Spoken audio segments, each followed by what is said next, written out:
Global Apocalypse Jianlum, the main character Choi Se-on, accidentally activates the absolute isolation system. As long as he doesn't allow it, no matter how strong the monster is, it cannot enter. But the young man never expected that the system would isolate him from the bottom of society. He couldn't leave the house, and the food was gradually running out. Ion had no choice but to kill the monsters near his house to earn points to exchange for supplies from the system. In the end, can he survive inside his own house? Let's get straight into the main content. According to humanity's accounts, one day, the world suddenly fell into crisis. A pandemic broke out. The news was non-stop, with a large group infected totaling 740,000 people, mostly aged between 25 and 30. And on top of that, war caused huge losses. Economic decline, food shortages, and terrifying omens began to appear. The ones who drove the final nail into humanity's coffin were not humanity itself. What brought about humanity's end was a character like a god's game. What happened afterward was predictable. Just like in novels, people with supernatural powers appeared. However, there was something different between the novel and reality. Those people were not strong enough to end those dark days. 3 days later, in a messy room, the main character scratched his armpit while eating greedily. He did everything indifferent to the outside world because the world was not completely destroyed yet, and he could still live normally, but he was completely alone. The main character sat alone in the room because he was the only one left in this 100 Mentos apartment. He said that his grandparents and parents were outside, but in the end, his father decided to buy this place by borrowing $200 million from the bank and adding another $200 million, which was the family's entire assets, to afford it. The reason he stayed here, although not born into a wealthy family, was because someone needed to live here for 2 years before benefiting from tax incentives when buying the house. That's why he had to stay here, and it got locked inside after the apocalypse suddenly happened. The main character looked at his phone. After the apocalypse, the internet was completely cut off. He sighed in frustration with life. Suddenly, the roar of a monster startled him. The flying monster saw him and decided to rush in, determined to eat the main character. He startled and stepped back, only able to curse while it opened its mouth wide, about to bite the building along with the prey. The main character, too, scared, just sat in place, screaming non-stop, but strangely nothing happened to him. When he looked up, he saw the system panel appear in front of him, showing an unauthorized entity trying to attack. Absolute isolation. Passive house control level 1. No one is allowed to enter without the homeowner's permission. Seeing this, he breathed a sigh of relief.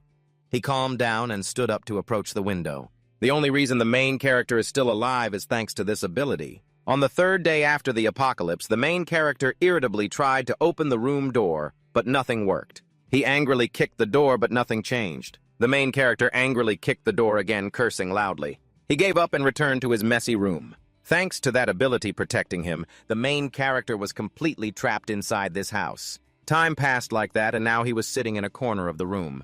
The system panel appeared again with information: when absolute isolation mode is activated, you cannot leave the house. The main character frowned at the system and muttered, "Absolute isolation, my ass." He ran his messy hair, unable to do anything. Then he glanced to the right, looking at the nearly finished food supplies, feeling helpless, just trying to survive day by day. The cold battery has been out since yesterday. These past few days, he lived off this food, but it definitely wouldn't last long. The main character nervously bit his finger, muttering now only a few packs of noodles were left. Suddenly, the system board displayed information that caught his attention. You have hunted a level 23 Calicon, and you have gained a large amount of experience. Your skill level has increased. It continued to display. You have gained a large amount of skill points, and your skill level has increased. Looking at the system board, he couldn't help but be surprised. The protagonist curiously looked out the window and saw the monster that had attacked him the other day, lying poor and crushed under the apartment. Seeing the monsters eating each other made him feel disgusted. He wondered if he hunted it because it broke into his house. The system continued to pop up. You have activated a new skill. A recent item has met the victory calculation requirements. Suddenly, the monster's joyful cheers startled him. They seemed to be endlessly worshipping the gods who bestowed them with food. The protagonist wondered, what's going on here? Why are they suddenly acting like this? After feasting on their own kind for some unknown reason, they appeared sluggish and in severe pain. The system board popped up again, indicating the victory calculation process was complete. 203,241 was been sent to the homeowner's wallet. The protagonist stood there confused and blank. Suddenly, the electricity in his room came back on. Could it be that this is because his skill system board showed absolute isolation? Statement from Level 3 Passive Council. No one may enter the house without the homeowner's permission. Absolute isolation. Level 1 dignity protection. To preserve your dignity, half the house's functions will be restored. Homeowner's wallet level max balance 2.03240W. The protagonist froze when he saw the house's function information line. He happily clenched his fists and shouted, "It's restored!" The protagonist hurried to the fridge to check and saw the power was back on and the fridge was working normally. He curiously went to turn on the faucet and then the electric stove. A smile couldn't hide on his lips. Then he cried tears of joy and shouted, "It's working again! It's back to the state before the apocalypse hit." Could it be that it's really fixed now? The protagonist picked up his phone to probe, but surprisingly there was still no signal. He had to admit defeat and sighed helplessly. Suddenly he noticed something, a USB stick thrown carelessly on the floor. Then he started checking it with his computer, and unexpectedly the USB contained family photos. He grew up with beautiful moments shared with his family. Even on birthdays, the three of them were always together. The protagonist clenched his teeth in strange silence, then breathed out deeply. Determination began to rise within him. No matter what, I have to bring my family here. He stood up from the computer chair, then looked up at the sky through the window. He clenched his fists, deciding what he wanted to do. Suddenly, a system announcement appeared. Absolute isolation. Level 1 shop. You can buy items listed in the shop at base prices. His pale face brightened when he saw the word shop. On the notification board, the Absolute Isolation shop, please list the items you want to buy. Balance 2.03239. Would you like to list your items for the first time? The system board displayed the Absolute Isolation notification. Level 1 shop, you can buy items listed in the shop at base prices. Jae-hoon's expression showed some hesitation. Shop. After thinking for a moment, he slowly reached out and pressed the shop icon. It showed new content again, homeowner wallet, level max balance 2.03.240. Would you like to register for the first time? The list. While the system made a new request, Jae-hoon sank into thought, looking at how it showed him how much money he had. This seems related to the Absolute Isolation system. He tried opening the window, but the system board still appeared right in front of him and didn't disappear. Jae-hoon couldn't help but feel helpless as he thought, it's not effective. Although my skill level has improved a bit, I still can't get out. But one thing I'm sure of, if I hunt monsters, my level will increase and I'll get new skills. If I level up, maybe I'll get a skill that lets me go outside, Jae-hoon muttered. But how could I possibly kill a monster? At Momo, it's really hard to expect a situation like before to happen again. Then his eyes turned toward a fallen bird monster on the ground. He suddenly realized something. Wait, I can also kill goblins. June grabbed a bottle of water. Then he slowly raised his hand behind him and threw it forcefully outside. Seeing the bottle thrown so hard, Jae-hoon happily said, "Great, it worked!" Then he thought he could throw household items outside. Guessing this, Jae-hoon went to find something else to throw. What he found was a small dumbbell. Dion grinned with interest. Let's try this method. Suddenly, a strange noise startled him, and he exclaimed, that sound came from a group of goblins arguing about food or something. A bunch of goblins gathered together. They seemed to have taken food and were returning to their den. Hyun, the one wanting to test his strength, got angry seeing his target leaving and cursed, "Damn it, don't leave." He quickly took the chance to throw the dumbbell. As he threw it, he anxiously shouted, "Please don't miss!" The dumbbell hit the ground with devastating force, making the goblins turn their heads back. At this moment, Jae-hoon was sweating profusely from fear. I was tricked. This is the last thing I have. What now? There's nothing left in this house that can kill those goblins.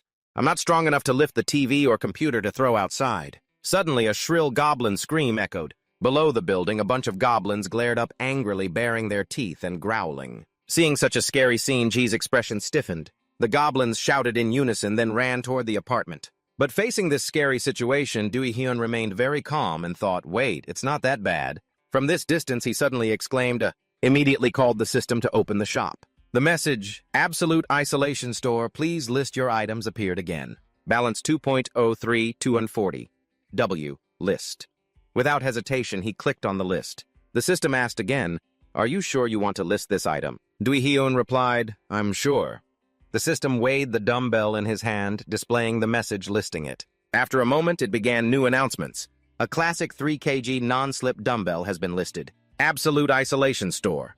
A classic 3 kg non-slip dumbbell has been listed for 16,990 V balance 2.03239V After reading the list, June was a bit surprised, thinking the price isn't much different from when I bought it. It seems the market exchange rate here is still the same as before the apocalypse. A notification sounded from the system about the classic 3 kg non-slip dumbbell, to purchase. He happily replied. A beam of light shone from the system panel.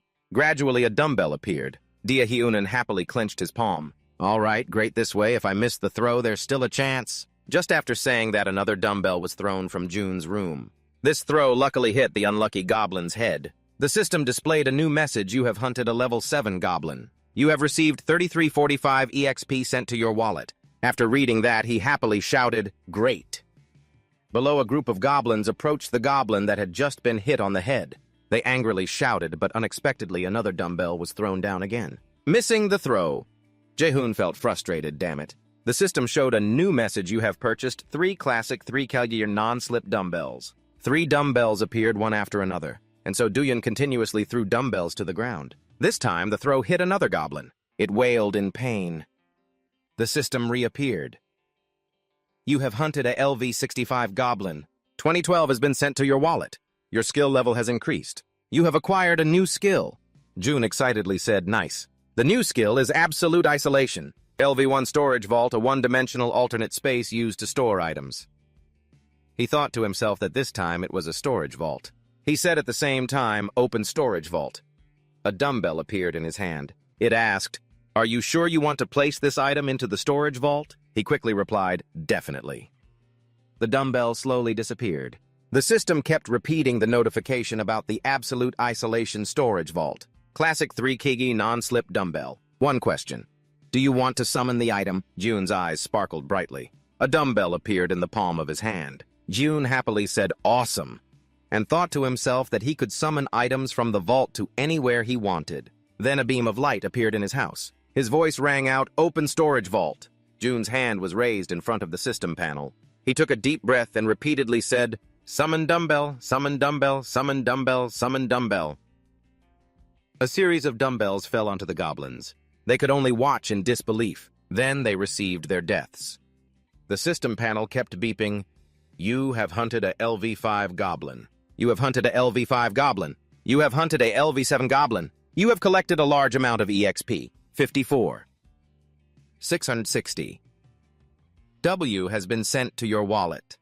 Do you want to list more items? List Jiun's face looked like it was about to bloom. The protagonist thought he had listed 10 items after the store opened. The system displayed information for the Absolute Isolation Store, Classic 3 kg Non-Slip Dumbbell, 11-16-990V. John Build, 10-31,000V, Sandasu Water, 21-12-400V. Rice, 5 kg X1, 890V, Special Eggs, 10-3-950V. Easily digestible milk, 930 ml, 12-620V. Seaweed Aoyan, 124 packs, 9-800V. Canola oil, 900 ml, La Mi, 12-330V.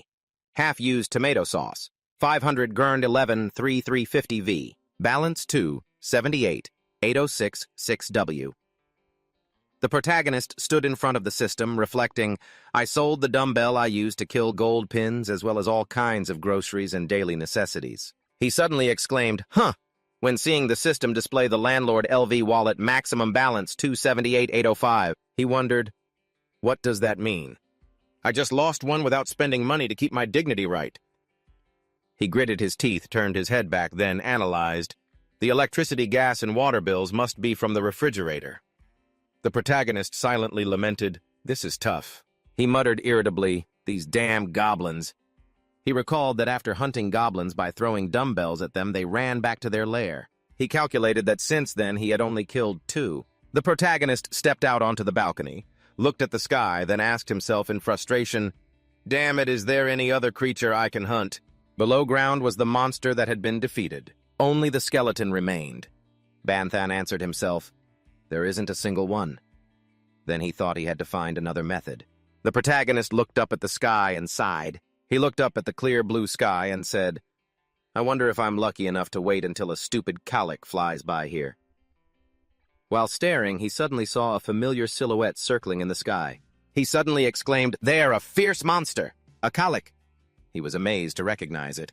The protagonist hurried inside silently, thankful, thank God, you never abandoned me. He tied the mirror to the side of the drying rack. Then he took the drying rack out to the balcony. The protagonist used the mirror's reflection to attract the calic. It was immediately drawn to the shining spot. It let out terrifying cries, then quickly dashed down to the balcony where the protagonist stood. The calic opened its mouth wide as if to swallow him whole. The protagonist was quietly delighted. "It's working." The calic kept howling fearfully with its mouth wide open. Then it swooped down in front of the balcony. He smiled triumphantly and thought, "If it keeps going like this, I'll definitely be able to tame it." He observed the monster and assessed, "I'm sure I'll level up if I can kill that thing." The Calican suddenly released a powerful gust of air, forcing him to hold onto the floor tightly to avoid being blown away. He struggled to stay standing. The main character painfully lifted his head in the strong wind and was stunned. He exclaimed, "What the hell?"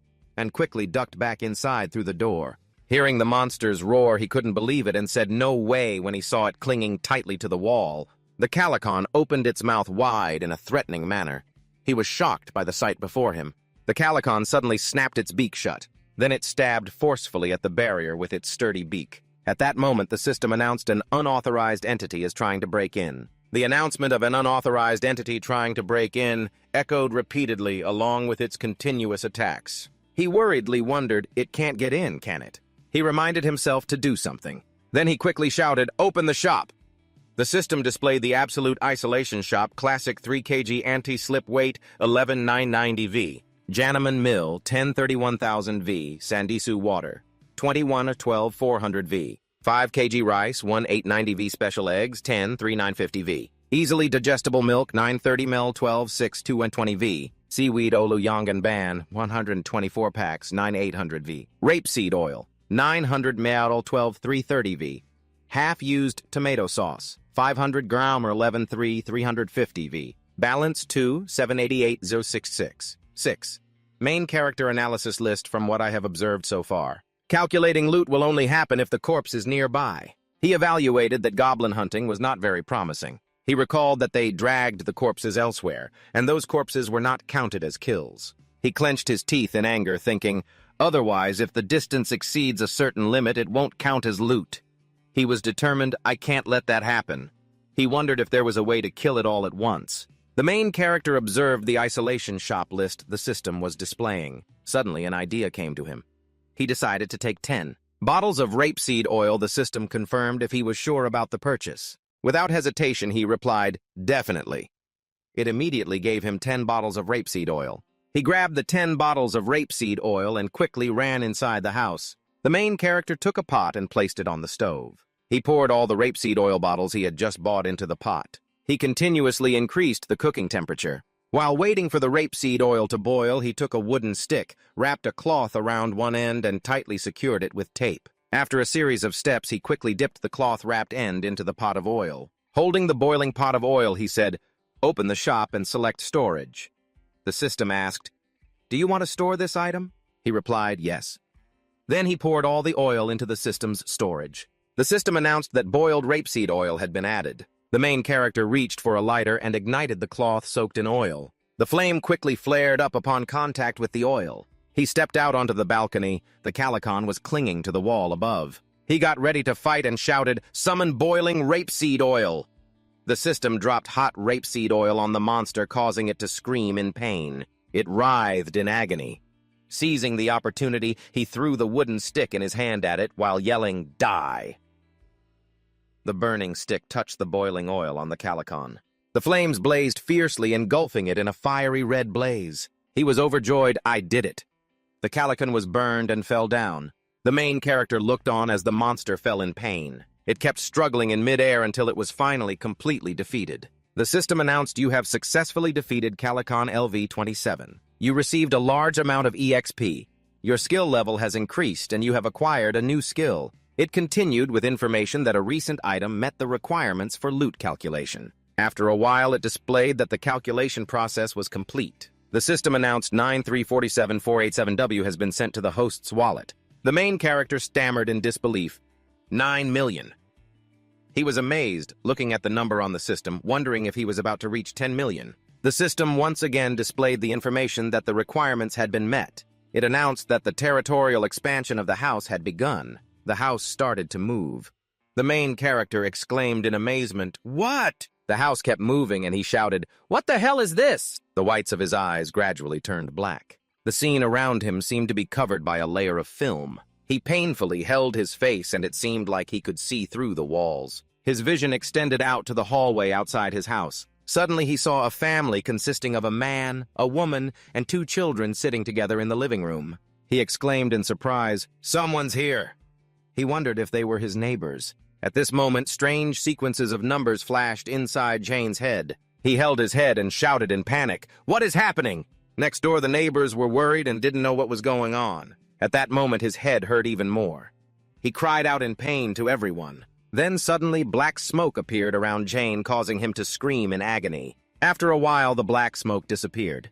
Jane was suspicious of what had just happened. The system screen suddenly displayed information about the neighbors next door. First was a man wearing glasses, Choi Hyung-jun, a husband in his 30s. A long-haired woman, Park Hae-won, wife in her 30s. 2 daughters, Choi Neon, the eldest at 6 years old, and Choi Selian, the youngest at 3. The system screen displayed below you have detected creatures that meet the conditions to be recruited as residents. The system continued asking, "Do you want to grant them resident rights?"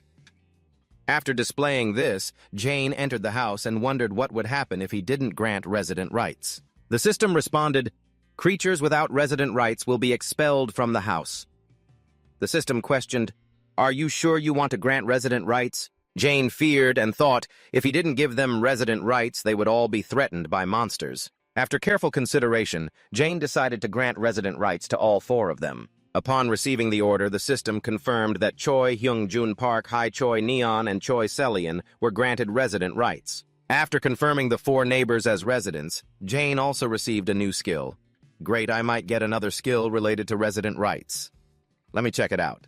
The system displayed the first skill, Absolute Isolation. Supreme I, Level 1, its effect is that nothing in the house can escape your notice. Jane browsed the system to see if there were any other good skills, especially related to residents. As expected, the second skill was Absolute Isolation of the Homeowner passive effect. No one can enter the house without the permission of the resident manager. While browsing, Jane found the skill he wanted. Oh, here it is. The system displayed the reputation stats of the residents. Choi Hyung-jun, Level 9, Reputation, 24. Park Hae, Level 5, Reputation, 18. Choi Neon, Level 3, Reputation, 33. Choi Selian, Level 2, Reputation, 42. Current population, 4600. Jane exclaimed in surprise, 600 people isn't too many, is it? He clicked on Choi Hyung-jun's information. Name, Choi. Hyung-jun, Level 9, Reputation, 24 Awakened Power. No experience share rate, 0%. Money share rate, 0%. Task assignment for expulsion clicked on. Reading through the resident information, Jane wondered what the money and experience share rates meant. He analyzed and thought it must be the experience and money they share with him, and he could choose the percentage he wanted. A sly smile. "Ha, this time I'll get stronger this way." Looking at the system he saw, there was also a task assignment option. Task assignment displayed with task description, time limit, reward, and penalty if failed. Jane was surprised at the VIP level of the system. I get to describe the task myself. Then the first task. Assigned task, hunt a goblin, time limit, 168 hours, reward, a small amount of experience, no penalty for failure. Do you want to assign this task, yes or no? Thinking about the task he just assigned, maybe the reward is basic, but how severe could the penalty be? Adjusting penalty death update. Rewards and penalties appeared. The mission was to hunt a limited-time Jiop Lin with a 168-hour deadline. The reward was a small amount of experience. The penalty for failure was death. Do you want to accept this mission? Yes or no? Thinking it over, the penalty seems a bit harsh, so you hesitate. The system confirms you have canceled the request. Seeing Du Ha-in's absolute obedience to the mission, he realized that if he wanted, he could kill his own residents at any time. He couldn't help but be surprised by the power. Is this really my ability? Du Ha-in thought to himself. What should I do now? He activated the ultimate eye skill. The skill activated surrounding Jin with a black smoke that covered the entire resident room. Next door, Jae-in saw that he could see all the wives and said, "Husband, what should we do now?" The caretaker rubbed his head in frustration. "What else can we do? At least we have to go outside to find water to drink. I want to stay here with you and the kids and wait." The wife worried, "It's too dangerous." He knew, but we have no other choice. The wife doubted, is there even any water left anywhere now? The husband felt helpless, but wanted to try going out to find something for his wife and children. He wanted to try going to the nearby convenience store to see what's there. It's that big, so there must be something. The kids were also getting tired. Mom, we're so thirsty. Hearing his wife and children complain, the husband clenched his fists helplessly. Sion, the determined husband, do you trust me? I'm sure I'll bring something back, so just wait here for me. Because of hunger and the kids, the wife gritted her teeth and agreed. Back in the room, Jin turned off the ultimate eye, then thought of using the skill to listen to the conversation of his residents. Jin felt worried for them. The situation was worse than he thought. Opened the store window above it, displayed the item list. Du-Ha-In was annoyed. It would be great if I had more storage space. Opened the skill window. Absolute Isolation Skill System, Store Level 1. You can buy available items in the store at base price with points. Passive skill. Preservation of Dignity Level 1 to protect your dignity. Half of the house's energy will be restored with points. Level 1 Warehouse Different Dimension Space to store items with points. Jin was delighted to learn he could store more items in the system. Awesome, the system then displayed. Do you want to upgrade the Absolute Isolation skill? Jin immediately answered yes. The system lit up as if preparing to level up the skill. JHN looked back and saw that his skills had really leveled up. The Absolute Isolation store was now level 2. The number of available items increased to 20. All items were discounted by 10%. After the upgrade and increasing item slots to 20, Jin thought this was pretty good. But then he suddenly remembered he still had 2 points left. He had to invest in the store and the Preservation of Dignity skill. From now on, he would probably have more residents. Du-Ha-In decided to upgrade to level 3. Always checked back on the system for updates. The Absolute Isolation store was now level 2. The number of available items increased to 40. You now have the ability to restore items. Jin considered the ability to restore items, turning old items into new ones. He was happy because the VIP skill was great. It was worth the effort to upgrade to level 3. He then opened the store. Absolute Isolation Store Level 3. You can buy items in the store at base price. Browsing around, Jin saw he could buy Sammed Water and Rare Ju. Seeing so few skills to upgrade Hain, and decided to upgrade other skills instead. Do you want to upgrade the Preservation of Dignity skill of the Absolute Isolation user? Yes. If I can provide electricity and water to my neighbors in return, I'll gain many other things. The system displayed that the Preservation of Dignity skill of the Absolute Isolation user was now level 2. You can have subordinates. Huh. What are subordinates? Over here, the husband from the neighboring house is getting ready to go out to find food. The wife and daughters are worried about their father. Honey. Seeing his wife and children worried, the husband smiled reassuringly. I'll be back soon. While I'm gone, you have to protect this house, okay? The two daughters anxiously asked, Dad, are you really going out? The husband comforted his two children. Yes, Dad is going out to find some food and water for our family. When Dad's not home, you have to listen to Mom. The little girl kept crying as if begging Dad not to go speechless. But she gathered courage and spoke loudly. There are monsters outside. Then she recalled the time before the monsters began to appear. The image of the two sisters next door happily playing in the sand came to mind. A pack of fierce monsters appeared. The two sisters were terrified when they saw the monsters. The older sister grabbed the younger's hand and ran quickly. Just when they thought they wouldn't escape in time, their parents arrived, grabbed them, and ran fast back home. Remembering that dangerous scene, the father really didn't want it to happen again. He kept trying to calm his two children. Quiet now, it's okay. The husband began to quietly think about the future. Maybe this is the last time I'll see my wife and kids. Unable to think about that scene again, the husband bit his lip to steady his resolve. At the door there was knocking, and all four were scared. The wife held the two children tightly to protect them. The husband held a stick ready to attack immediately if anyone barged in. The knocking outside grew more and more intense. Inside, their worry increased. Suddenly, a human voice came from outside the door.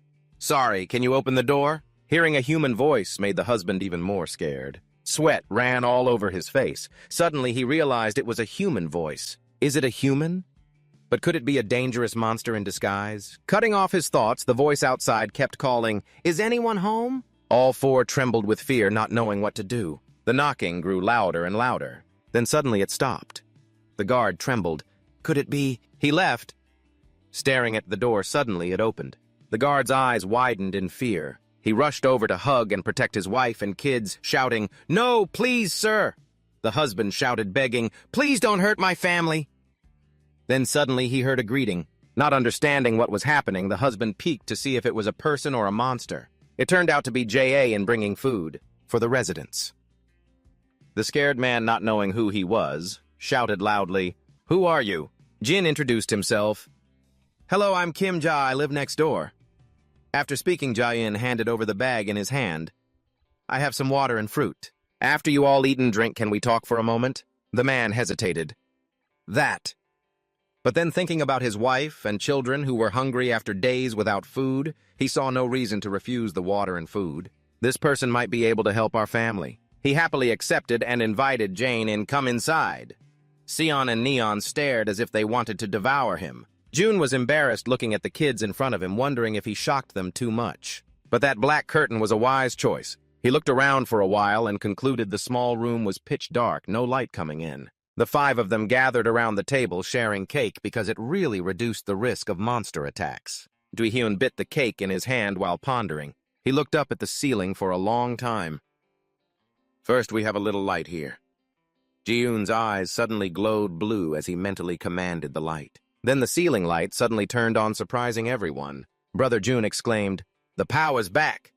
But he didn't pay attention and started rummaging through his backpack. June handed the water bottle he had gotten to Brother June and said, "Let's give the kids some water first." This made him a bit embarrassed.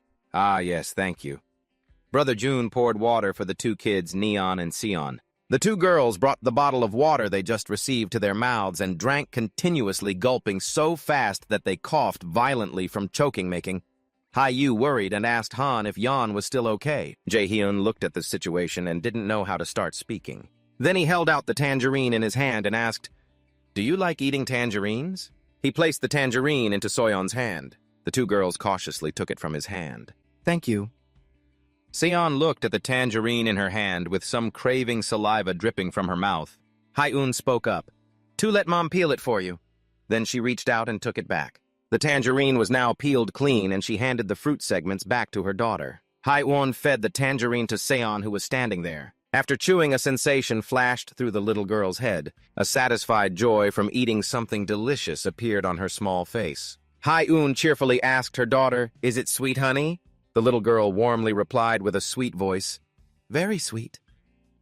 Neon also pointed to herself excitedly. "Mom, me too, me too." After eating, the little girl looked quite satisfied. The system then sequentially displayed notifications. Citizen Choi Hrine, Citizen Park, Hyeon, Citizen Choi Neon, Citizen Choi Selon all have increased trust. Citizen. The trust level of Choi Sel Ion has reached 50. Dragon loyalty has been unlocked.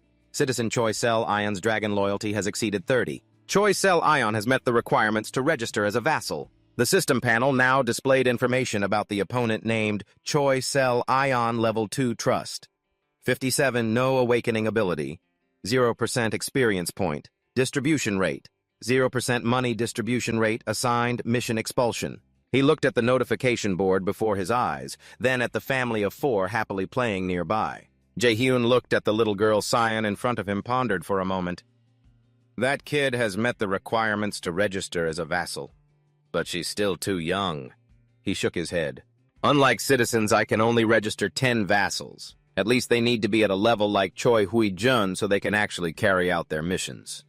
He looked at the man in front of him, playing with his daughter, the system panel appearing above him again. Choi Hun Trust level 31 level. He pondered, but his trust was only 31. I need to make him trust me more. Hyun was racking his brain, thinking. Hui-jun suddenly spoke, as if wanting to say something. He startled and looked up at him, replying, "Yes." He continued, "Thank you very much. I don't know how to repay you." At this point, he stammered back, "Let's talk about that in the hallway." His words surprised Hui-jun a bit. "All right." The morning sunlight shone through the hallway window. Outside the door, only Hunjin and Jaehyun stood facing each other. He shyly spoke, "Have you received citizenship rights yet?" Hunjin was embarrassed by the question. "Oh." Then he opened his system panel. "You have been granted citizenship rights." The message appeared on the notification bar. Hun said, "My whole family received this notification window 30 minutes ago." June asked if anything special had happened. He looked at the words on the system window and said, "Ah, yes. We couldn't move our bodies for a while." He frowned, thinking they would be frozen temporarily until they had citizenship rights. Then he spoke up, "Mr. Choi, I will help you return to normal life before all this happened." He offered to Hui Run. After hearing those words, he was a bit surprised. "What?" Jae-hyun tried to persuade him, "I can guarantee that monsters will not invade your home." Hui Jun asked nervously, "Is that possible?" He nodded yes. His eyes seemed to agree with him. He closed his eyes and thought for a long time without saying anything. Suddenly, Hui Jun spoke. "I know there's no free cake in this world. What do I have to do?" Dyun asked him to be sure, "What if it endangers your life?" After hearing that question, he paused for a moment. Hui Jun decided, "I still want to try even without you. I still have to go out to buy food and water." His face was full of determination. "I've already bet my life on it." Dewey Hun nodded approvingly at his will. He spoke up, "Ah, I just saw a gold set. How much does that cost?" He suddenly asked, making Hui Jun look quite puzzled. He scratched his cheek while saying, "Huh. Oh, I thought." After a moment, "It's too expensive to sell at the store." "Right now, I need to save money for the future," Hui Jun asked curiously. "Why are you asking that?" He waved his hand nervously, stammering, "Nothing, just a random question." Then he seriously asked, "Do you remember the exact day the monster appeared?" Hui Jun thought for a moment, recalling it was on the weekend. The goblins appeared in his memory. Huynh trembled all over. It was terrifying. Jiun agreed. "Yes, I think those who stayed home that day survived. A goblin doesn't have much strength." The image of a goblin being easily defeated popped into his mind. Their strength is also lower compared to adult men. The real weapon of goblins is that they always move in groups, but so do humans. The image of people appeared like a light of hope within him. "First, I need to build an army," he said solemnly. Yoon suddenly spoke, "An Choi." Hui Jun seemed confused and quickly replied, "What is it?" "From now on," he continued, "I want you to come with me to find survivors." He was sincere, folding his arms. The apartment complex was bathed in twilight, extremely gloomy. The system popped up a citizen notification. Choi Hui Jun's trust level increased. Jun laid back on the sofa. Seeing the notification, he said, "It's gone up again." The system displayed new citizen management info. Choi Hui Jun Trust 40. Bakhai Trust 32. Neon Trust 51. Choicel Trust 63. Current population 4,600. He was a bit quietly sad, thinking, "Eventually I'll be able to meet my family members as I keep leveling up, right?" Do-hyun jumped up as a terrifying scream sounded outside. He ran out to the balcony to observe and was suddenly surprised. Below were the survivors. He thought, but it would be very difficult to help them. The goblins kept roaring threateningly. Ha Dong-juin rushed up holding a slime ball in his hand. He threw it hard at a goblin, sending it flying far away. It screamed in pain and fell down. Dui-hyun witnessed the scene and couldn't help but exclaim, "What the hell was that?" The girl shot 2 arrows at once. 2 goblins were hit in the head and died before they could make a sound. The guy carried a slime ball racket in his hand. Before their horrified eyes, he flew up and smashed a goblin's skull. They fled in fear and chaos. The group of survivors calmly stood still after driving off the goblins. The girl in the purple shirt suddenly noticed something unusual. She quickly drew her bow to attack, but then froze, realizing it was just a pack of instant noodles, not a threat. She looked up to see Jiun on the top floor waving enthusiastically. He waved frantically, afraid they couldn't see him. She looked at him a bit startled. He shouted as loud as he could from up there. Suddenly a noise sounded. Dui-hyun exclaimed, "He's here!" Through the peephole, he saw Choi Hui holding a box, standing at the door. Jun opened the door politely and said, "Please come in." He hesitated and replied, "Thank you." But Choi Hui Jun couldn't enter. He was blocked by an invisible barrier at the door. The system appeared surprising both of them. It displayed, "Not qualified. You cannot enter the house." Choi Hun wondered, "Not qualified, what does that mean?" Jun looked thoughtfully at the notification. "Not qualified, you cannot enter the house," he softly said.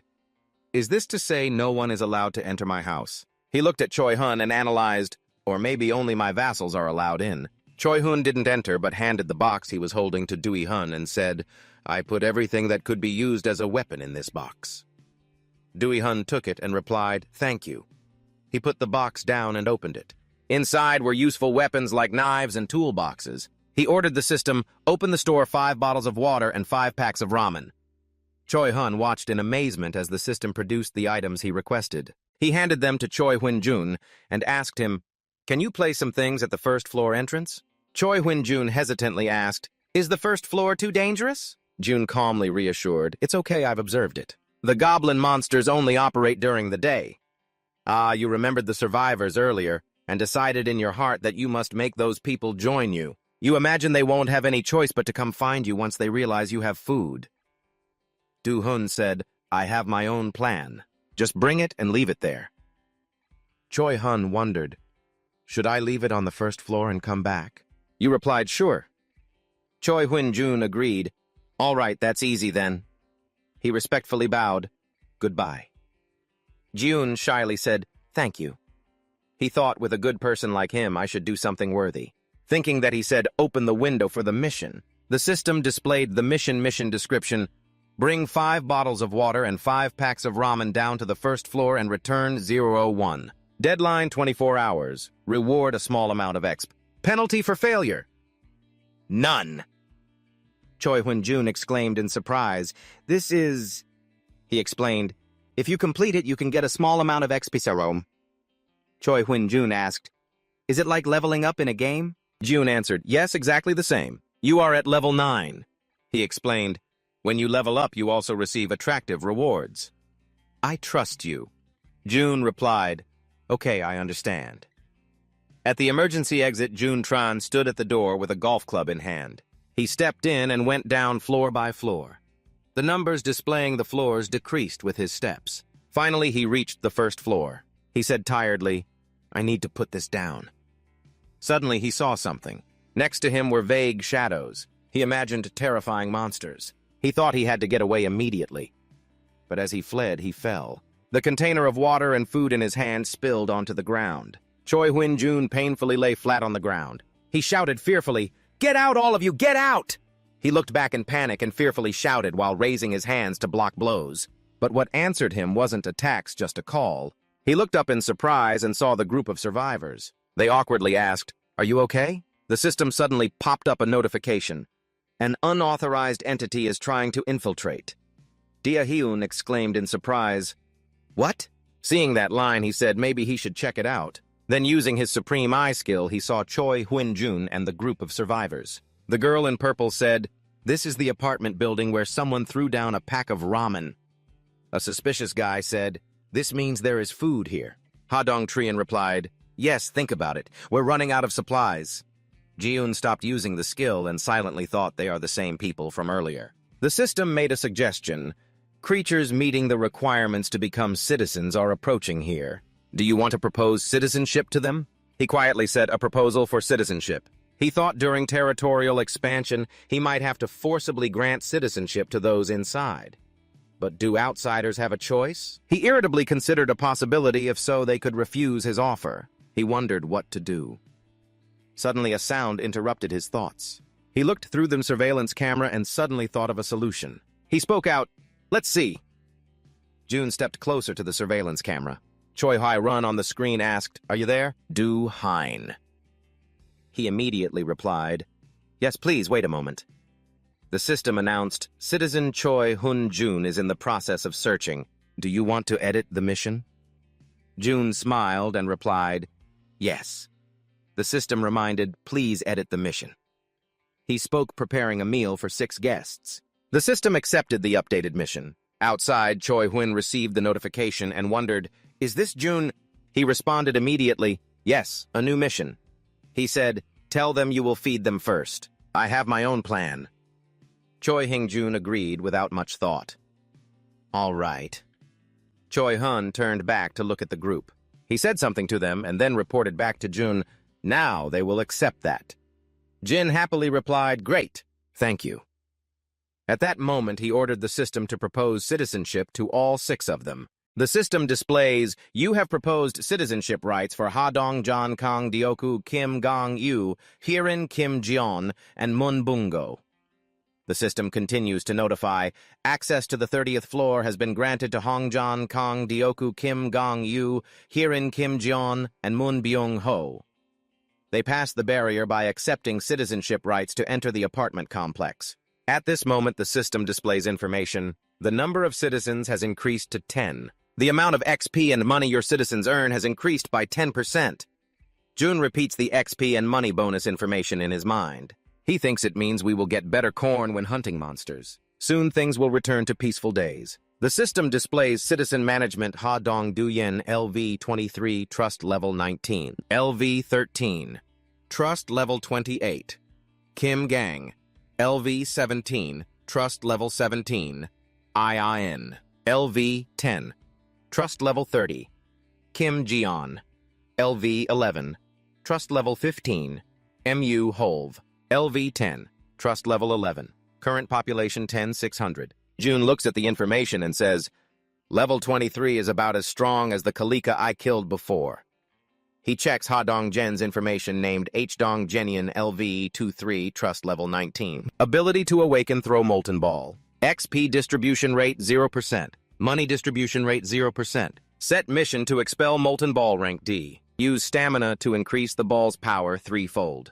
He silently evaluates as expected he is a mutant. He realistically analyzes that depending on the molten ball, throw items can also become weapons. And if the skill triples the power, it's enough to kill monsters. He thinks about his trust. I can slowly increase it. He folds his arms and then delegates setting the XP distribution rate for all 6 of them at 70%. The system receives information and has completed the setup. He says satisfactorily done. June reflects that he just needs to assign them monster hunting tasks, and he can sit back earning both experience and money like auto-hunting in a game. He closes his eyes in thought. Of course, he still needs to get to know them at the right time. He silently says to himself because they might be the key to reuniting with his family. At this moment, the system suddenly announces Citizen Ha Dong Truyen's trust level has increased. June exclaims in surprise, "What?" And the system continuously announces Citizen Kim Ga Yang's trust level has increased. Citizen Yu Hiren's trust level has increased. He is surprised. How come? At this moment, Choi Hun-jun warmly welcomes everyone inside. They politely respond, "Thank you." Bak Hai World runs out and asks, "Brother Han, what's going on?" Choi Hun-jun answers, "I'll explain everything later. Do you have time now to help me prepare some food?" Bak Hai Wuntran asks, "Right now, I'd have to start from scratch." Cho Hun-jun awkwardly replies, "Please help me with that. I think June already has a plan." She lowers her head to think, then agrees. "All right, I'll prepare it right away." She tells the group who just arrived, "Please wait a moment." They quickly respond, "Yes, thank you." Ha Dong Duyen has something to say. He hesitantly asks Choi Hun what kind of person is Jae Hyun. Choi Hun stammers and honestly replies, "Actually, I'm not sure either." Ha Dong Duyen is surprised. "You're not sure?" Choi Hun-jun admits, "Yes, I don't know anything about him except that he's my neighbor." Ha Dong Duyen thinks about his neighbor. Hun-jun adds, "But he really is a good person. All of this is thanks to his help." Ha Dong Duyen observes and silently confirms that this means he is a mutant. He looks at the ramen pack in his possession and thinks he must have amazing abilities to do all this. He watches the people behind and finally silently decides he must make a good impression. He reflects on who has enough power to provide electricity, food, and water in today's world. That's a miraculous ability. He's on a different level. Choi Hui-jun politely suggests it will take a while to prepare the food. Does anyone want to take a shower first? Kim Ga Yang and Yu Hiren cheer up going to shower. Can we really go take a shower? Ha Dong Dui suddenly realizes he understands now if there is electricity, then most facilities can be used. That means Choi Hui-jun speaks there must also be hot water. The two girls exclaim together in surprise, "Hot water." Choi Hui-jun continued this is also part of Jun's ability. He spoke up. "I have a bathroom in the living room and the master bedroom so the two of you can shower at the same time. I'll show you where." The two girls still couldn't believe it. One said, "Thank you," while the other, still surprised, exclaimed, "That's amazing." A guy asked, "Hey, do you think that guy is also a mutant?"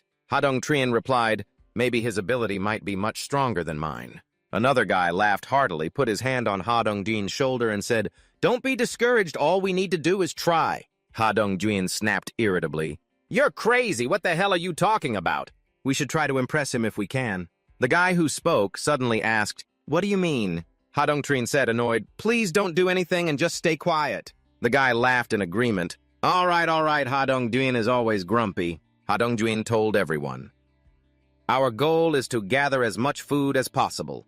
Let's not mess things up and make sure to read the bulletin carefully, okay? Everyone responded, got it understood, to show their agreement. At that moment, Moon Byung shouted as if worried. Ha Dong-jun noticed and called out to Bi-ho. He suddenly said, "What's wrong? Sorry, I wasn't paying much attention." Ha Dong-jun felt guilty. "I'm sorry, it's all my fault." Moon Byung-ho denied, "No, you didn't do anything wrong." Ha Dong-jun said sadly, "No, I really apologize. If only I hadn't invited you all to my housewarming party." Moon Byung-ho avoided the topic. "It's okay, I came because I wanted to." Ha Dong-jun suggested, "Let's find some food here and then go to your grandma's house together." Moon Byung-ho agreed, "All right, thank you." Moon Byung-ho bowed his head, sadly biting his teeth to hold back. But then he thought it was too late. He imagined the monsters and his grandma silently pained. He said, "The chance that grandma is still alive is..." Ha Dong-jun cut off Moon Byung-ho's thoughts. "It's right nearby, so we can get there if we work together. Let's try a little harder." Moon Byung-ho replied, "Got it." But just then a sudden noise came from outside the door.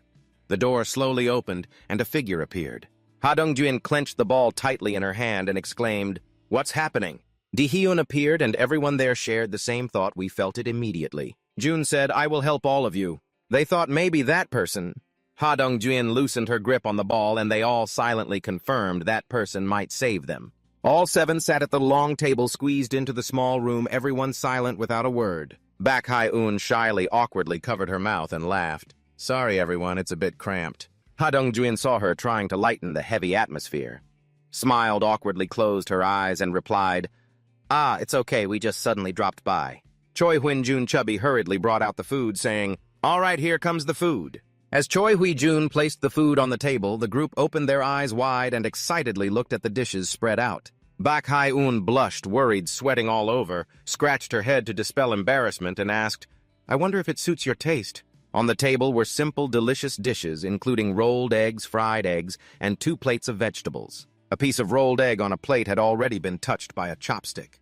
The ponytailed girl who just ate that piece of egg opened her mouth wide, drooling, gripping her chopsticks tightly, and said hungrily, "Ah, so good." She shyly wiped the drool from her mouth and then shouted, "It's okay, sis, it's delicious, really a feast." Bak Hai-un hurriedly waved her hand, saying, "Thanks to the ingredients Jun provided, I almost only had rice and tangerines to serve guests." The system board displayed Bak Hai's trust level 50 LV5. Jun saw the system notification and smiled to himself. Surprised, she reached level 50 just like Choi Hui-jun. The whole group no longer felt shy and shouted, "Permission granted, let's start this meal." Ha Dong-jun ate each bite of rice and egg with a face full of enjoyment and happiness. Moon Byung-ho and the people sitting on this side also found it delicious, their faces full of amazement. The ponytailed girl exclaimed, the rolled eggs are so good." But she didn't need to say more. Just looking at the black-haired boy next to her who looked like a wild lone wolf continuously grabbing food and stuffing it into his mouth while chewing noisily. The short-haired girl smiled and asked, "Is this the sweet rolled egg kind? The type you usually find in Japanese restaurants?" Bak Hai-won smiled. "Yes, that's right. Everyone, please enjoy." Seeing the brothers and sisters eating so well, she also came over and called Mom. The little girl's face was full of sadness. Her eyebrows curved, her hand on her chest, quietly saying, "I want to eat rolled eggs, too." Bak Hai-won heard the little girl say that and turned to say, She gently patted the little girl's head to comfort her. "When the guests finish eating, Mom will make it for you, okay?" Ma. Choi sobbed bitterly. Her eyes filled with tears as she hiccuped once. "Hic!" Ha Dong-duyen and the ponytailed girl smiled and beckoned to the little girl, saying, "So Ion, come eat with us." Hearing their invitation, the little girl's face immediately brightened and her eyes stopped shedding tears. The little girl didn't hesitate and quickly rushed over in an instant, slipping comfortably into the ponytailed girl's arms, her face joyful as she stretched her arms out to both sides and replied, "Yes." The girl smiled proudly upon seeing this. Someone saw this and exclaimed, "Oh my God." The girl picked up a piece of rolled egg and said, "Selyan-aha." Choi placed her hands on both sides, eyes tightly shut, and opened her mouth to put the piece of egg into her mouth. Choi Hyun-jun and parents saw their daughter so easygoing and looked on with some worry, but the two sisters happily ate and chatted. Dia Hai-unan saw this and called everyone over to eat together, saying there was still rice left. The couple glanced at each other, and then they both smiled brightly and said in unison, "Let's eat together." Despite the group eating while gossiping, Diaoun lowered her head under the table as if separating herself from the noisy world. June felt a little nostalgic. While chewing a piece of egg, he thought to himself, "It's been a long time since I felt this kind of close warmth." On the slightly crumpled paper were clearly written 5 words to my beloved son. Jun recalled that paper, then closed his eyes and silently prayed for peace, hoping everyone would be safe. The food on the table was quickly eaten up by everyone's appetites. After a full meal, Choi Eon felt her eyes heavy as if they wanted to stick shut. The little girl went to her mother, rubbing her eyes and saying, "Mom, I'm sleepy."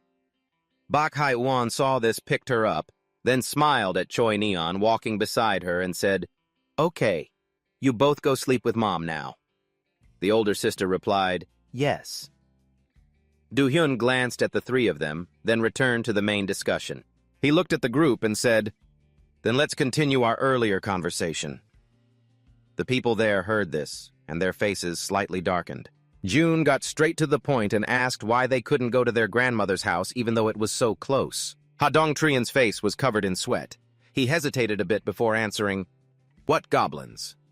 Dia-hyun was surprised hearing the name of that creature and asked back, "Goblins?" Dong-duyan said yes. He recalled the scene of a whole pack of goblins gathering under their parking garage. Each one was very big.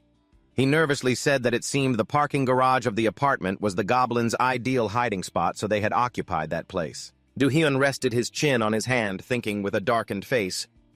"The parking garage," Ha Dong-duyan said. "There seemed to be thousands gathered there."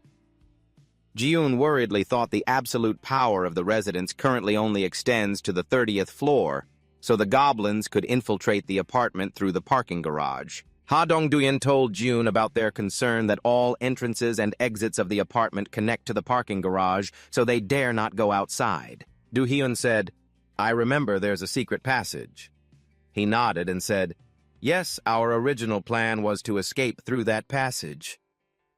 But there was something there that looked even more dangerous than the goblins. As soon as those words were said, June was horrified, his face darkening even more, asking, "More dangerous?" Ha Dong-duyan recalled that monster had many long, sharp teeth, a huge mouth, and said it looked like a wolf or a bear. He recounted to Yoon what happened then. That huge monster fought alone against 7 goblins and blood sprayed everywhere. That beast was fighting 7 goblins, and thanks to that, we managed to escape. Dia-hyun frowned and said, "A wolf or a bear?"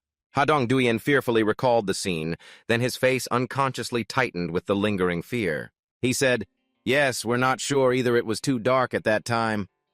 Dia-hyun heard this and immediately crossed his arms, sharing his thoughts. "So the only option left is a direct attack." He nodded once. Ha Dong-jin pressed his lips tightly and said, "But we've already reached our limit." Do-hyun didn't understand what he meant, tilting his head to ask, "Limit of what?" The girl with a ponytail, looking gloomy, spoke their feelings. "Our weapons are only bows and baseball bats, and those are consumables." June reached out his hand and said, "Leave that to me. Let me see the bows and baseball bats, okay?" They immediately brought the weapons in front of him and said, "Here, the system is showing up. Do you want to register this item?" June didn't hesitate, picked up the baseball bat and answered yes immediately. Then he looked at the bow on the table and said, "Ah, the bow looks so crude." June saw the item name on the system and was also startled.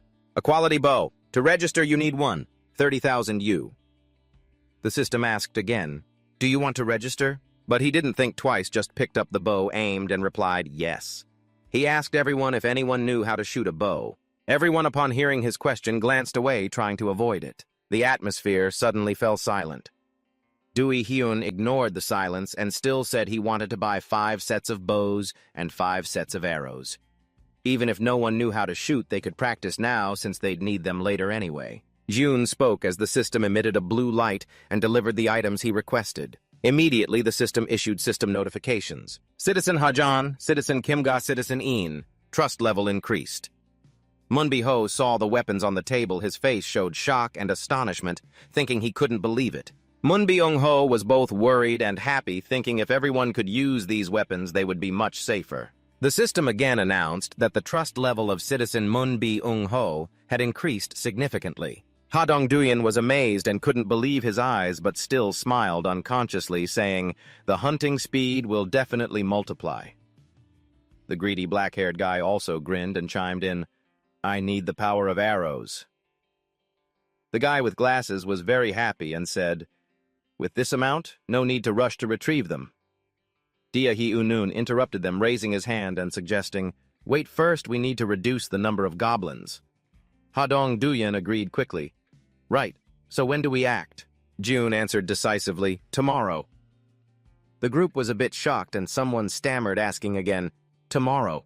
Dui Hyun crossed his arms and confidently affirmed without hesitation, "Yes, the sooner the better." Ha Dong-duyen thought that was better too, but was still a bit nervous and sweating. He said, "That's true, but standing here in front of everyone, June dared to say his plan, which is something no one can be sure of. Tomorrow I will definitely rescue Moon Byung-ho's grandmother first." Moon Byung-ho's face was no longer gloomy, but instead showed a grateful smile. Long also felt relieved. Ha Dong-duyen had some faith in him, but still asked suspiciously, "How can that be?" Dui Hyun smiled and said, "It's possible if we use a bait strategy." Dui Hyun smiled and said, "Exactly using the bait strategy." Hearing his plan, everyone fell silent, holding their breath and watching him. Ha Dong-dui hesitated a bit, resting his chin on his hand, furrowed his eyebrows, thinking deeply, even exhaling sharply. The ponytailed girl thought the strategy was pretty good and said, "Maybe it will work." The guy with glasses said nervously, "As long as everything goes smoothly." The system displayed a notification that Citizen Choi Hui-run had completed the mission. 30,000 W mission cost has been used. Jae-hun looked surprised. He remembered he had assigned a mission to Hunjun, but didn't expect it to cost money. He thought to himself, "Oh, it costs money. That means as long as you have money, you can upgrade citizens." June thought, while imagining an example where Hunjun is given money and happily upgraded with a smile. Yoon understood this skill and nodded in decision internally. Unless absolutely necessary, he wouldn't use it for now. The system displayed 2 consecutive notifications. Trust level of Citizen Choi Hun increased. Trust level of Citizen Choi Hun reached 50. Loyalty unlocked. Loyalty level of Citizen Choi Hun exceeded 30. System notification that conditions to register a subordinate have been met. Immediately after the contract was brought before G, it clearly displayed the name Choi Huyun LV9. Trust level 51. Loyalty 62. Awakening skill none. Experience share rate 0%. Bonus share rate 0%. Assign subordinate mission. June whispered to the system to register subordinate Choi Hun. Suddenly, Choi Hun felt a surge of power rush through his body. He was startled. He couldn't believe his eyes, so he stared at the body emitting blue-green light and asked, "Did something just flash?"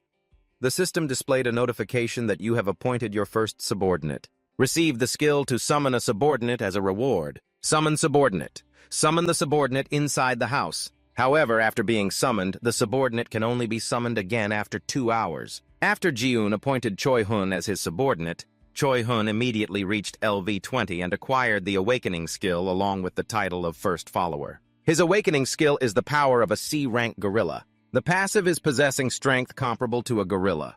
The First Follower doubles the experience and rewards from monsters killed by the subordinate, creating an area within a 5-meter radius outside the house where the Eye of Absolute Residence can be summoned. Jun was a bit curious, staring at the system panel, quietly asking, "Wait, what is this plus button?"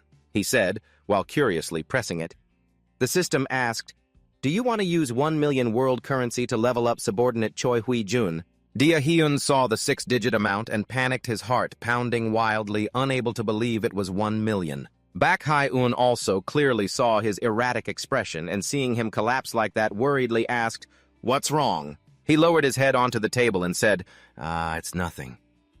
Choi Hun-jun looked at the glowing light emanating from his body, slightly believing his instincts, and frankly asked Jun, "Right now I feel full of power. Is this because of you?" He didn't deny it. "Yes. That's right." Choi Hun-jun felt the strength in his body and said it felt like he had become 10 years younger. Do Hyun smiled with satisfaction. He grabbed the bow on the table and stretched it out in front of Choi Hu-yun, saying, "Join the campaign this time, too." Hindun was frightened and amazed. "Huh?" Choi Hun-hun held the bow with trembling hands, making it wobble. Dia Hyun thought to himself, "Citizens get an extra 10% experience, and the subordinates' effects are doubled. so Dad can get more experience. June said to try to kill as many as possible. Choi Hyun-jun wanted to refuse but didn't dare, so he reluctantly agreed while suppressing his fear. All right. Jae-hyun was very pleased to hear the answer, smiling broadly and happily saying, "Then I trust you." A group of people each holding a weapon entered the first floor. The black-haired boy, slightly leaning forward, asked, "Dong Do-yin, do we need to check the second floor? I saw the glass door was completely shattered earlier. It doesn't look good." Ha Dong-dui frowned and reminded, "We still have to check. You're listening to June's orders after all. We came here as a rescue team." Ha Dong-duyen recalled the mission. The first task June assigned was to bring all survivors in this apartment building up to the 30th floor. Ha Dong-duyen crossed his arms to analyze. The key to this campaign is to lure a large number of goblins into the apartment and then eliminate them all at once. He turned to look at everyone and said, "So we need to gather as many survivors as possible. Everyone understand?" The black-haired boy carrying a baseball bat on his shoulder smiled and said, Okay, got it." Seeing that Ha Dong-dui shouted, "Good then, let's start from apartment 101. We don't know when the goblins will appear, so everyone stay alert." The numbers 101 and 102 on the wall were covered in blood. The whole group entered 101 decisively without hesitation. As soon as he stepped inside the room, the guy holding the baseball bat saw the scenes inside. The girls in the group and Moon Byung-ho were all terrified, their faces darkened, and some even vomited. Ugh. It was a scene of all the people in this room lying scattered on the floor. Underneath them was also a pool of dried blood. The window outside was smashed to pieces. Ha Dong-duyen closed his eyes tightly and gritted his teeth. He didn't want to look anymore. His heart ached painfully, regretfully saying, "Let's go." Although sad, he knew time was precious. No matter what, they had to quickly search for survivors. The black-haired boy tightened his grip on the baseball bat. The group looked at the blood-stained and shattered window, fell into silence. They were all very sad. Ha Dong-trien covered his eyes and said, "Damn it! The first floor is hopeless." He anxiously said, "Let's hurry to the second floor." The sign for the second floor. As soon as they reached the second floor, they saw many dead bodies lying in the hallway. Blood splattered everywhere. Everyone grimaced, unable to believe the scene before them. Ha Dong-trien was shocked, clearing his throat. He didn't want to see this anymore, so he led everyone up to the third floor. Damn it, straight to the third floor, the third floor. But luckily this time there were no dead bodies scattered along the hallway. Even better, there wasn't a single blood stain in sight. Ha Dong-duyen lost his composure and stormed forward, banging loudly on a door on this floor. He shouted, "Is anyone in there?" Everyone split up and started knocking on each room's door, knocking and shouting loudly. "Is anyone in there?" But no matter how much they banged on the doors, they received no response from inside. The group hung their heads low in disappointment. Their initial spirit gradually faded away. Ha Dong-duyen bit his lower lip but eventually said, "Let's keep going." On the fourth floor, Ha Dong-duyen was much more urgent than before. He knocked harder and shouted louder. "Is anyone there? We're here to rescue you." But unlike on the third floor, the door he knocked on was opened slightly. The one who opened it was a middle-aged man with a frightened face. His patchy beard and worried expression asked hesitantly, Are you really the rescue team?" Ha Dong-duyen smiled happily upon seeing a living person and said, "Yes, that's right." The man's face turned pale. He tried to say, I have some water, please. "I'm so thirsty." Ha Dong-duyen pulled a bottle of water from his pocket and handed it to the man, saying, "Here you go." The man was still doubtful and asked again, "Are you really giving this to me? Are you really the rescue team?" Ha Dong-trien didn't lie, but frankly said, "Actually, we're residents of this apartment complex, but we've come to rescue everyone. There's a safer place here. Come with us." The man couldn't believe his ears. Then suddenly he slammed the door shut. Then he opened the door again. As the door swung wide open, they could clearly see there were still some others inside. The man felt guilty and introduced himself. I've been too suspicious. I'm Hong Dong-shu. Pleased to meet you." Ha Dong-trien looked at him in surprise and reached out to shake his hand. Then he happily smiled and introduced himself. "I'm Ha Dong-jan. Nice to meet you." He then ordered the two girls in the group, Gyeon and Hyrin. "You two take him up to the 30th floor and come back here." Both quickly replied, "Yes." "Okay." Hearing they wanted to take him to the 30th floor, Hong Dong-shu panicked and shouted, "What? The 30th floor? Isn't it supposed to be outside through the first floor?" A younger, healthier-looking guy stepped out from the room unconcerned, saying, Ah, finally alive. Dad, I told you. The helicopter probably just arrived now. Hiram quickly interrupted that thought, saying, No, when you get there, you can eat hot food and take a shower. The girl in the house heard this and ran out with a joyful face asking, A shower. Really, Hong Dong-shu was at a loss for words. Hiram smiled brightly. Really? And you get to take a hot shower, too. The girl quickly ran over. She smiled at Hong Dong-shu. What are you waiting for, Dad? Let's go. He was speechless, saying, You kids. All right, the number of residents has increased to 40. Experience and rewards earned by residents will increase by 90%. The system displayed a notification that the number of residents had reached 40. Experience and rewards earned by residents would increase by 90%. Dahyun looked at the notification. So now there are 40 people. Dahyun looked at the elderly and the two kids in front of him, feeling a bit bewildered. For now, leave the children and elderly at Choi Hyung-jun's house. The young people will stay in the hallway. Quite a few people gathered outside. Ha Dong-duyen reported to Dahyun a total of 40 people. That's it. Dahyun asked again, Is that all? Ha Dong-duyen replied, Yeah, I checked up to the 29th floor. It seems quite a few people weren't in their homes from the start. Dahyun turned to look at him. You worked hard. Dahyun closed his eyes. A flash of light appeared at the corner of his eye. Choi Hyung-jun's house was almost full already. This should be enough. When Jun opened his eyes, they were covered with a dark black color. The system displayed a notification, the eyes of the absolute being. Jun's pupils brightened. He saw Moon Byung-ho carrying a chair downstairs. Choi Hyun-jun and the guy with glasses were actively pulling electrical wires down the stairs. Two girls from the group of 6 brought electrical wires to them. Ha Dong-duyen and the guy in black together carried a large water container upstairs. The darkness in Ji-hyun's eyes gradually receded. He bowed his head. Then Ji-hyun tilted his head to look at Ha Dong-duyen and smiled. Let's move on to step 2 of the goblin hunt. Ha Dong-duyen gathered everyone. Attention, everyone. He crossed his arms in front of his chest and spoke seriously. Now I will start explaining the plan. The remaining 6 people, including Choi Hyun, listened attentively to Ha Dong-duyen. Our goal is to lure all the goblins hiding underground out. Ha Dong-duyen explained. First, we will start from the first basement floor, dividing into 2 teams. Agitate the goblins in the first basement first and then clear them out. According to this plan, we must defeat all the goblins on that basement floor. Ha Dong-duyen continued explaining the plan then to deal with the goblins in the second basement afterwards. At that moment, the guy with glasses suddenly raised his hand. Ha Dong-duyen looked at him. Yes, go ahead. The guy with glasses voiced his concern. What if the number of goblins is more than we expected? He frowned worriedly. Wouldn't we get stuck on the first floor? Also, if the goblin bodies block the way, moving will be difficult. The long-haired girl holding a bow smiled confidently. Don't worry, I alone am enough to take them all down. Ha Dong-duyen agreed. Exactly this time we have more people, so that won't be a problem. The guy with glasses frowned, but accepted it despite still being worried.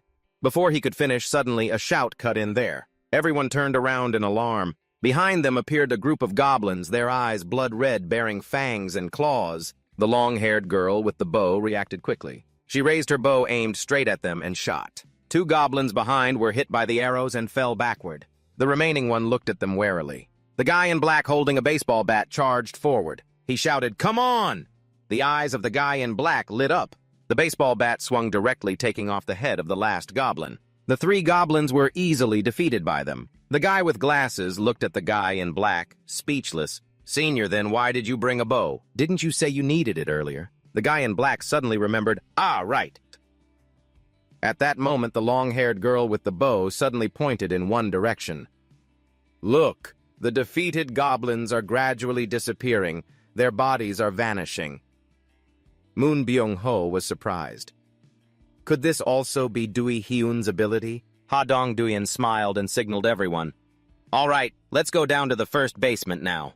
Moon Byung-ho happily followed Ha Dong-duyen, knowing right away that he would have a solution. At the same time, the system displayed notifications. Resident Ha Dong-duyen, Resident Kim Gang, Resident Yu Hiren trust level increasing. Dahyun twisted open a water bottle. A bunch of system notifications appeared right before his eyes. Just in time.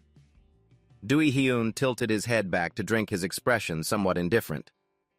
I didn't intend to do it, but it feels like I'm supervising them. The system showed 2 notifications. Resident Moon Byung-ho has reached trust level 50. Loyalty has been unlocked. Resident Moon Byung-ho has exceeded loyalty level 30. Conditions for registering as a family guardian have been met. Dewey Hyun looked at the notification and was startled. He couldn't help but exclaim, "What?" Only in a few hours. Dewey Hyun thought silently, well, that's fine. The faster we get more family guardians, the more the development will break through. He exclaimed, "Huh." The system refreshed the notification.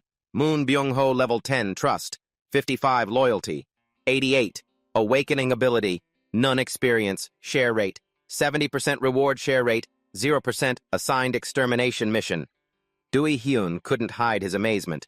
Loyalty already at 88. Very quickly, Dewey Hyun calmed down. It's not a bad thing. Dewey Hyun raised his hand to operate the system and then smiled. So the time to register as a family guardian has been set. At the same time, a pitiful scream of the goblin group echoed in the basement. There. Ha Dong-jin attacked with his fist. Moon Byung-ho, the long-haired girl, and the guy with glasses behind skillfully used bows to take down the charging goblins. The guy in black was not to be outdone. His baseball bat swung and immediately took down one of them. Moon Byung-ho suddenly froze. He felt a powerful energy surging through his body. Everyone turned to look at him in surprise. The guy in black couldn't help but shout loudly, "What the hell is this now?" The goblins were blinded by the light emitting from Moon Byung-ho. Instinctively, they raised their hands to shield their eyes. There. The light carried a terrifying power that spread to the goblins standing there. They couldn't quite endure it and screamed. Their eyes shone red in the dark night. They held their eyes in pain and screamed loudly. Ha Dong-jin shouted loudly, though what he said was unclear, but it didn't matter. He signaled to everyone, "Run." With that, everyone fled toward the escape route. Ha Dong-jin and the long-haired girl fired arrows to attack the goblins, chasing them to support everyone's escape. An arrow struck directly into the head of a goblin, causing it to collapse. The long-haired girl squinted, her gaze turning dangerous. She created 2 clones of herself, continuously shooting arrows at the agitated goblins charging forward. One fell down and another immediately stepped forward. They howled fiercely as before.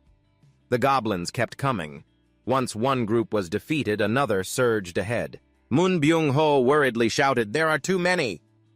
Ha Dong-jin turned pale with fear. Damn, I didn't expect to attract this much attention. The guy in black shouted while running. It seems like they all came up from the second basement. The long-haired girl kept firing her bow at them, yelling to remind everyone, "Quick, run to the emergency stairs." The sound of pounding footsteps grew louder. The emergency stairs were getting closer. The guy with glasses held the door and urged loudly, hurry up, everyone, get inside quickly." After everyone got through, Ha Dong-jin promptly closed the emergency exit door. A goblin stretched out its hand, trying to squeeze through. Ha Dong-jin pushed the door with all his might. Cough. The goblin's hand went deeper and deeper inside. There, Ha Dong-jin was scared pale. The guy with glasses and the guy in black immediately rushed to help him. They shouted, "Ah!" then pushed hard together to close the door. The goblins advanced in increasing numbers. They stuck their heads through the crack and howled, "Ki!" The guy in black was about to lose it, shouting, "Damn, at this rate, it's hard to hold out." Ha Dong-jin also tried his best. The guy with glasses warned, "Everyone quickly go to the first floor." Just as the situation grew critical, suddenly someone shouted loudly, making the 3 of them jump. "Get out of the way!" Choi Hyun-roon appeared, gritting his teeth and shouting. Muscles bulged on his body, and behind him appeared the image of a giant gorilla. The system announced the inherent divine power of the Monkey King Sea, making him a divine power bearer comparable to the gorilla species. Choi Hyun-roon dashed forward, pushing hard on the door, directly closing it to lock the goblins outside. Ha Gong-dan looked at Choi Hyun-roon in fear. Ha, the guy in black, worriedly said, "We must succeed." The goblins outside refused to give up. They kept pounding the door and howling. Ki Choi Hyun-jun was about to break down, sweat pouring down his face, pale and breathing heavily. Choi Hyun-roon's whole body trembled. He must succeed. This is what he must do. Ha Dong-jin went upstairs, then turned back, saying, "Uncle, we're safe now. Come up quickly." Choi Hyun-jun turned around. He hurriedly ran upstairs with everyone. At that moment, Choi Hyun-jun suddenly twisted his ankle. He lost balance and fell to the ground. With no one guarding the door, the goblins easily pushed it open and rushed in. Everyone shouted anxiously, "Uncle Choi Hyun-jun is on the ground!" Someone shouted anxiously, "Whatever, go ahead first." A goblin quickly reached out toward him. Ha Dong-jun broke out in a cold sweat. "Damn it!" A shadow flashed past him. The guy in black swung his baseball bat to fend off the charging goblin. He reached out toward Choi Hyun-jun. "Uncle, come here quickly!" Countless goblins rushed forward together. They screamed loudly, "Kie!" Choi Hyun-jun raised his hand, trying to grasp the black-clad guy's hand. Cough! A goblin's hand reached out and touched Choi Hyun. Immediately after, Hyun-jun suddenly vanished right there. The goblin lunged, but missed. The black-clad guy raised his eyebrows in confusion. Oh, the goblin horde immediately charged at him. Look, he's sweating profusely with fear. A goblin jumped up to attack him. He swung his baseball bat and knocked it back. The other three immediately raised their bows to provide cover fire for him. Dishu, hurry up. The black-clad guy is actually Diok X, looking bewildered. Huh. He quickly turned and ran up the stairs. The guy with glasses shouted loudly, "Hurry up, Kang Oshu!" Ha Dong-duyen raised her bow. She and the long-haired girl shouted in unison, "Hurry up!" Kang Do quickly ran up to where everyone was standing. A full moon night at the apartment building. A bear with blazing red eyes bared its fierce fangs and bit a goblin to death. It tore the goblin apart wildly. Kill more. Its bloodshot eyes fully revealed its wild nature. It ripped apart one goblin after another, needing more. Behind the goblins shouted, "Iki Ike." The bear turned its head abruptly.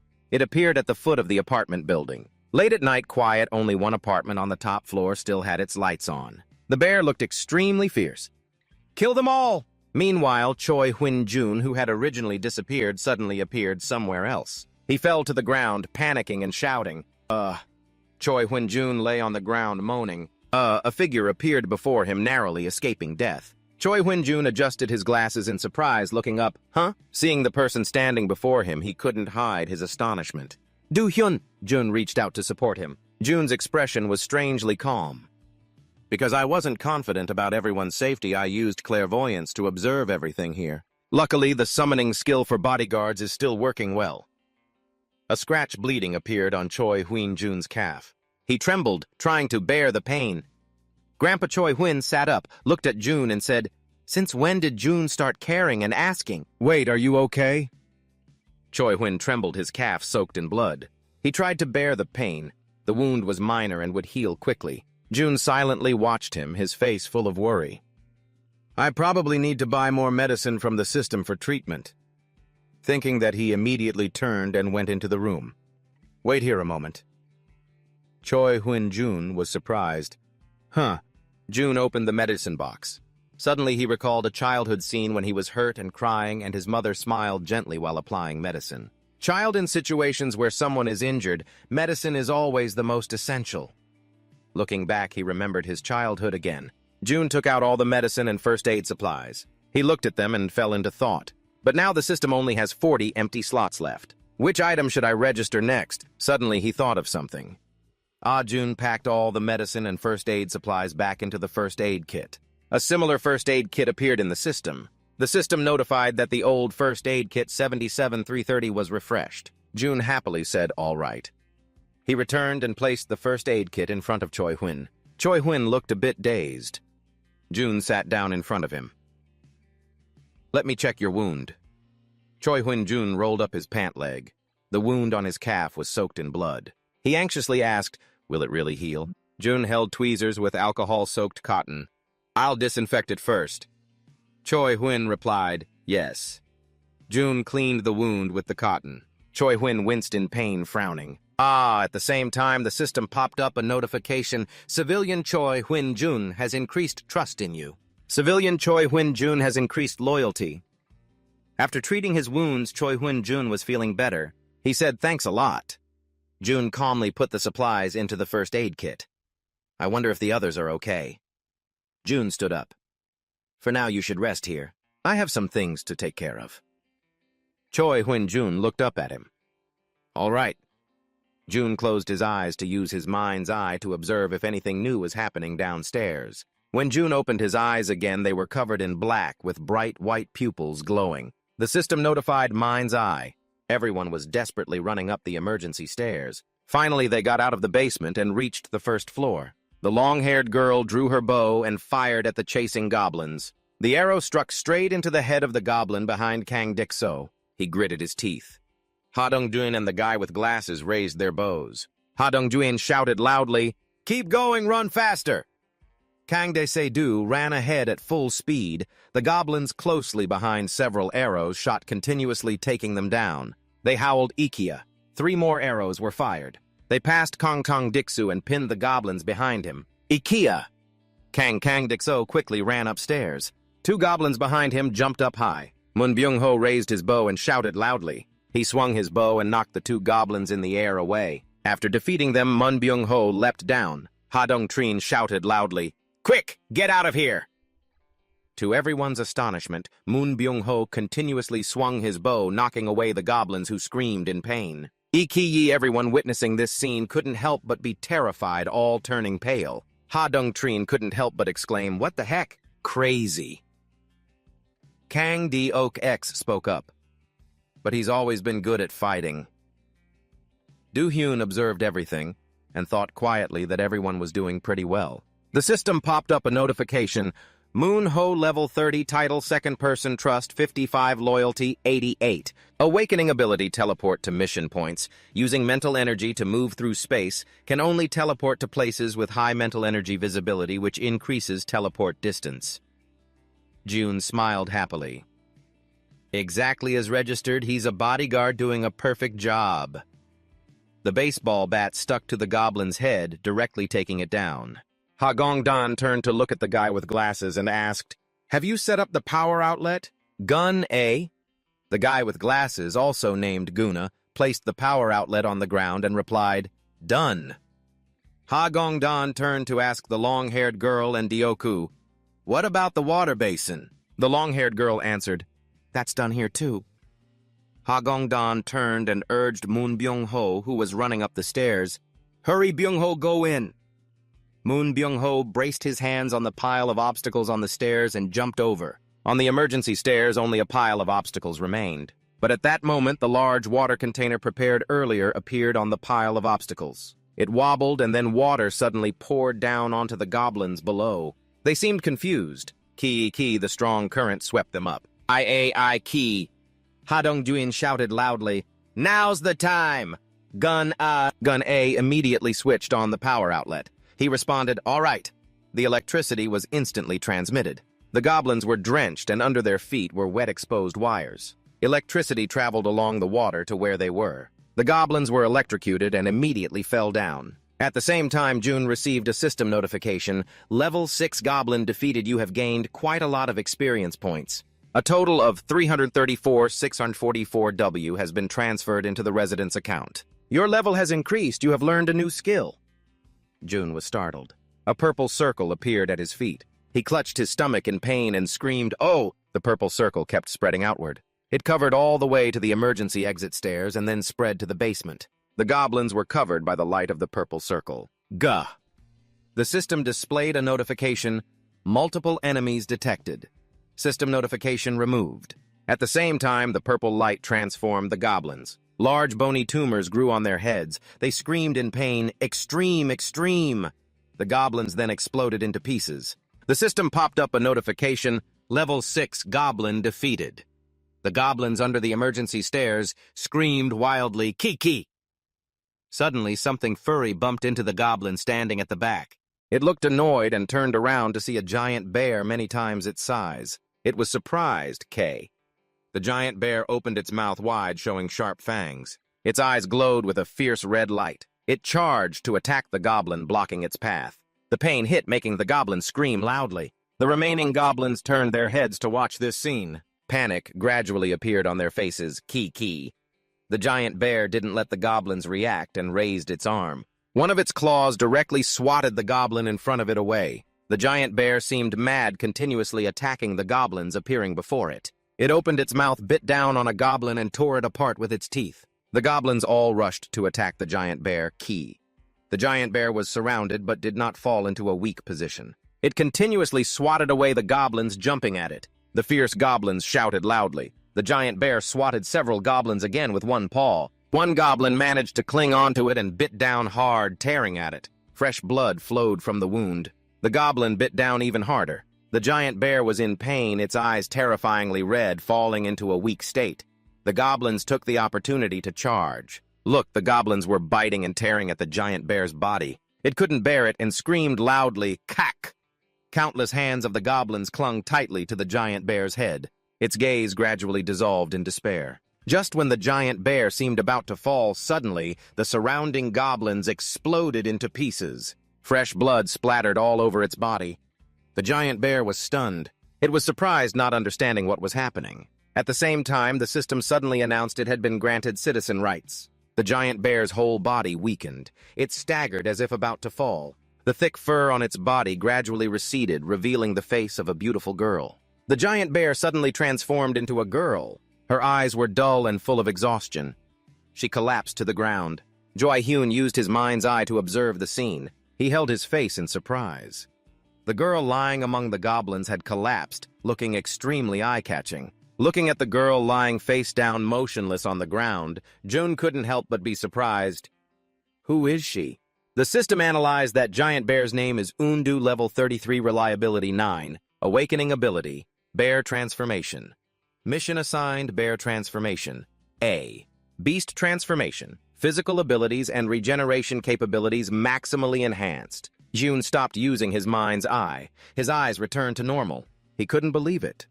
Level 33 with an A rank ability. Moreover, the system announced Citizen Ha Dong-duyen has reached Reliability 50, Loyalty unlocked. Citizen Ayu Hyren has reached Reliability 50, Loyalty unlocked. Jiun was surprised, Ha Dong-duyen, Yu Hiren, and even Kang Diksu too. The final announcement, Citizen Kang Diksu has surpassed Loyalty. The conditions to register as a family servant have been met. Di-hyun closed his eyes. Good. When he opened them again, he loudly said, "Register family servant, Kang Diksu." Information on Kang Diksu appeared in the system. Name Kang Diksu, level 25. Title, Third Servant. Reliability, 55 Loyalty, 31. Awakening ability, Steel Knight. Mission Steel Knight B. Summon full steel armor with powerful weapons. Yoon fell into thought. The level of a family servant is determined by awakening ability rank. He thought of Choi Hrun. C rank ability. Godzilla level strength owned by Choi Hrun, level 20. Jun then thought of Kang Diksu. B rank ability, Steel Knight owned by Kang Diksu, level 25 plus Moon Byung-ho. Jun thought quietly, finally.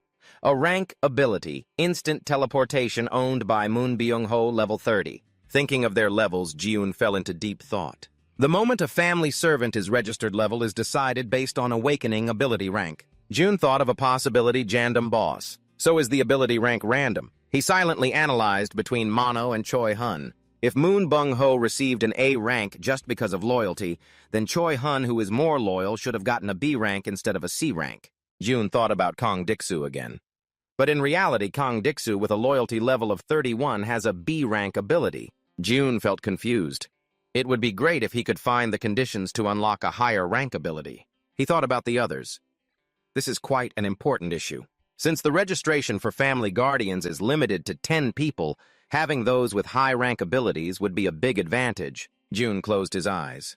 The problem was he still didn't know what would happen next. What if he awakened another family guardian and an even stronger one appeared? The system reminded him that awakened individuals can move freely through stairs, elevators, and hallways. Yoon moved forward and touched the elevator in front of him. The system announced a perfect false chai vision. Jun's eyes were immediately covered in black. He looked at the girl lying in the basement. The elevator stopped at the 30th floor. Jae-hun turned around and said, "I need a moment." Choi Hyun-jun was surprised, huh? The sound of the elevator door opening echoed. Floor 30. The doors are opening. Ji-yoon said, "It would be great if you could bring the woman from the second basement floor up here for me." Meanwhile, 2 people were clearing electrical wires in the emergency stairwell. Kang Deok-soo looked at the dead goblins scattered in front of him. He was confused. He grabbed the electrical wires tightly. What's going on? Why did the goblins suddenly die so violently like this? The man with glasses was also curious. Yeah, it seems like someone brutally slaughtered them. Ha Dong-duyen frowned silently at this level of power. He thought of the scene earlier when the goblins fell. It was definitely someone with immense strength. Ha Dong-duyen bit his lip. Sweat poured down like a stream. He recalled the first day they arrived at this place. Choi Hui-jun said, "Anyway, as long as everyone is safe, that's what matters." Choi Hui-jun smiled warmly. "Yeah, the hot water is ready too." The two girls in their group were very surprised. Hot water. That's your ability too, right, Jun? And even when Par Tu Yuan bashfully waved their hands, it was all thanks to the ingredients that Dune provided. Without you, Du Hyun, we would have only been able to invite Kum with a tangerine for a meal. Ha Dong-duyen thought about Jun's mystery. He silently concluded that it was definitely that person's ability. Ha Dong-duyen turned to look at Moon Byung-ho gathering electrical wires beside him, and also Byung-ho. Remembering Moon Byung-ho rushing wildly to attack the goblins on the stairs, that timid guy suddenly changed completely after meeting Kim Ji, much stronger than before. Ha Dong-duyen was rolling up the wires while distractedly thinking, if he's this strong, it's really scary. No matter if it's me or anyone else with some ability, the end result will be the same. That is death. Ha Dong-trien had almost come to terms with it in this miserable world. To be saved, one must definitely be chosen and protected by him. Number 82 outside the elevator entrance lit up red. Cho Hun-jun hurriedly rushed out of the elevator. He went to the side of the unconscious girl in the basement. At the same time, Jun's eyes were covered in black. He crossed his arms, his face cold as he observed everything below. A child was playing with a small toy car. The boy was still happy despite sitting alone. "Come on, Mia, too." Suddenly, the boy turned his head back. Oh, it was Yeon-du smiling at the boy. "Mom," the boy waved back at her smile. Not sure what happened, she suddenly froze. Sweat drops on Yeon-du's face increased. Behind the boy were 3 goblins. This was the reason for her fear. The boy didn't know how dangerous they were. Yeon-du teared up. She shouted, "No!" The toy car was stained with blood. She was startled awake. Huff. Jae-hyun stepped forward to ask about her condition. "Miss Yeon-du." He just looked at her without saying anything. Yeon-du felt a throbbing headache. I introduced myself happily. "I am Kim Ji-hyun." She just woke up and wondered, "Is it because of you?" He fell into a state of confusion. "What, you still remember the one who harmed my child?" That goblin gang was blown away. His hand suddenly clenched. Jae-hyun did not deny it. "Yes, that was me." Yeon-du didn't know what else to say. The image of him killing the monster was deeply imprinted in her mind. That many goblins were taken down in the blink of an eye. Yeon-du was a bit hesitant. She was cautious in her thoughts. If it was this person, Yeon-du clenched the trembling arm tightly. Tears fell once again. Could he do that? He was surprised when Yeon-du said, "Please save my son." Her face was full of tears. "My son." She cried in pain. "Just one day, even one day, please." The system sent a message to residents increasing Ionju resident trust level. Ionju expressed her feelings. "I really miss my son." He dared not speak the truth. The goblins had killed her child. She sobbed, wiping away tears only for them to flow again. Sniffle, sniffle. Jae-hyun felt more and more sorry for her. Was there any other way? A series of system notifications arrived for him. Quest formed. Kill 1,000 goblins unlimited time. No penalty reward. Resurrect. Yeon-du's son, strange. Jun hesitated greatly. Was this really possible? Yeah. He quickly pressed the execute button on the screen. Could not accept the quest as expected, it was not allowed. His faint hope was extinguished, which was understandable. Saving the dead was originally impossible. Turns out Jun didn't have enough money. The resurrection quest reward could not be executed due to insufficient balance. Please increase the required balance and try again. What now? He regained confidence in helping her. So this really was unbelievable to Jun. As long as he had enough money, he could resurrect the dead. Not a sound in the room. He didn't dare confirm to Yeon-du, unsure how much money was needed for resurrection. The situation was still quite unpredictable. In the end, Jun decided to tell her, but she shook off her tears. Were her cheeks soaking wet? He decided to trust the system once more. "I think there's a way to help you." Yeon-du listened intently. "Maybe I know how to save your son. There's still hope." She had calmed down. "Are you serious? You can save my son." Jun wasn't sure. "I think so." But Yeon-du fell into worry. His heart was in turmoil now, but surely there was a way. She would do anything to save her son no matter what. "Tell me what to do." He already knew each person's abilities.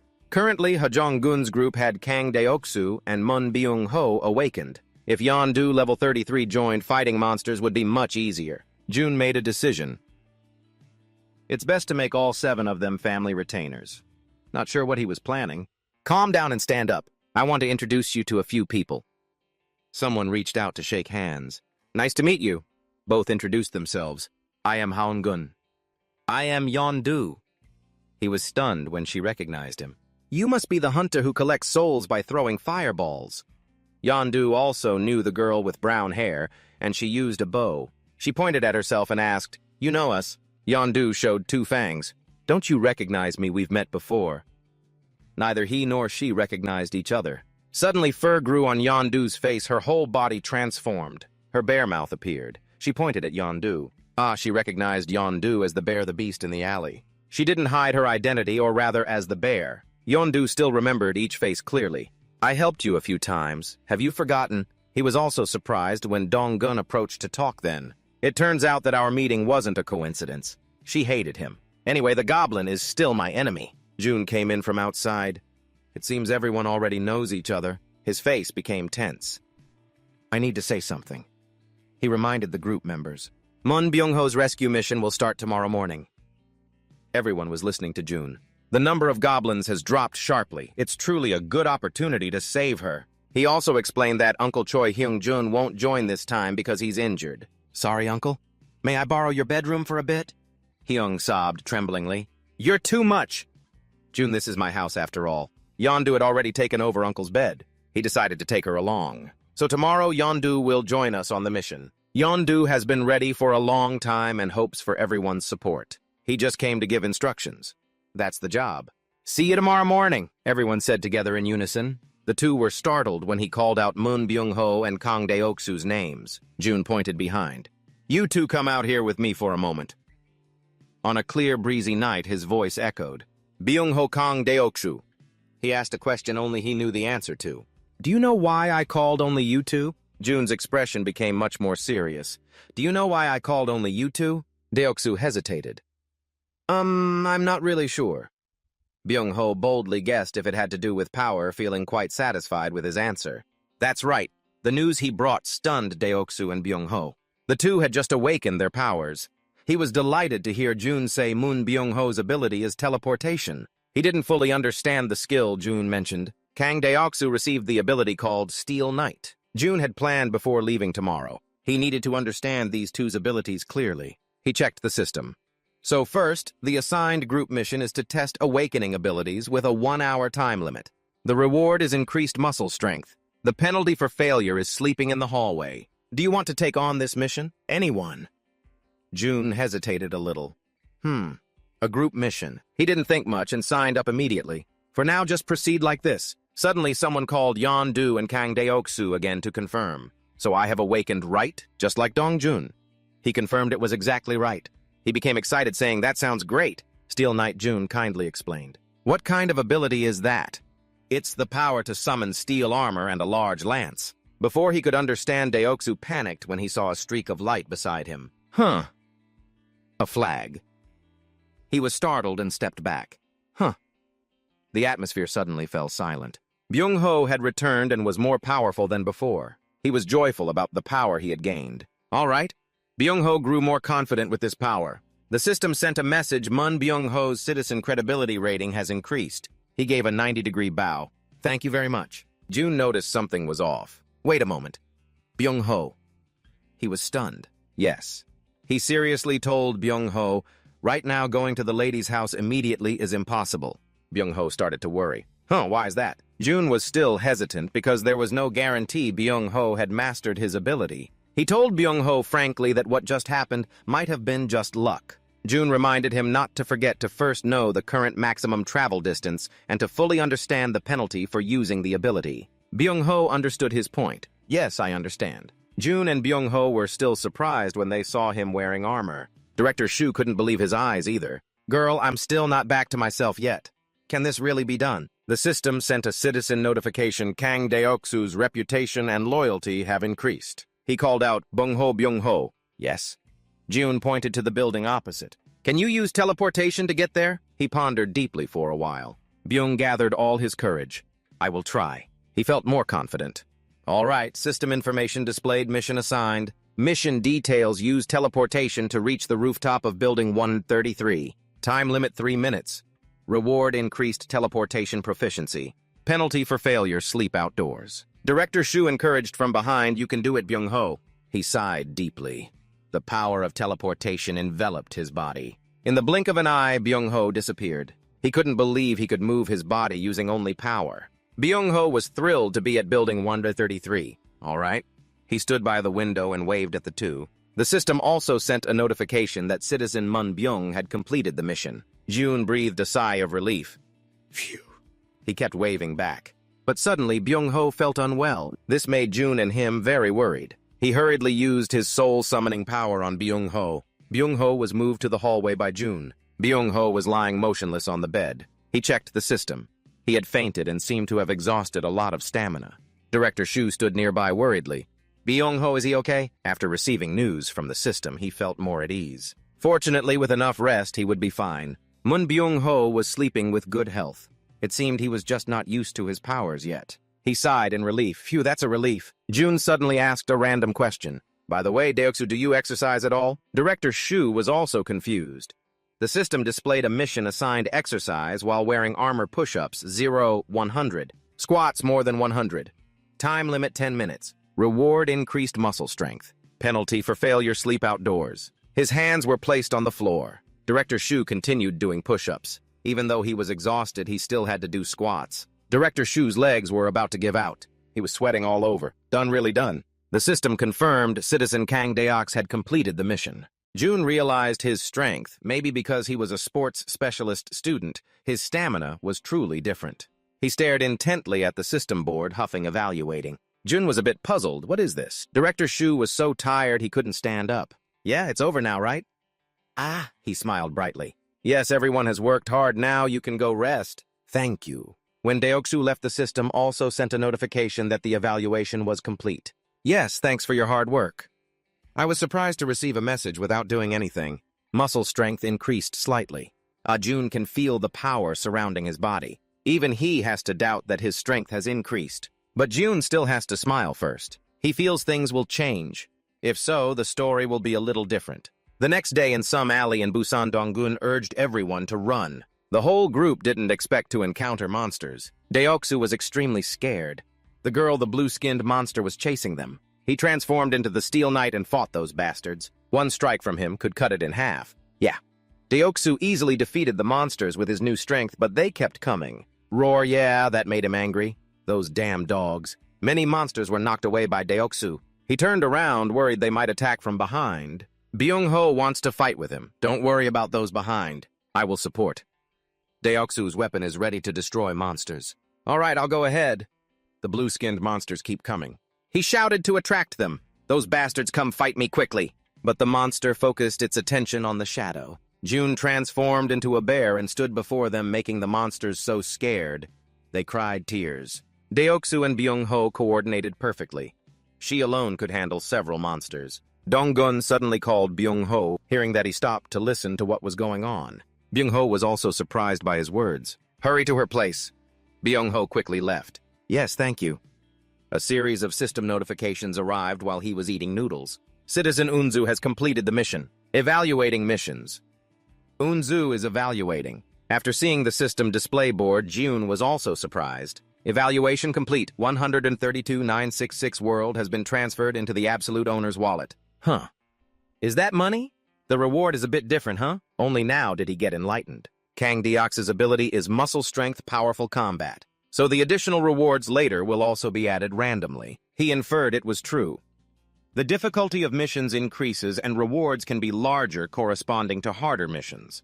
Message from System Citizen Mun Byung-ho has completed the mission. Has used up all mission attempts for today. Evaluating missions. Mun Byung-ho has completed evaluation. Jun was eating noodles but still wanted to check. Let's open the reward. He sprayed glue stiffly, then the system displayed hitting the jackpot. Congratulations. System announces jackpot win. Congratulations, you received an additional skill. Yoon was eating rice but choked. He was quite surprised. What jackpot? Yoon couldn't understand. Could he really get skill points like that? The system notification showed the current skill points were 1. He froze completely. Without joy, he exclaimed, "That's something." Meanwhile, Moon Byung-ho was running and training very hard. Sweat dripped down Moon Byung-ho's face. Standing in front of a familiar house, he opened the door and stepped inside. After opening the door, Byung-ho ran quickly, calling out, "Grandma!" He opened his eyes wide. Byung-ho saw his grandmother lying asleep on the bed. Byung-ho ran quickly to shake her awake, shouting loudly. Opening her eyes, she placed her hand on him, her voice a bit shaky from drowsiness. "Huh, it's Byung-ho, right? It's you, isn't it, Byung-ho?" Byung-ho cried loudly like a child, tears welling in his eyes. Byung-ho hugged her tightly, silently, thanking the heavens, feeling so lucky. His voice seemed like it wanted to sob. "I'm sorry, it's me, Grandma. I came too late, didn't I?" He just kept crying non-stop. Byung-ho truly felt very grateful to June, sincerely thanking him. The system sent a notification that Byung-ho's loyalty level has increased. Resident Byung-ho reached 100 loyalty points and can now apply to become a family servant. The limit on family servant ownership has been increased. June was a bit surprised to receive the news. What the system reminded the family servant manager: 1. Choi Hoonan level 20, Moon Byung-ho level 30, Kang-duk level 25, total participants 311. June panicked, never expecting to level up this way. He tapped the system screen to check how much Byung-ho needed to reach the next level. The system notified that there wasn't enough available cash to upgrade, requiring 100 million W for the next upgrade of the family servant. "Byung-ho, please check your available balance again." June couldn't believe the amount of money was so huge. He blurted out, "Damn it, 100 million, really?" He wrung his hands in frustration. "Damn it, I'm doomed, Byung-ho. I'll assign you daily tasks." A voice rang out. June was startled. "What's that?" He looked around in confusion. It was the elevator bell. Who could it be? Slowly raising his eyes, June saw two people at a distance, a man and a fairly young woman. Inside Park Hae-won's house, she heard the doorbell. "Hello, is anyone home?" Hae-won was quite surprised as she opened the door, vaguely asking, "Are you the young woman who introduced herself earlier?" "Hello, my name is Kim Dabin." Dabin pointed to the person carrying a box on his shoulder. "And this is my younger brother, Kim Min-ho." Dabin introduced, "We come from apartment number 1701. Hae-won bowed shyly. Hello, may I ask what brings you here?" Dabin sighed. We need to ask a small favor." Hae-won was quite surprised. What kind of favor? Dabin's request was rather blunt, but she spoke shyly. "Could we borrow your bathroom for a bit?" Hae-won shuddered. She asked again, "Just to use the bathroom." Dabin was embarrassed. "Yes, we just need to take a quick shower." Hae-won stepped aside, relieved it wasn't something serious. Dabin and Min-ho also stepped inside. "Thank you for your help." Min-ho pointed to the box in front of him and asked, "Where can I put this?" Hae-won inquired. "Oh, what is that?" Dabin smiled. "It's just some canned goods and a few miscellaneous things." Hae-won became quite excited. "Oh, really?" There were many canned items inside. Hae-won seemed a bit embarrassed. "Oh my, no need to be so polite. Thanks so much." Dabin waved it off. "It's just a few things."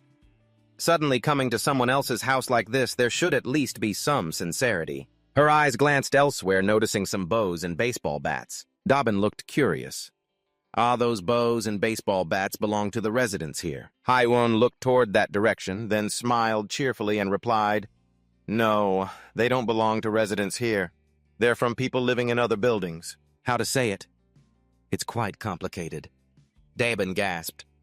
"Oh, that's how it is." June watched from afar and could be sure that at least temporarily they weren't bad people. He decided to stop by to check for sure and to chat with them a bit. Maybe he could ask them to help save people in other buildings. Unexpected good news, the system announced. You have received a level 27 chain tiger, gaining a large amount of experience points. The available balance in the resident's Supreme Wallet has increased to 29,783 200,000 W. Skill level has increased, and you have also acquired a new skill.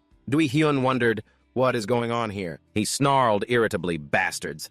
At this time, Ha Dong-jian was drenched in blood. Dong-jian was bleeding uncontrollably. He and many others had been captured. Countless precious animals like leopards, tigers, and bears had all been slaughtered. June shouted, "What the hell is going on here?" His eyes were bloodshot and bruised, his mouth screaming non-stop. "What's that?" The system indicated that a candidate meeting immigration requirements was detected. "Do you want to grant residency rights?" June writhed. Survivor pupil. He ordered grant the rights quickly. Notification of successful residency rights granted to citizen Duin Kong Huyu Kim Dezung Namjo Munhi Harry Nam Ang Nam Jinzu Kim Juang Ozong Su and Park Pongo. The number of residents increased by 50, doubling the population and residents' income by 100%. The number of residents has reached the required amount. Unlock the faith power skill for all residents. Do Hyun was surprised. Faith power. He writhed in pain. That sound echoed again. Tisk, where are you hurt? Many people on the other side were fighting desperately, using all their strength to hold back. Do-hyun was cornered. Damn, this is bad. He couldn't believe it happened exactly when Jun-do got injured. Horrified screams echoed directly into their ears. The residents scattered in panic everywhere. Everyone was shocked. What? What's going on? A direct hit just like that? Even we... Everyone was trying to understand what was happening. Why does my body suddenly feel so light? Someone else said, "That's strange, I don't feel tired anymore." The system announced a passive faith power boost increasing all stats by a percentage based on trust level. Jun exclaimed, "So that's how it works." Haong Jion's teammates all had trust levels of 50 or higher. Stamina, strength, vision, reflexes, all stats increased by more than 50%. A surge in combat power was obvious. Mun Byung-ho smiled brightly. It has to be thanks to Jun. The system kept sending good news. Resident Kim Ga-ya reached 30 loyalty points. Resident Kim Ga-ya qualified to register as a house deity. Resident IUHE reached 30 loyalty points and also qualified to register as a house deity. Do-hyun sighed in relief. The two could finally register as house deities. Everyone in the residential area was surprised. Whoa, what's this? The system reported Kim Ga-yang, level 24th person trust, level 58. Loyalty 32. Awakening ability. Penetration. Activated mission IUHAE, level 25, 5th person.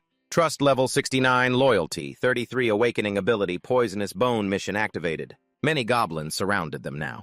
The two held their staffs ready to fight back. She shot a goblin with an arrow, knocking it down. They all screamed in pain. She was surprised, too. Oh my god, what is going on? It turned out to be Penetration C, using spirit energy to shoot arrows that can pierce targets. Jae-hyun calmly chose to activate the mission. Mission activated. Mission details use penetration skill to hunt 10 goblins within 10 minutes. Reward penetration skill upgrade. Failure penalty fatigue. Do-hyun was pensive. This skill seemed a bit off. There was also Poisonous Bone B, which used poisonous bones to create deadly toxins. The skill was powerful, but was Poisonous Bone B level. Misuse could harm teammates. He decided to set it aside for later study. The system reported that Resident Kim Ga-yang had completed the mission. Resident Kim Ga-ya had used all the daily missions available. Residents were evaluating the mission completion of Kim Ga-yang. Do-hyun sighed in frustration. Oh man, why did I come up empty-handed this time? While free, he decided to check on the residents on the lower floor. He entered the dimensional space, and in an instant, Ji was at his destination. Seeing the surroundings, Jun exhaled. Not bad, they've stored water well. He looked around and showed no surprise. No wonder they didn't want to join Hong Jion's group. They had already stocked plenty of water and food. Suddenly, Jae-hoon saw something flash by. What's that? He quickly chased after it. The system sent an info board. Kim Dae-jong, level 26, trust level 18, awakening ability. Healing experience rate. 0%. Income rate. 0% mission activated to remove healing. B-type uses spirit energy to heal wounds. Jae-hyun was surprised. What the hell, a healer? Do-hyun stood stunned at the apartment door. The door slowly opened, but unfortunately the safety latch was engaged. Dune started to get tense and sweat, but suddenly he remembered. Oh, right. The skill he just received was the invisible hand skill of the level 1 ruler that summons and controls invisible hands. Dune began to act. Good, he felt the safety latch break. The invisible scissors were summoned. Do-hyun inserted the scissors and prepared to cut. He used all his strength, breaking the lock latch in two. The door was slightly opened. Jun quickly ran inside. He saw the healer he had been searching for, Kim Dae-dong, lying unconscious on the spot. Do-hyun came over and tried to wake her up, but it was bad. Her condition was worse than he had thought. According to his guess, it seemed she was severely dehydrated. Jun looked around to see if there was anything nearby that could help her. His face started to tense up. What is this? He didn't understand. How could this be why? Jun was determined. No matter what, he would definitely save her. He pulled out his tools. Would this work? The system notified a new mission. Help the person regain consciousness. Reward recover from dehydration symptoms. Jun accepted the notification and sent it back. Citizen Kim Dae-jong completed the mission cost consumed 10 million. Hyun sighed in relief. All right, Dae-dong was slowly opening her eyes, too. Dae-hyun shook her. Can you wake up a little bit? Dae-dong was dazed. She asked, Who are you? Jun replied, My name is Kim Jun. I live upstairs. Dae-dong was surprised. She asked more because she realized she was lying somewhere unfamiliar. Where is this? Jun answered honestly. I saw you in critical condition, so I broke into the house. Dae-dong recalled and let out a sound, tears streaming down her face. Oh my God. Dae-dong covered her face and cried hard. Her sobbing made him look quite confused. He spoke up, Kim Dae-dong, I'm sorry, but you have to help us. Jun pleaded, our teammate is badly injured. Dae-dong leaned on the floor. She looked up silently. Dae-dong didn't understand what he was talking about. Right now, Dae felt extremely confused. How can I help? What the heck is he talking about? This was ridiculous. Dae-dong was surprised and told him to heal himself. How does he know I'm a nurse? She considered the situation, seeing how desperately he was asking for help. It seemed like he wasn't dangerous, but still not sure for sure. Just pretend to agree for now. She made a plan. Okay, where do I need to go? Jun suddenly stopped her. Wait, the system just sent a mission. Mission assigned, use your power to heal Eun-do who has been injured. Time 1 second reward, increased power taming level penalty for failure none. Jun thought heal Eun-do. He said to Dae-dong, first eat this and rest. I'll bring the person who needs healing here. Dae-dong was surprised. Do-hyun pulled out a bunch of tangerines and put them in front of her. Dae-dong tried to stop him but was too late. Wait a minute. She shouted, wait. Dune froze. Huh. Dae-dong pointed at the system in front of her. What's that? Jun smiled awkwardly. I'll explain it slowly later. Then he let Dae-dong sit there alone. Your body is still very weak, now rest here a bit. Dae-dong took the tangerines. She was trembling as she held them. Am I dreaming? Jun opened the door and stepped inside. Jun quickly entered. The system announced that Kim Dae-dong's citizen credibility was increasing. He sighed. She still can't trust me yet. Jun thought again. It's true I barged in like that. How could she trust me easily? He observed from afar. Now it's probably almost time for them to arrive. But he suddenly shouted, Huh! In front of him was a scene of a tiger chasing everyone. Dun's face darkened. That was a tiger with its mouth open. It even bared its fangs and claws. It was chasing right behind everyone. Do-hyun knew it was the red tiger. Do-hyun silently watched. There's another one. What that red tiger still hadn't given up on the plan to hunt everyone down. Suddenly someone tripped and couldn't run anymore. The girl fell far behind. Everyone called out her name, Hezin. Hezin painfully tried to lift her heavy body but couldn't. From afar came a loud shout, No! Hin stood up unaware that the red tiger was very close to her. Hin looked back, the red tiger's mouth wide open as if to swallow the little girl whole. The sharpness of the red tiger's fang gleamed. It was about to swallow her. Suddenly, the red tiger stared at something and spared Hezin, but Hezin had disappeared without anyone noticing. Hezin had just escaped death, panting hard, then was unexpectedly coughing a long cough. Jun breathed a sigh of relief. That was close. He looked at the girl in front of him. Anyway, thanks to that and misfortune, there is fortune. It also bought us quite a bit of time. This system really has a keen nose already detected an individual meeting the criteria to become a citizen. Do you want to grant them citizenship? Suddenly someone appeared. It was Moon Byung-ho. He brought his grandmother to beg, Grandma, please rely on him. Doo-hyun reassured, Okay, but wait a moment. Byung-ho nodded. All right, but Doo-hyun showed a determined expression. Byung-ho was silent for a moment, then he hugged his grandmother tightly in agreement. All right, I understand. At this time, the red tiger was still crazily attacking everyone with no intention of stopping. Doo-hyun once again used the invisible hand he planned. That tiger had to be caught in a different way. The red tiger opened its mouth, baring its fangs to threaten everyone. Ha Dong-jeon felt something blocking his way as he was running. He lifted an iron bar and then kicked it straight toward the red tiger. Ha Dong-jeon also grabbed the melting ball in his hand, then threw it with all his might at the tiger.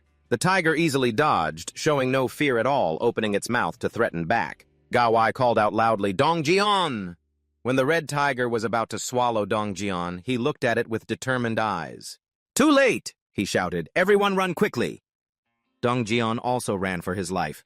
The red tiger was about to chase Dong-jeon closely to where he was. The distance between the two was getting closer and closer. The sharp teeth of the red tiger were ready to swallow Dong-jeon. He suddenly turned his head, his face still very firm. Suddenly it stopped. The red tiger was subdued by someone saving Dong-jeon's life. It writhed and collapsed, its two legs raised sharp tiger claws. The red tiger screamed in pain to the extreme. Dongjian stood motionless, too surprised. At this time, Ga Yang also appeared, standing in front of Dongjian. Dongjian saw a system interface appear before him. Ge Wei was quite surprised, not knowing what it was. Dui Hyun looked from afar and thought he didn't necessarily have to intervene. Maybe Ga Yang had been hunting all along, and by now the spoils had been collected quite a bit. Ga Yang was facing the red tiger alone. The red tiger raised its fangs to threaten. Her sharp gaze glanced over, and an arrow was aimed precisely. A notification was sent to Jiun. You have hunted red tiger level 28, received a large amount of experience. 63, 211, 776 has been transferred to the absolute wallet in the house. Citizen Moon Byung-ho reputation level increased. Citizen Kim Ga-ia reputation level increased. Citizen Kim Ga-ia loyalty level increased. Citizen IU Hezin reputation level increased. Citizen IU Hezin loyalty level increased. Citizen Hong Jian's loyalty level has surpassed 30, meeting the requirements to register as a household servant. Jun smiled with satisfaction. Good Hong Jian all have registered as servants. At this time, Kim Dae-jong was focused on treatment. Everyone's wounds were gradually healing. Their condition seemed to improve and their complexion stabilized. Jun sighed with relief, lucky to have found Kim Dae-dong just in time. Jun asked Dongjian, what happened? What is that red tiger? Dongjian guessed that maybe the house where Grandma Byung-ho lives used to be their territory. They successfully hunted one. But it seemed there were more. Jun thought silently, no wonder something felt strange. He recalled that there was no sign of goblins around the house. If the goblins really needed a place to live, Grandma Moon Byung-ho would definitely have been in danger. Luckily, it was only the territory of those two tigers, a silver lining in the misfortune. System notification: Citizen Kim Dae-dong has completed mission cost 73.31 thousand W. Dae-jong breathed a sigh of relief. Phew, done. Jiun expressed thanks. You've worked hard. Dae-jong waved it off. It's nothing. So can I go home now? Suddenly a voice stopped him. Wait a moment. I know now is not the right time to say this, but don't tell me we're going to continue staying at my house. Dui Hyun was silent. Everyone awkwardly laughed. Dui Hyun reassured, don't worry, I can talk about that now anyway. Someone suggested, room 2901 is currently vacant. I will provide full electricity and everything needed for living, so from now on, let's move there. Dui Hyun called Kim Jabin. Jabin nodded, yes. Dui Hyun said, rooms 2101 and 2102 on the 21st floor are also waiting. I will supply electricity to those rooms, so please tell the other survivors that they can use them for bathing hygiene and other personal needs. Kim Dabin and Min Ho-ho nodded. Okay. Jiun saw their expressions and suggested, if you want, the two of you can share a room with full rights to use one room, and the other room can be used as a common space. Jabin was surprised. Really? Duyun continued. But I have a favor to ask. Jabin nodded. Yes, just say whatever it is. Jiun confessed. I want you to be the bridge between me and the other survivors from now on. Jabin was quite surprised, stammering, a bridge? Jiun nodded. Yes. Dui-hun began to announce that the team who kills 100 goblins the fastest will be granted the right to use a vacant apartment. I promise to provide unlimited electricity, water, gas, and food supplies. Also, if an apartment agrees to house 10 survivors together, they will receive similar benefits. Do not forget, however, to accept that the supply times may vary depending on the floor they live on. June confirmed that from now on, only those who prove their energy will receive deserved rewards. The system started assigning tasks. Task content: goblin hunting. Time limit 168 seconds. Reward: a small amount of experience. Penalty for failure: banned from using common facilities. The system gave June a choice. Do you want to accept this task or not? Yes or no? At this moment, a young man was panting from exhaustion. He was on a goblin hunting mission outside. The whole group of goblins had disgusting open mouths. He ran while complaining, "Damn it!" Looking at the door ahead, he promised himself, just a little longer, just a little more. A goblin chased closely and grabbed his shirt. He lost momentum and fell flat on his face. He shouted, "Hey, right now!" His teammate praised, "Good job, you lured quite a few goblins outside." They howled loudly. His teammate used a spear to pin them down so the goblins couldn't move or do anything. The whole group eventually lost momentum and fell flat on their faces. Oh my God, the goblins fell on their backs with their legs in the air, but they still recklessly tried to attack forward. The goblins howled loudly. Some gave up resisting and sat down holding their cheeks. Everyone shouted loudly, "Hey, over there, they're running away, hurry up, attack!" A guy smirked with satisfaction. He suggested, "Hey, want to see something interesting?" Everyone was curious. The red-haired guy holding a spear pointed at the goblins. He threw it forward. The goblin hit by the spear died instantly on the spot. The redhead was proud of himself. "Awesome, did you see that?" "Hey." Two teammates did not forget to flatter "great, really great." The redhead rubbed his shoulders and asked, "So how many have we caught today?" The blonde counted, "I caught 22. Another guy interrupted, "I win. I caught 24. The redhead was quite surprised. "So just the three of us have already caught over 100. The redhead's friends were quite surprised, really. "Already done, wow. At first, I thought it would take forever to catch 100. At this time, the bait guy from earlier named Seung Min shouted, "Damn it, Seung Jop! You clearly said it would only be a dozen or so." Seung Jop was annoyed. What's the problem this time? Seung Min wanted to make a big deal. Did he see more than 10 there? Seung Dof didn't care much as long as the results were good. A new home is coming. Seung Min was annoyed by that behavior. "What? I almost died because of you." Seung Jop held his head and laughed bitterly. "Ah, little brother." He was angry, veins bulging on his face. "Who came up with this plan? It was me, right?" He was proud. "I made the plan, and the spear was made by these twins. And you just confidently thought you could run and be fine." Seung Min stammered, "That." Seung Dof was very confident. "If you're not happy, let us kick you out of the group. We can do fine without you." The twin brothers saw the tension and stepped in to mediate. "Hey, Seung Dof, calm down. Seung Min has done very well too." The younger brother reassured, "Seung Min is very good bait and runs very fast too." Seung Dof had no intention of letting it go. "Hey, that's annoying. You dare to insult me? What kind of talk is that?" The twin brother was furious. "Seung Min, that's right, cursing him is a bit much. Apologize quickly." Seung Min softened his tone. "All right. Sorry." Seung finally turned his back. "Forget it. Let's go up to the 21st floor. We have to get the new house." They were determined. When they arrived, Gain was already there, smiling warmly. "Sorry, but another team claimed the reward first." The whole Seung Job group was surprised. "Huh." He asked again. "Another team caught 100 before us." Jabin nodded, "Yes." Zhang clenched the bat in his hand, ready to fight. He insisted, "Stop joking, give us the house now." Da Bin looked serious. "I'm not joking." Just then, footsteps echoed. "Perfect timing, here they come." She pointed at them. Jabin introduced the team that caught 100 goblins first. Seung Job was startled. "Isn't that Uncle Jay and Minho's family?" Jabin asked Minho. "So," Minho answered, "the deal's done. We gave up the new house. In return, they will supply food and other things for my house and Uncle Jay Ho's, and Uncle's daughters are exempt from missions." Jabin was surprised. "Huh, aren't Uncle Jay Ho's daughters still minors? If they're minors, wouldn't they already be exempt from missions?" Uncle Jay Ho laughed. "They're all grown up now. Ho ho, my daughters just look younger than their age. They take after their mother." Gabin forced a smile. "Ha ha, really?" Uncle Jay Ho said. "Maybe they are good archers like me, but their mother worries too much." Minho added, "Ah, I also arranged for both to receive electricity and arrows." Jabin was curious. "What do you need arrows for?" "To keep hunting goblins." Minho nodded. "Yes. Jun personally asked us to clean up the goblins this time. Those damn goblins just won't stop." Seung Dop cut in. "Wait a minute," he shouted. "Isn't this favoritism? You guys are connected to them. That's not fair at all." Minho added, "Oh, right. Because it seemed unfair, June decided to give similar benefits to the second and third teams and told them to go up to the 30th floor.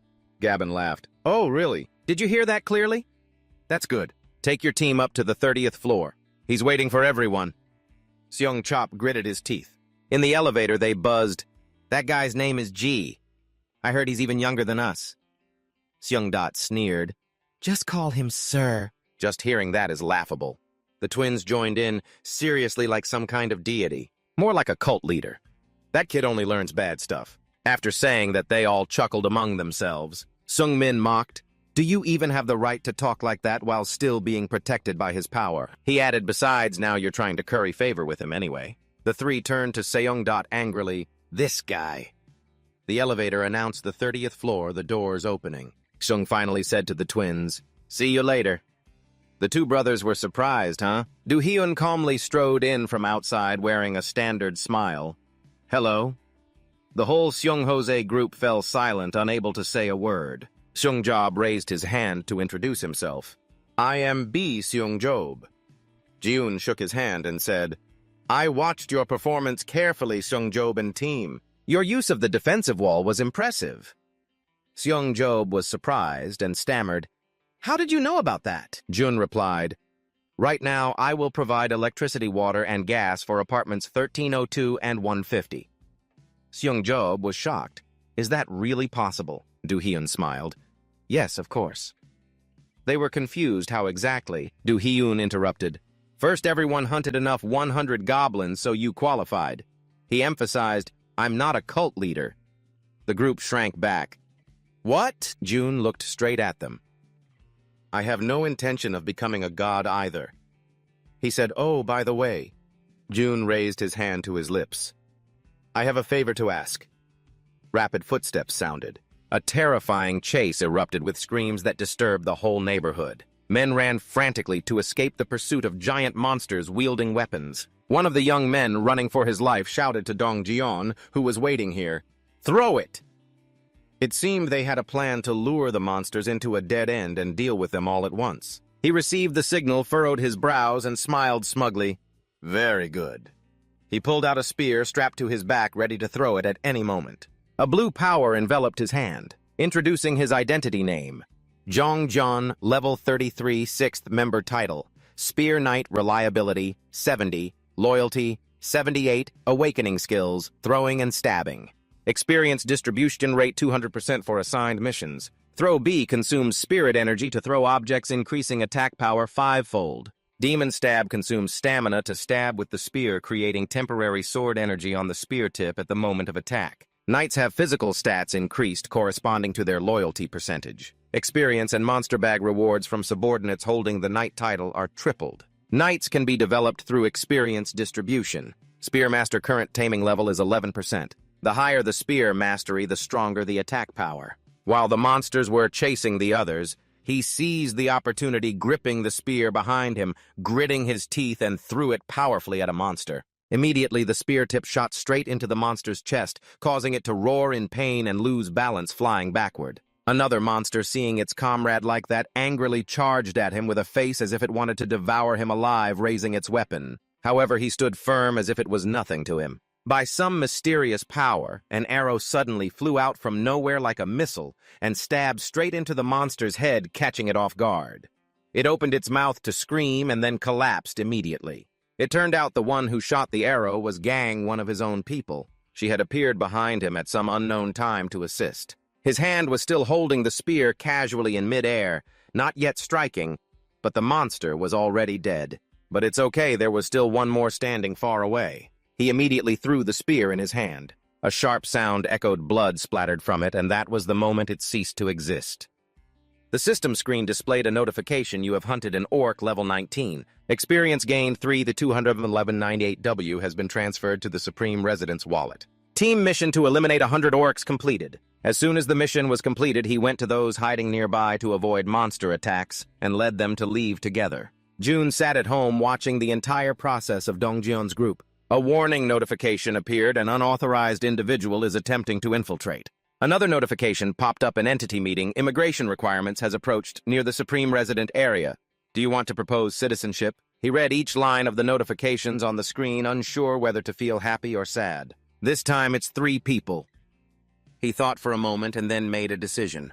All right, now that it's exactly 200 people request citizenship rights. The screen showed another notification proposing citizenship for Imong Yu Sonet Bul and Im Hun Seum. The number of citizens has reached 200. Since the number has reached a certain threshold, the tax skill is unlocked. The system also explained that the tax collects 10% cash from citizens, but the actual amount citizens own will not decrease. Cooldown time is 30 days. He looked at this notification somewhat stunned, uttered a then rested his chin on his hand, analyzing the tax skill would help him recover part of the money from the payment distributed to citizens, but this is a type of non-recallable shareholding. He must wait 10 months to recover the capital. At this moment, he couldn't help but worry and started thinking of countermeasures. He didn't have much time. If he wanted to save his parents, he had to quickly send Dongjian's team to Nambu Minong. First, he had to split the bonus about 30%. He swiped on the screen, sighed, and considered it an investment. The system notified the reward skill upgraded. The Supreme Resident reached level 10 and received 3 skill points. He hadn't been happy long when a heart attack suddenly hit him. He clutched his chest in pain, his eyes gradually becoming dim.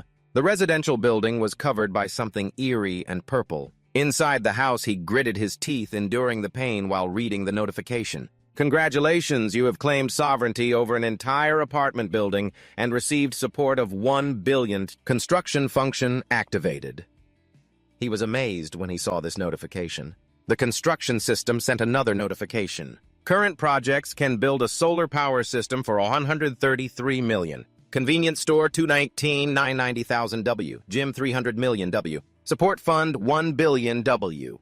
Total annual income, 30 million W. Below are the options for him to click. He widened his eyes and gaped in shock, seeing the annual income, exclaiming, only 30 million a year, while the installation cost is as high as 133 million, meaning it needs to be maintained for at least 5 years to break even. Another notification popped up as if urging him to quickly choose, are you sure you want to build, yes or no?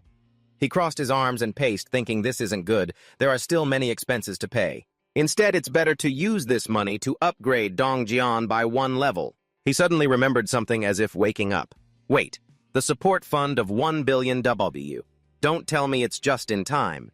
The system also appeared with a notification and answered that question. The support fund can only be used to build infrastructure. He was excited as if he had just found gold. Ah, then this is a different matter. This money is completely separate from the amount in his account. If so, I have to spend it all. He happily returned to the previous selection notification. Are you sure you want to build? He didn't hesitate and pressed the selection button. Yes. After pressing the build button, the screen showed a notification. Solar power system construction will be completed in 235959, remaining support fund 867 million. He hesitated slightly and clicked his tongue. Wow, still feel a bit reluctant to spend. Can I build another one? The system seemed to understand his thoughts and appeared just in time to answer. Only 1 solar power system can be installed per apartment building. He was only disappointed and moved on. Well, then he found something else interesting. What is a convenience store? Out of curiosity, I pressed the button to select the convenience store. He froze for a few seconds when he saw the information appear, then exclaimed in surprise, huh? It looks pretty interesting, right? A facility that can link with the ultimate resident's store skills.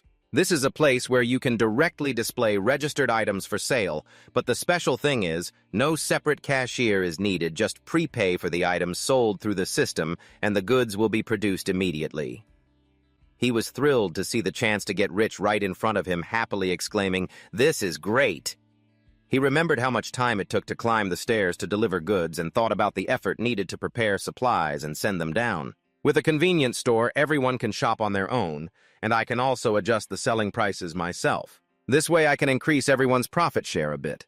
Thinking is doing, he immediately acted, proceeding to install it right away. The system asked again, please choose a location to build the convenience store. He thought for a moment and answered clearly, location is room 101, completion time for the convenience store facility 47:59 seconds. After finishing, he shifted his final target to the gym.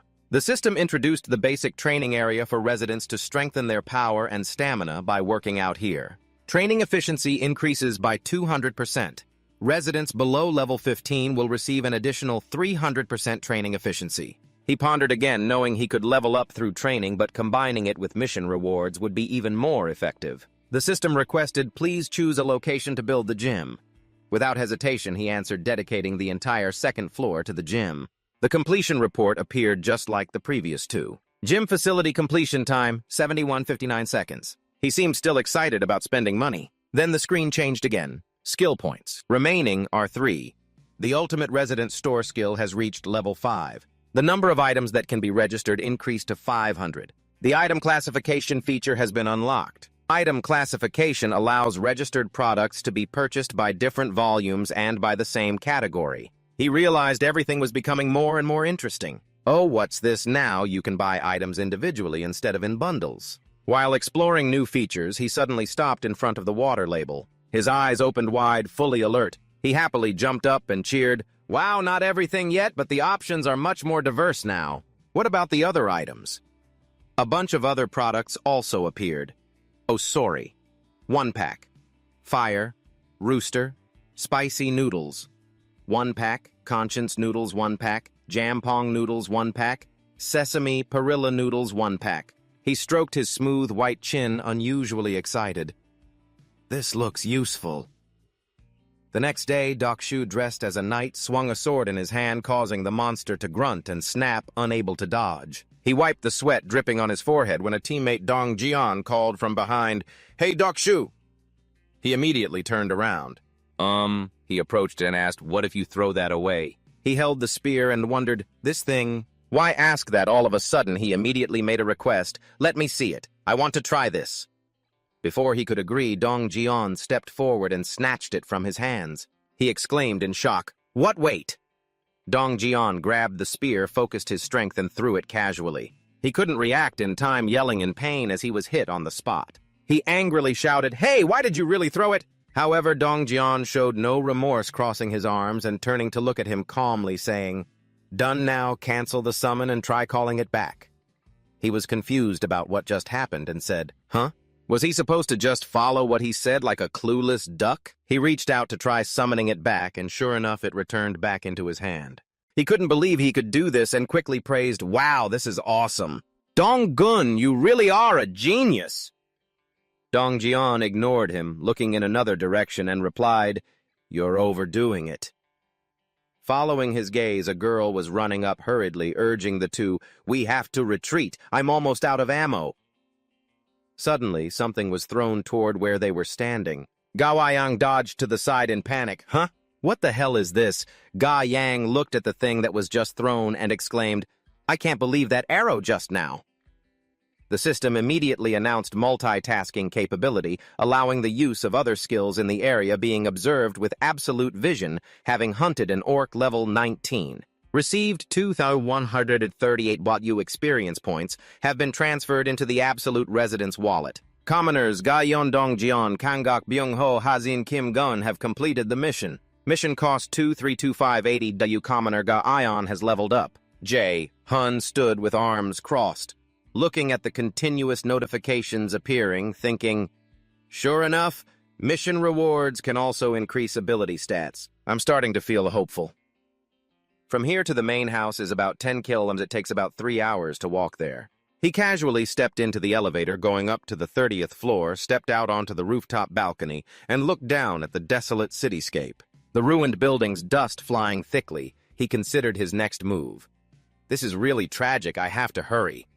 First, start with the Dong Jian group to see how it goes.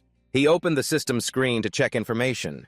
Name Kim Gun, level 12, Trust, Title 59, Loyalty, 33, Awakening, Ability to control Quo, assigned mission. He analyzed that Kim Gun's current level C skill is being effectively used for reconnaissance, but he skimmed through info of other members. Name John, level 33, Trust, 51, Loyalty, 12. Awakening, ability to transform into gold, buy a bear experience, share rate 70%, reward, share rate 30%, note, not yet assigned mission. Next name, Kim Jia Dung, level 30 plus, Trust, Title 70, Loyalty 63, Awakening, ability, strength, speed, magical armor experience, share rate 100%, note, mission assigned.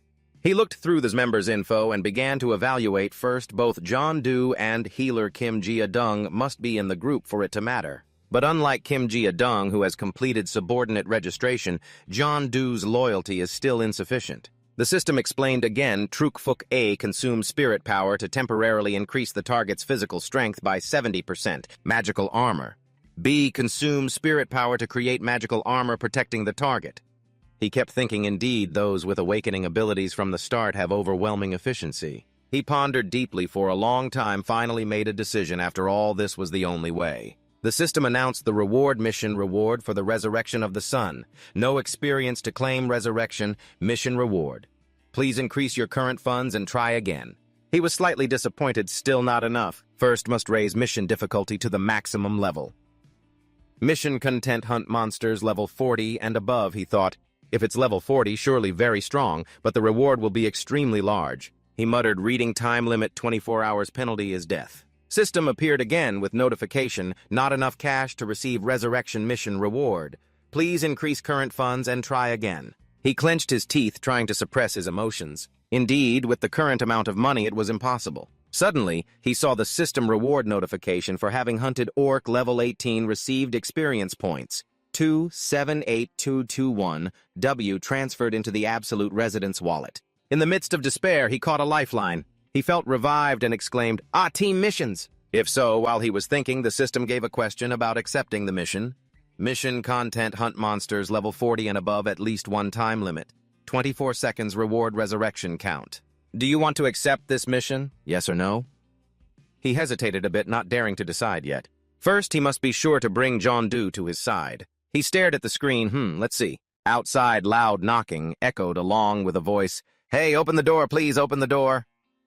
Jae-hun ignored everything and quickly went to open the door. As the door opened, John Doe appeared with a frantic expression, tears streaming down her face. She stepped inside and couldn't hold back, tears poured down like rain, screaming. Just now, the boy did not understand what happened. Hurriedly replied, "That's right. Although there is a time limit, it still seems feasible." She collapsed, sitting down, crying bitterly, bowed her head to thank. Just one day would be enough as long as they could meet again. He was quite surprised by the commoner notifications. John Doe's loyalty exceeded 30. Commoner John Doe met the conditions to register as a subordinate. His eyes narrowed, corners of his mouth lifted success. Next, he turned his gaze to the dripping faucet. Suddenly, it flowed out in a stream. That is the skill of maintaining dignity. He sighed. Well, now he's getting used to everything. He looked up at the demon, controlling the feather flying in the air with his finger. Now it feels like becoming a wizard. Mine can now control 3 elements: electricity, water, and gas. He looked at the newly sent notification. The daily revenue of the store has been calculated. 320,981 W has been transferred into the absolute wallet. His mouth twitched. Just 20% of the profit is already 320,000 W. If we count today, the store's revenue has exceeded 1.5 million W. He opened his divine eye to observe the current situation of the convenience store, the scene bustling with people coming and going. A young man standing in front of the counter complained, "Hey, how much more do we have to gather?" A fat man holding a bow replied, "If this bow is worth 150,000, and today we only gathered about 10,000. He irritably cursed the fat guy. "Hey, you idiot, didn't you consider that we have to buy food and instant noodles for half a month?" The fat guy raised one arm as if surrendering, turned his back, and said sarcastically, "Oh yes, if you're so smart, then you figure it out yourself." Watching this scene, he thought to himself, just dividing the bonus has already changed the atmosphere completely. Since a mysterious space called a grocery store was created on the first floor of the apartment complex, the small coins dropped from goblins have stimulated their hunting instincts to collect items. Now the residents have to leave the apartment complex to hunt goblins, find items, and earn money to buy things. Levels rose smoothly, and the number of participants also increased significantly. He looked at the data the system had gathered. Current population 78911,000 people experience bonus plus 100%. Additional reward plus 100%. He saw the money and his eyes lit up. Perhaps from now on the number will increase exponentially. Another reward notification came in. Hunted orc level 18 received experience points. 1438167 has been transferred into the absolute wallet. He exclaimed, everything is starting again. The roar of a bear with sharp teeth attacked low-level monsters. They used their mouths to gnaw the prey in an instant, fresh blood spraying in long streaks. Its eyes glowed red, seemingly corrupted by darkness. Its furry legs and long, sharp claws are the special skills of John Doe. After finishing with that monster, she returned to human form, sweating heavily, one hand on her hip, looking toward the 2 girls who had just called her. "Sister John Doe, are you okay? Are you hurt?" She moved her arm and replied, "I'm fine, even if I'm a little hurt, it's no problem." The curly-haired girl named Da Dong stepped forward to advise, "Don't overexert yourself. We'll come help when you need it." She shyly scratched her head, feeling a little guilty for seeming to monopolize everything. "But I have my reasons." Another girl in purple sportswear Ga Wai immediately spoke up. Huh, why are you apologizing? Thanks to you, we are safe and comfortable. Isn't that wonderful? Those words moved John Doe deeply, causing tears to well up at the corner of her eyes. Watching this scene at home, he was more determined about his initial decision. Indeed, the decision to add John Doe and Kim Ji-dong to the group was the right one. And it makes sense looking at their stats, it's obvious. The system added more information about John Doe, level 40 plus title. Warrior Knight Trust level 66, Loyalty 66, Awakened Bear Ability, Ancient Life Rage Bear 200% Experience, Share Rate Melee. Warrior Damage increased by 50%. The more the Ancient Life rank A is injured, the faster the recovery. Rank 5 Rage activates easily when bleeding, increasing physical strength by 300%. A roar from afar made the three girls highly alert, ready to get into battle stance. The silhouette of the monster gradually appeared, a body 3 times larger than a normal person, carrying a weapon on its shoulder. To the surprise of the other two, John Doe immediately transformed into a bear, shouting the name of the curly-haired girl, Ji-dong. The other two couldn't stop her, only watching helplessly, shouting worriedly, "Sister!" After fully transforming into a bear, she opened her mouth wide and lunged straight at the monster, her whole body brimming with killing intent. But that monster was no pushover either, holding its weapon to block the bear's mouth. Both wildly screamed and fiercely fought, neither willing to give in. Ga Yang wanted to support her. Duong Kung shot an arrow toward the monster. The arrow quickly flew forward. The bear skillfully dodged just in time, causing the arrow to hit its arm. It groaned in pain. Ah, ah, ah, ah!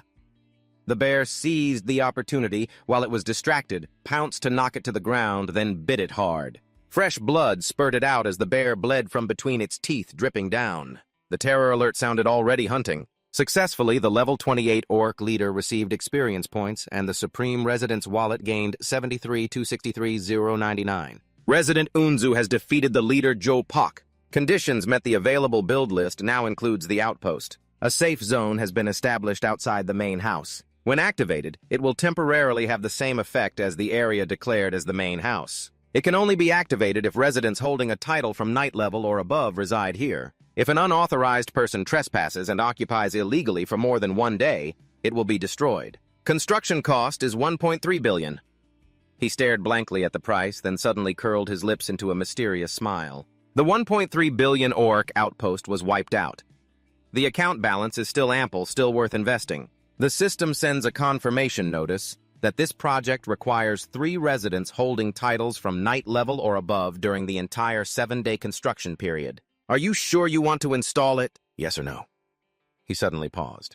Wait, if so, Wu Zedong and Dong Jian will have to reside here for a whole week. The biggest loss is time, a whole week. I can't waste time. Besides, the area near John Pak has been mostly cleared of monsters by Dong Jian's team and the residents, so there's no need to set up an outpost. After careful consideration, he pressed the no button. Anyway, this is still not a bad gain. If only I could build this right at the main house. If that's possible, at least I could rest easy.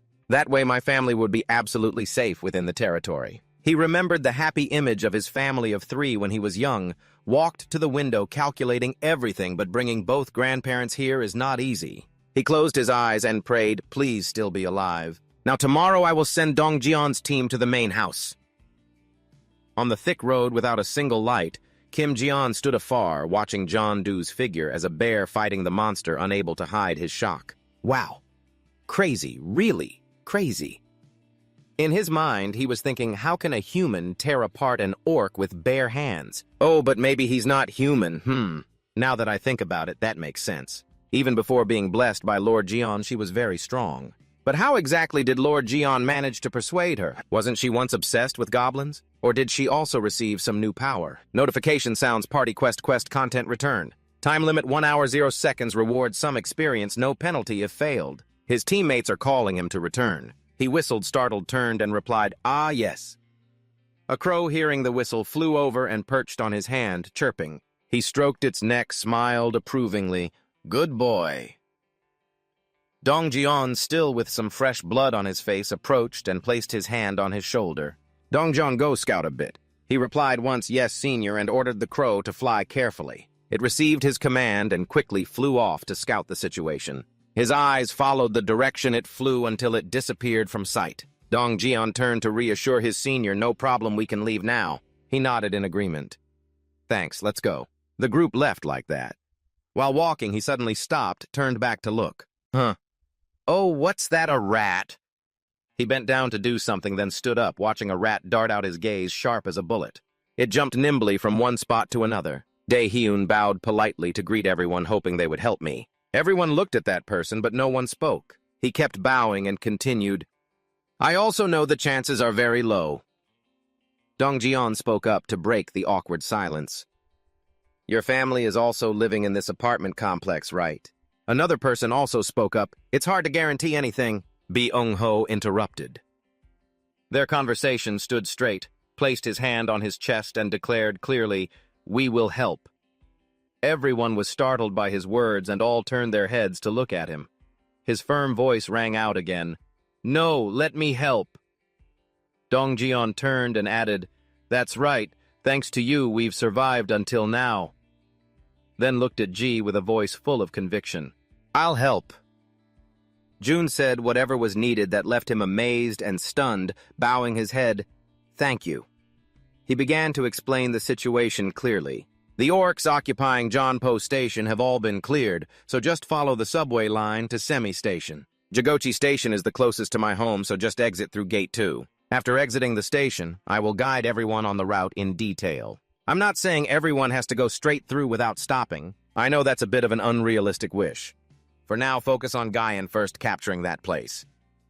He spoke non-stop, but no one complained, and all listened attentively. Finally, everyone responded in unison, "Understood." He bowed once again and said again, "Thank you all. Rest well today and act first thing tomorrow." Suddenly, Dabin spoke up to interrupt. "Wait, I have a question.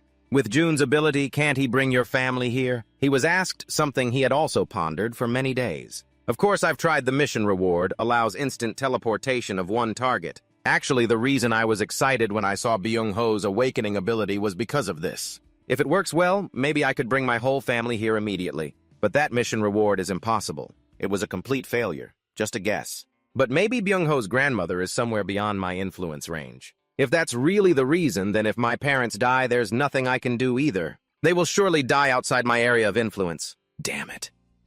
He thought for a long time, shyly scratched his head, looking for an excuse, and replied, "I can't do everything either. Unfortunately, there are things I can do and things I can't." He also reassured everyone, "But don't worry too much. Promise me you'll definitely keep your word. The system also notified citizens that Du's reputation has increased." She smiled, looked up at him, and said thank you for the honest talk.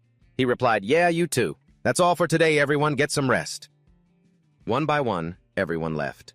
Dong Jian passed by the man and reminded him, "I'm off, rest well."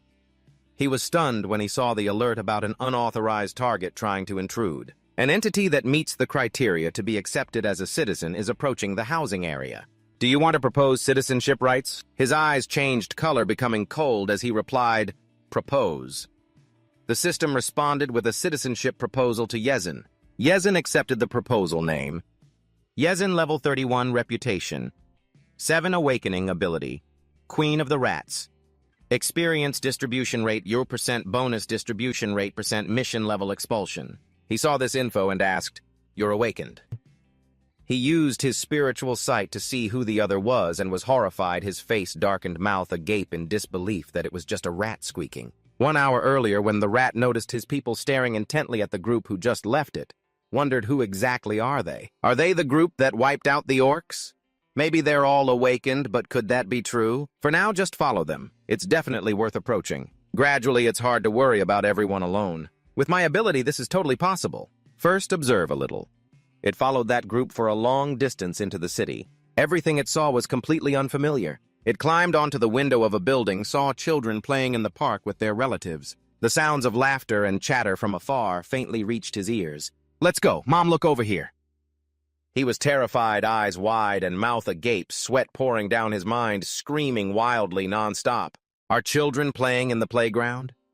Why are there so many people only in this building? What the heck is this place? I need to observe more carefully. He ran like the wind, darting through every street, jumping from one house to another. Suddenly, he crashed into the system screen, crying out in pain. His head swelled with a huge bump, his whole body trembling as he raised his hand to hold his head, tears welling up as he wondered, what the hell is this now? He looked up at the words written on it.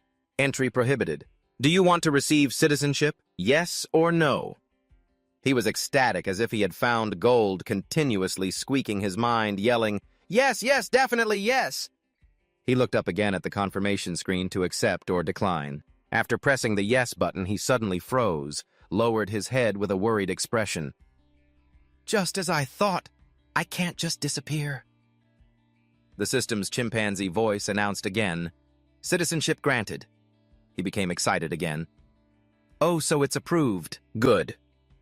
After getting approval, he didn't pay attention to the people around him and dashed inside. The nearby people saw the mouse. Some panicked and ran away. Others stood stunned, shouting, Mouse! He froze, seeing everyone's reaction. Everyone quickly rushed to catch it, shouting loudly, It's running, catch it! He tumbled on the floor, dodging their pursuit. It was like fate pushed him into a gym room. He looked around young men vigorously lifting weights. Slim girls no less diligent than the men training hard too. Once again he was horrified by the strange scenes, a look of fear clearly on his face. Oh, where exactly is this? He ran to a place with no one trying to transform into a human form to adapt quickly here. She gritted her teeth, enduring the torment crushing her, transforming into a girl, clutching her head and groaning, My head hurts so much. Suddenly her expression changed. She stood up and burst out laughing, finally found a way out. She clenched her teeth, contemplating the next step. The problem is how to get there. For now, just need to find a way to get to Jopo Station. That's really the only option. Taking the subway line would work. But the problem is there are those monsters in Jemmy. But because of that, there's a chance, since there's nowhere I can't go. The notification screen appeared. You have successfully hunted a level 2 domesticated house mouse. You received a small amount of experience points. 1416, you has been transferred to the Supreme Residence wallet. Queen of a rank mice. Every mouse swears loyalty when facing her. Once domesticated, you can control them like limbs and share feelings. He propped his hand on his chin, thinking, so she's controlling the mice. His gaze changed, activating his ultimate vision skill, searching for her trace in every corner. An A-rank false awakening came here herself. Definitely must recruit her as a subordinate. But where is she now? Not nearby, must summon her immediately. Mission assigned. The system screen requests mission confirmation. Mission details: visit the apartment. Time limit 48 seconds. Rewards cola and chocolate. No penalty for failure. Do you want to accept this mission, yes or no? He paused, wait. Remembering Dabin's question from this morning, I have something to ask. Can't you use your power to bring your family here? Jun returned to reality, sinking into thought again. I've tried many times but failed every time. If the reason is they are outside my influence, then those granted citizenship must also be within my influence. No matter how far they are, the monster corpses they hunt are still calculated by the system normally. He then ordered the system to edit the mission, and the confirmation request changed as well. Mission assigned details. Visit the apartment, time limit 10. Rewards cola and chocolate, failure penalty. Summon. Do you want to accept this mission, yes or no? He pressed the confirm button, happily waiting. Success. I didn't expect to be able to use even the penalty for failure. Let's see how it goes. Even if just once, if I can summon residents from outside, bringing my family here safely is completely feasible. You've calculated carefully if the outpost is activated, it will temporarily have power similar to the space inside the house, right? Then after sending Haong Gun and his team to build the outpost granting citizenship to all family members, I will use the mission system to summon them here. Sounds good. The question is, how much will it cost? Let's just try it. No hesitation, you operate the system screen to request mission assignment. The system starts a countdown, 9 seconds left, silently praying it doesn't exceed 1 billion. Notification appears, Resident Yin has failed the mission. Mission cost 31,674,1894. You gasp sharply, then breathe a sigh of relief. 30 million is just right. Yin is brought to your home by the system. She looks horrified, not knowing where she is, exclaims girl. What is this? Where is this? You turn around, startled, seeing a girl kneeling on the floor, quietly glad. It worked. The two of you lock eyes. You step closer and greet. Hello. You're shocked again that the other side knows your information, right? Who are you? Do I know you? You calmly explain. I'm the one who granted you citizenship. She looks stunned as if hearing shocking news and says, wait, so that means the place I'm standing now. Before she finishes, you take a can of cola from the system and confirm her thought. Yes, this is the highest floor of the apartment building you saw through the rats. Sorry for the sudden intrusion. You must be very scared. Nice to meet you. I'm Kim Jun. She takes the cola and chocolate bar you placed before her, stammering. So you called me here along with that strange mission. You don't deny it and admit frankly, yes, I assigned it to you. Hearing this, she happily clasps her hands like praying for something, excitedly says, I know this is sudden, but I have some people who need care. Can you take them in? You are stunned by her request, unable to react, only utter, She rambles on her worries. Actually, I'm troubled because I can't bring everyone here, so I decided to take a gamble. You hesitate briefly, but ask, how many people in total? She answers immediately, without hesitation, 35 people. You think to yourself, wow, didn't expect she has that many with her. You think this is beyond your ability and bluntly refuse? Sorry, but that seems difficult. She looks struck like a bolt from the blue falls apart, stammering, Girl, what do you mean? You continue to explain. I can't bring them here on my own. She grabs your clothes, screams in agony, begging nonstop. No, my mother and brother are still there. I'll do whatever I can. So, you soften a bit and reply, wait, let me think. You cross your arms subconsciously, analyzing every detail carefully. Clearly, Yin wasn't in direct contact, but could still be granted citizenship. That means the space inside the house also regards the rats as part of her. If so, maybe this is feasible after all. You review the information the system provided about her. Name Yezin. Level 31. Trust level 37. Ability to awaken the Rat Queen experience. Share rate. 0% bonus share rate. 0% mission assignment retreat. You're shocked thinking the trust level has increased, which makes sense since in this situation you have to trust her. You turn to look down at her. Ask again. Yin, can you really do everything? She lifts her head, eyes determined. No hesitation, immediately replies, yes, I will do everything. You get a satisfactory answer and state your condition. Good. There's only one way first. You must trust me. Absolutely understand. She looks quite surprised at such a simple request, You confirm again if you promise to trust me. I guarantee I will save them. She seems to have made up her mind, clasping her hands in front of her, begging, all right, I trust you for my family. I will do anything. The system notification sounds again. Resident Yin's trust level has increased significantly. Resident Yin's trust level has reached 50. Loyalty unlocked. Yezin's secret has surpassed 30 trust points. Yin's secret meets the conditions to be registered as a family spirit. He was smug inside. Good. Then let's try this. He skimmed through her information and was amazed by the secret line, exclaiming, register as a family guardian. Her entire body was surrounded by a strong blue aura. Wow. A bunch of other information was also updated by the system. Name, Yin, level 31. Creature title, 10th creature beast, Tamer Knight. Trust rating 52, loyalty awakened. Queen rat ability, evolution experience distribution rate. 0% task assigned expulsion. Beast tamer. The ability stats of the tamed creature increase proportionally with the loyalty percentage, and their growth speed increases according to the trust rating percentage. Evolution, rank A+, the tamed creature will continuously develop. After reading her information carefully, he turned and asked, are there any rats your family has tamed? Then he immediately ordered, right now, bring that rat in front of them. She quickly replied, okay, I understand. She sat cross-legged and began concentrating her power to control a rat to her family's location, exhausting herself and sweating profusely. He also activated his supreme vision to track the rat's trail. He saw it. The system provided additional rat information. Tamed level 2. The rat ran from its memory to where her family was working. They saw it and stopped all their actions, hands still. The man exclaimed in surprise, it's a rat. The girl next to him added, isn't that Yin's rat? He sent essential supplies to them through the system, leaving the group confused and unsure what was happening. Everyone was happy and excited. The girl spoke again.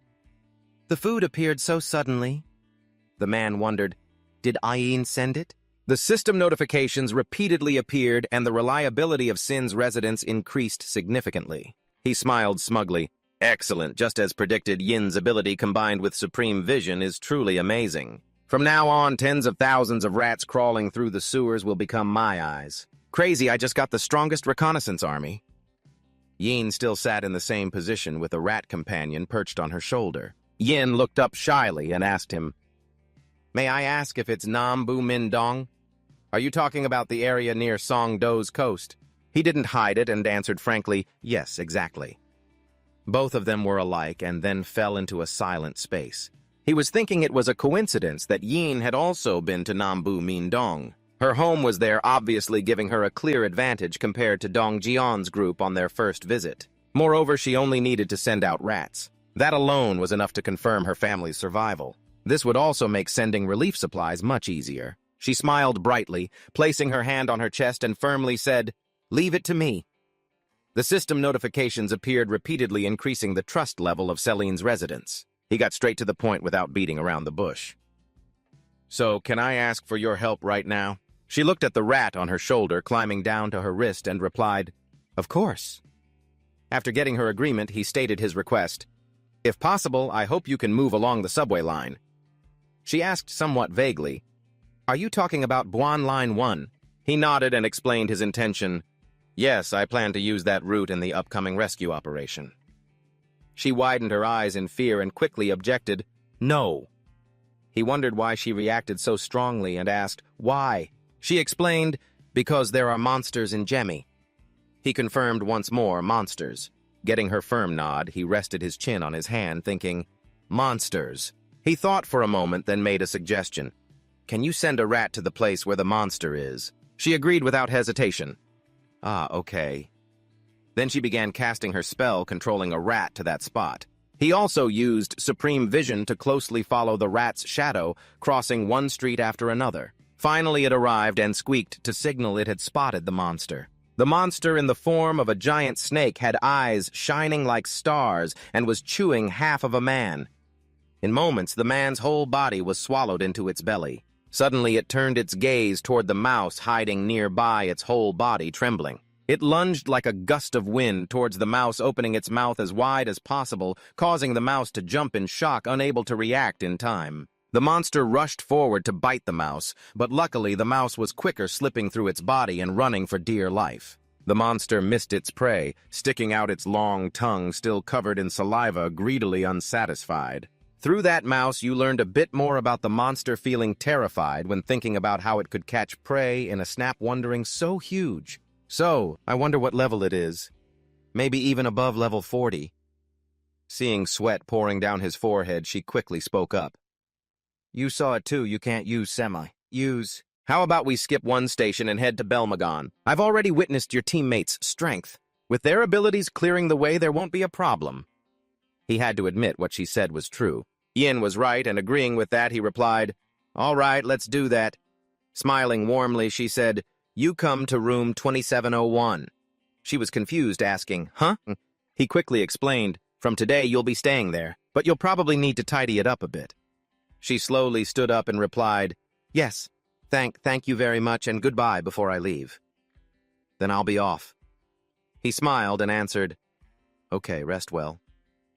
He watched her figure leave until out of sight, his eyes full of thought. "If it were me, I'd probably plan the same way that is before we met." A dangerous smirk appeared on his lips. June opened the system screen, muttering to himself, "Install solar power generator." The system immediately displayed a notification, "Solar power generator project, remaining completion time 23:59 seconds. At the same time, solar panels suddenly began appearing on the rooftops of each building, steadily being completed. Although at home he could see this scene and realize this setup's efficiency was quite good, but still not enough to supply nearly 800 people. To expand the facilities, more manpower was needed to raise funds at least to build a Keibaki-style working system. The new public facilities were the same. Thinking and acting, he put his hands in his pockets and ordered the system, "All right, let's get started. Sandu even more." Dong Jian's group was running at an incredible speed. Shouts and heavy breathing mixed together. Dong Jian led the group, wearing a small flashlight on his head, yelling to those behind, "They're coming!" As the group stopped flying, humanoid monsters with fierce faces howled loudly in the air. Everyone began drawing their weapons, shooting sharp arrows at them. The unlucky ones, got hit, screamed wildly, flapping wings frantically to dodge. They were attacked relentlessly, losing direction and flying chaotically to escape. After a tough fight, Guy turned around worriedly, asking about everyone's condition. "Good. Nobody got hurt, right?" The others responded. "We're fine, that eases your worry a bit." Hiren asked, "Hey, about the snake and Jemmy that he mentioned, can we hunt it ourselves?" She was still a bit hesitant about its strength, but somewhat trusted Ji-Yoon's power, and replied, "Probably okay. In the worst case, he could just summon us." She agreed with her and smiled awkwardly. "Ah, right, I was worrying for nothing." Dongjian overheard their conversation from afar, stepped forward to reassure, yes, no need to worry too much, then ordered the others to move on. The group hadn't gone far before encountering the scene of dead monsters lying everywhere on the path. No one had cleaned them up. The stench hit their noses sharply, making everyone frown in discomfort. Hiren next to them couldn't hold back, dry heaving for a few seconds. "Oh!" Dongjian clenched his fist tightly, commanding everyone to keep moving. "Hold on a little longer."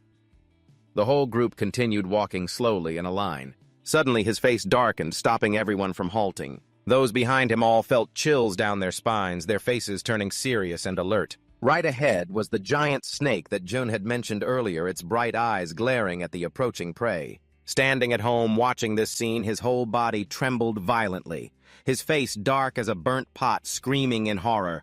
"What the hell is this? How can we possibly fight it like this?"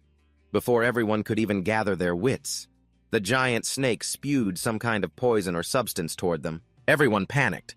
Dongjian covered Ga Yang's head protectively. She was in his arms, coughing while he frowned deeply and shouted to the others, "Everyone get down now!" They all lay tangled on the ground to avoid the poisonous gas. Ear-piercing screams echoed. The system also announced a team mission: eliminate the giant snake. Time limit 10 minutes exactly. Reward a large amount of experience points. No penalty for failure. Once things settled down, everyone lying flat on the ground slowly lifted their heads, squinting, still a bit dizzy.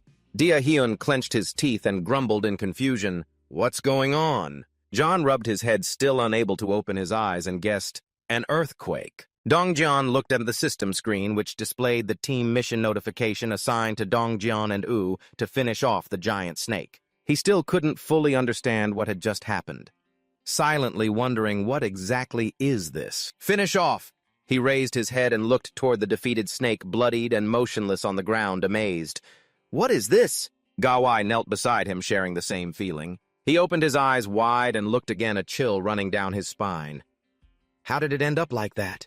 He glanced at her. Both were bewildered and frowned, trying to figure out what was going on. Though unclear about the situation, he drew his familiar weapon from behind his back and aimed it straight at the snake's head lying over there, causing blood to spatter everywhere. He glared and screamed in despair, hissing that giant snake had a habit of swallowing prey whole, so it was never easy. If a living creature got inside its stomach and resisted, it would be very dangerous.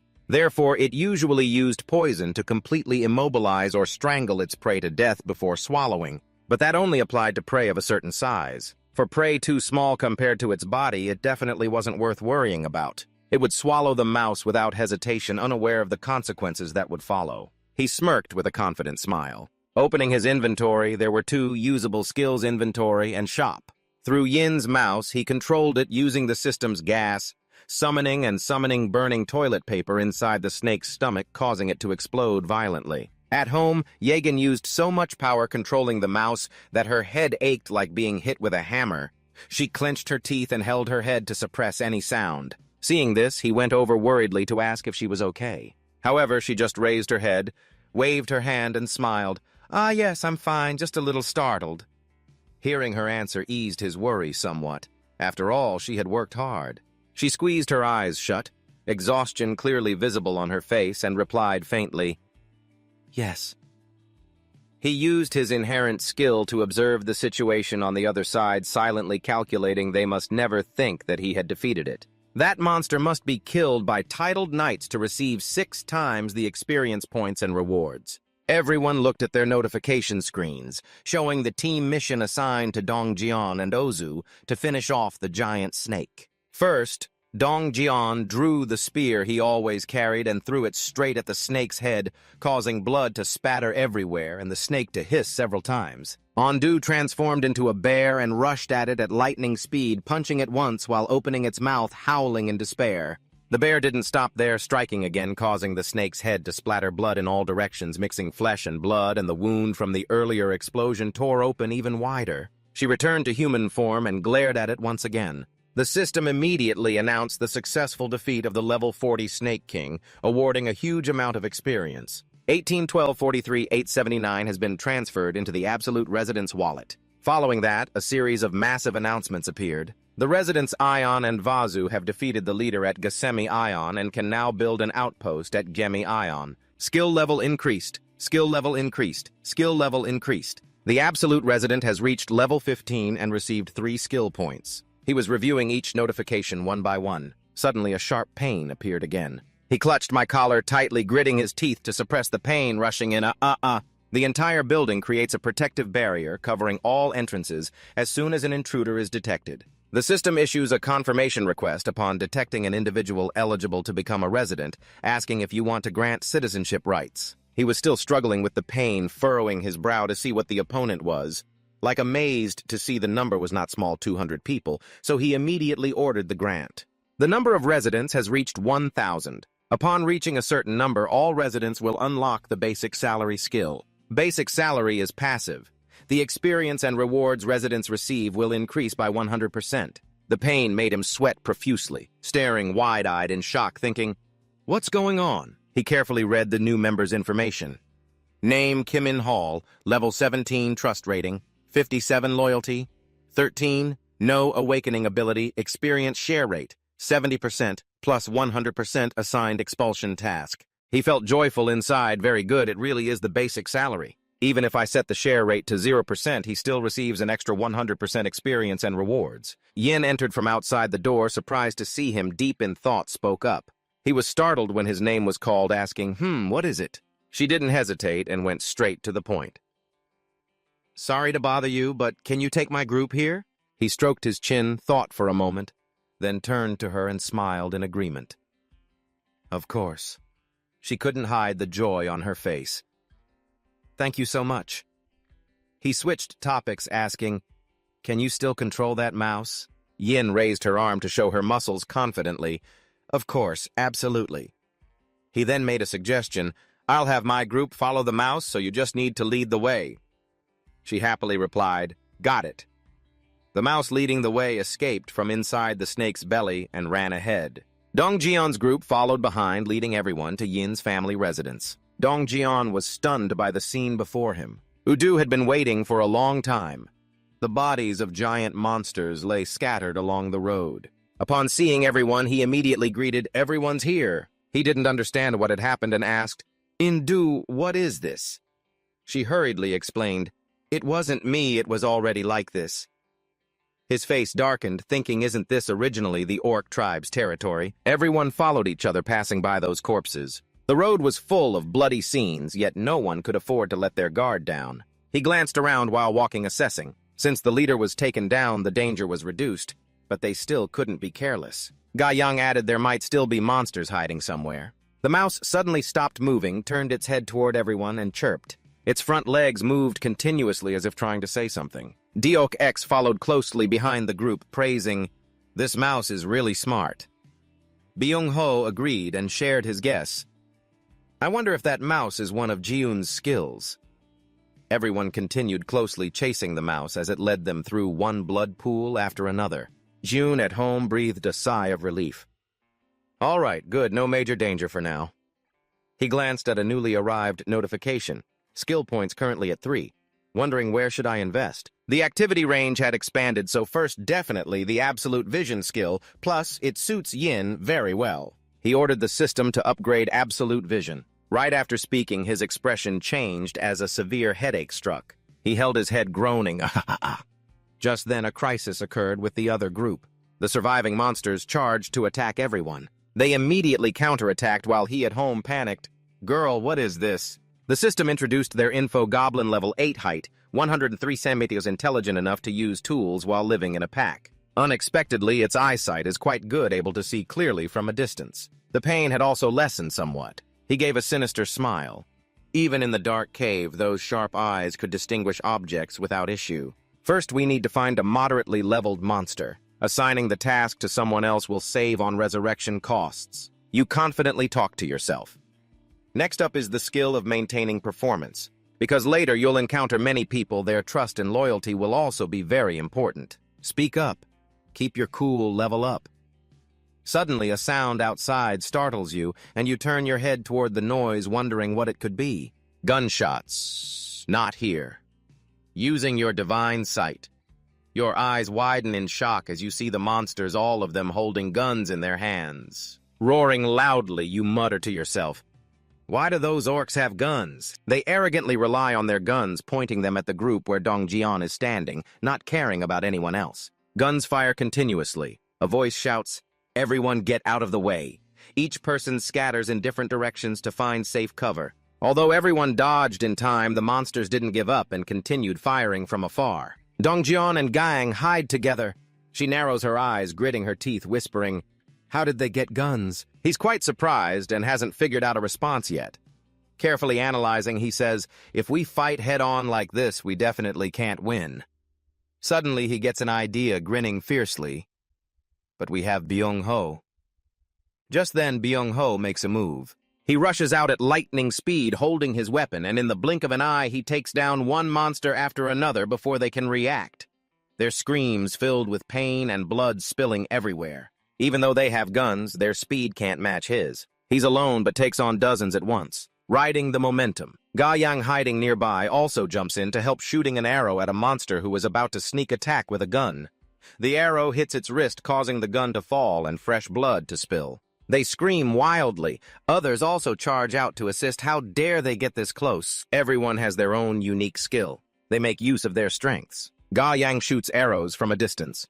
DXU wears the armor of a warrior. Yu Du transforms into a bear. Everyone coordinates perfectly. In just a moment, they finish off the monsters. Registered items: S and WM60, 476, 320, W 100 bullets, 38, 158, 400 W. After an intense battle, it finally ends. Jae-hun, at home restless, can finally breathe a sigh of relief. But he's facing a problem: how to properly handle the guns he has collected. He analyzes carefully. But guns can't just be displayed in the shop. Displaying guns does have many benefits because it definitely makes monster hunting easier. And normal people under level 10 would also have a chance to catch orcs. The experience and payment the residents bring back would also increase exponentially. But there's a tricky problem. It's really hard to trust everyone. The way I accept residents now is very random. In other words, there's no standard at all. Accepting everyone without any verification is because I'm confident that no matter what happens, I can control them. Of course, as the population grows, many benefits arise, but if they hold guns, the situation will change a bit. So I can't guarantee that none of them will cause problems. Time, resentment, jealousy. Whatever the reason, accidents will happen, and in the worst case, it could be fatal. You've come up with a solution: only distribute guns to those who have been verified, and only to those with high loyalty. So the first person to receive one is already clear. Countless monsters lie scattered on the road, blood everywhere. Byung-ho approaches an empty box, picks up a gun beside it, examines it, and grins widely with joy. "Thank you, D-hun." After clearing the roadblock, Jongjian's group continues their journey, guided by the lead rat.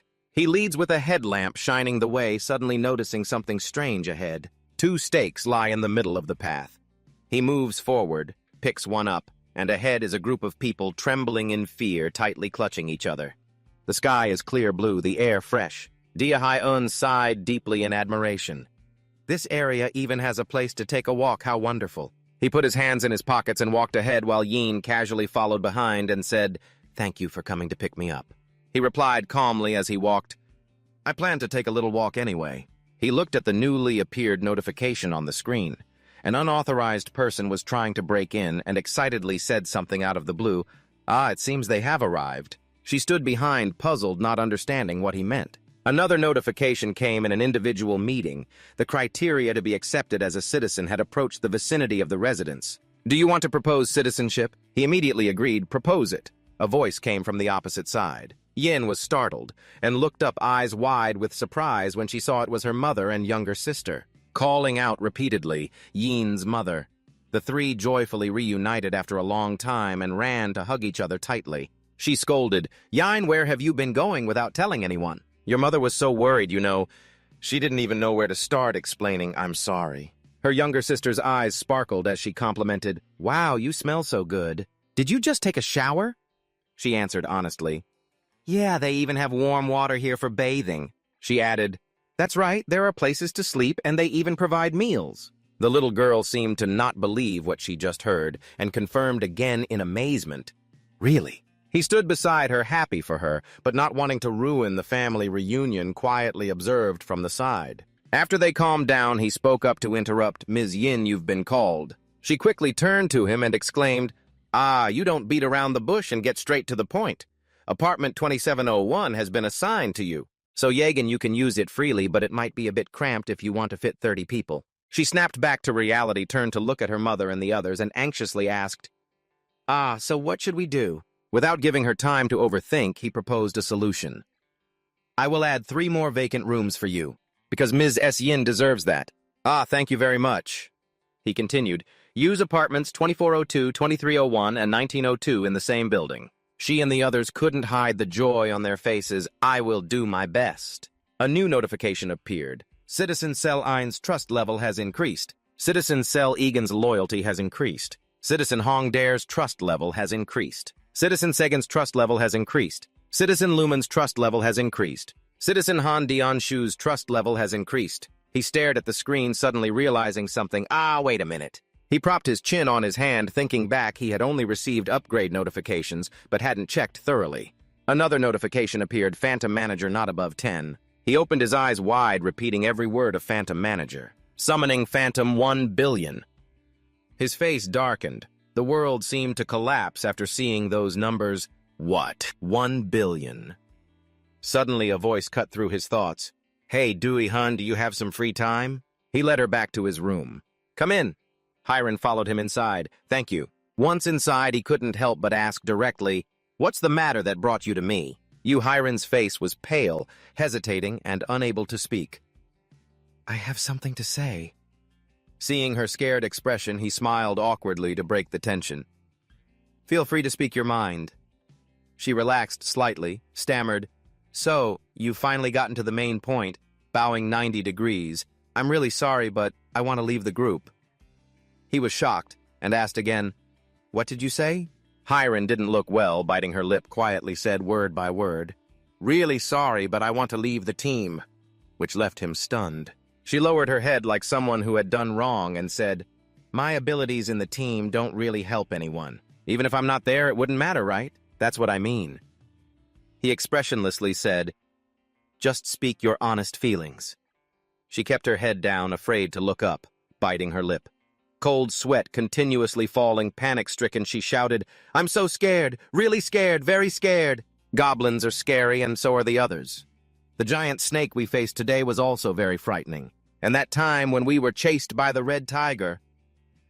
After saying everything on her mind, tears streamed down her cheeks, her whole body trembling uncontrollably. I'm sorry. June always saves us. He didn't know how to respond well, quietly listening to every word. She wiped her tears, but they kept falling, soaking the sleeves of her shirt as she blamed herself. And I'm just useless. I feel like I'm not living up to June's expectations. He recalled her fighting monsters before and thought he had anticipated this. Even when rescuing Bong Ho's grandmother, twice defeating the orcs, and during the chase with that tiger, she almost lost her life. Honestly, her influence on the team isn't that great, but you can't blame her either. Her poison bone skill, if used carelessly, can harm teammates, so it's hard to utilize. Hiron is definitely risking her life too. It's natural to lose morale when the results aren't good. She sobbed like a child who just made a mistake, hiccuping. I, scratching my head, unsure where to start, said, with hidden meaning, Well then that's perfect, just when I need someone. She stopped crying to wipe her tears with her shirt suspiciously. Why are you explaining so calmly? Do you know Kim Dobbin at the public facility on the 21st floor? She seems to be struggling because she has to handle all the work on her own. Not only there, I'm planning to build and operate public facilities for every building.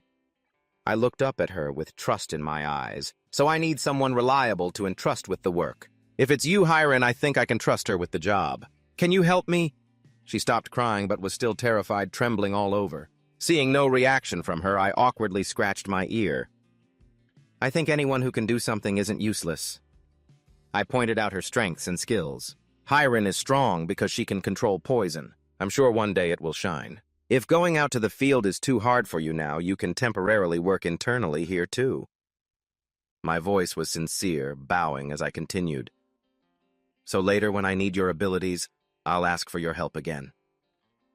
She was surprised that a leader would act like that, stunned, covering her mouth, then bowed and smiled as she nodded in agreement. A series of notifications sounded. Hiren's citizen loyalty increased. Hiren's citizen loyalty reached 100. Citizen Hiren has been registered as a vassal, increasing the vassal ownership limit. She rubbed her eyes and said, I'm sorry, June. Her face changed completely. From sad and crying to radiant eyes sparkling full of energy. I've shown you my weak side, so I'll do my best. He admired her and replied, Yeah, you've worked hard lately. I hope you'll keep helping from now on. She responded, Okay. After she left, I stood in a simply decorated room looking up at the summoned beast screen. 1 billion. I propped my chin on my hand, hesitating as I muttered to myself, should I just try it out? Then I made up my mind. All right, I'll take a chance. Summon the beast. I pressed the selection button, spending 1 billion on the summon. A golden light slowly spread out, blinding me as I stood beside it, raising my hand to shield my eyes. A large egg appeared in the center and began to crack. I swallowed nervously, stunned when I saw what emerged from the egg. The egg completely broke, revealing only a black bird with a tail wagging back and forth, staring at me. Our eyes met the eyes of the ultimate.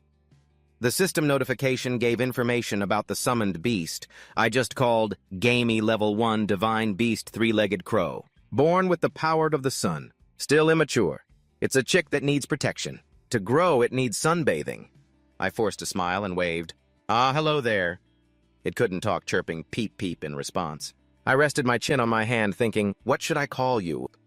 My eyes lit up when I had an idea, exclaiming, Ah, since you're all black, how about calling you Cammy? It seems it also likes this name, its eyes sparkling brightly. It excitedly flaps its wings, loudly tilts its head back and chirps. You see this and bend down asking, Ah, you like that name? It chirps and flaps its wings as if to say, yes. You also breathe a sigh of relief and say, that's a relief. However, it still won't stop hopping around, flapping its wings continuously, its sharp beak chirping non-stop. You don't understand what it wants, so you ask, are you hungry? Then you unwrap a snack and hold it out in front of it. Immediately, it picks up the snack with its beak and eats it happily. After finishing the snack, it opens its mouth and yawns deeply. In moments, it lies on its back belly, up, falling asleep, drooling at the corner of its mouth, snoring like thunder. You sit down watching Gamey's deep sleep, sigh helplessly. Huh. Some people really have it good. Suddenly, you get excited when you see a notification just sent.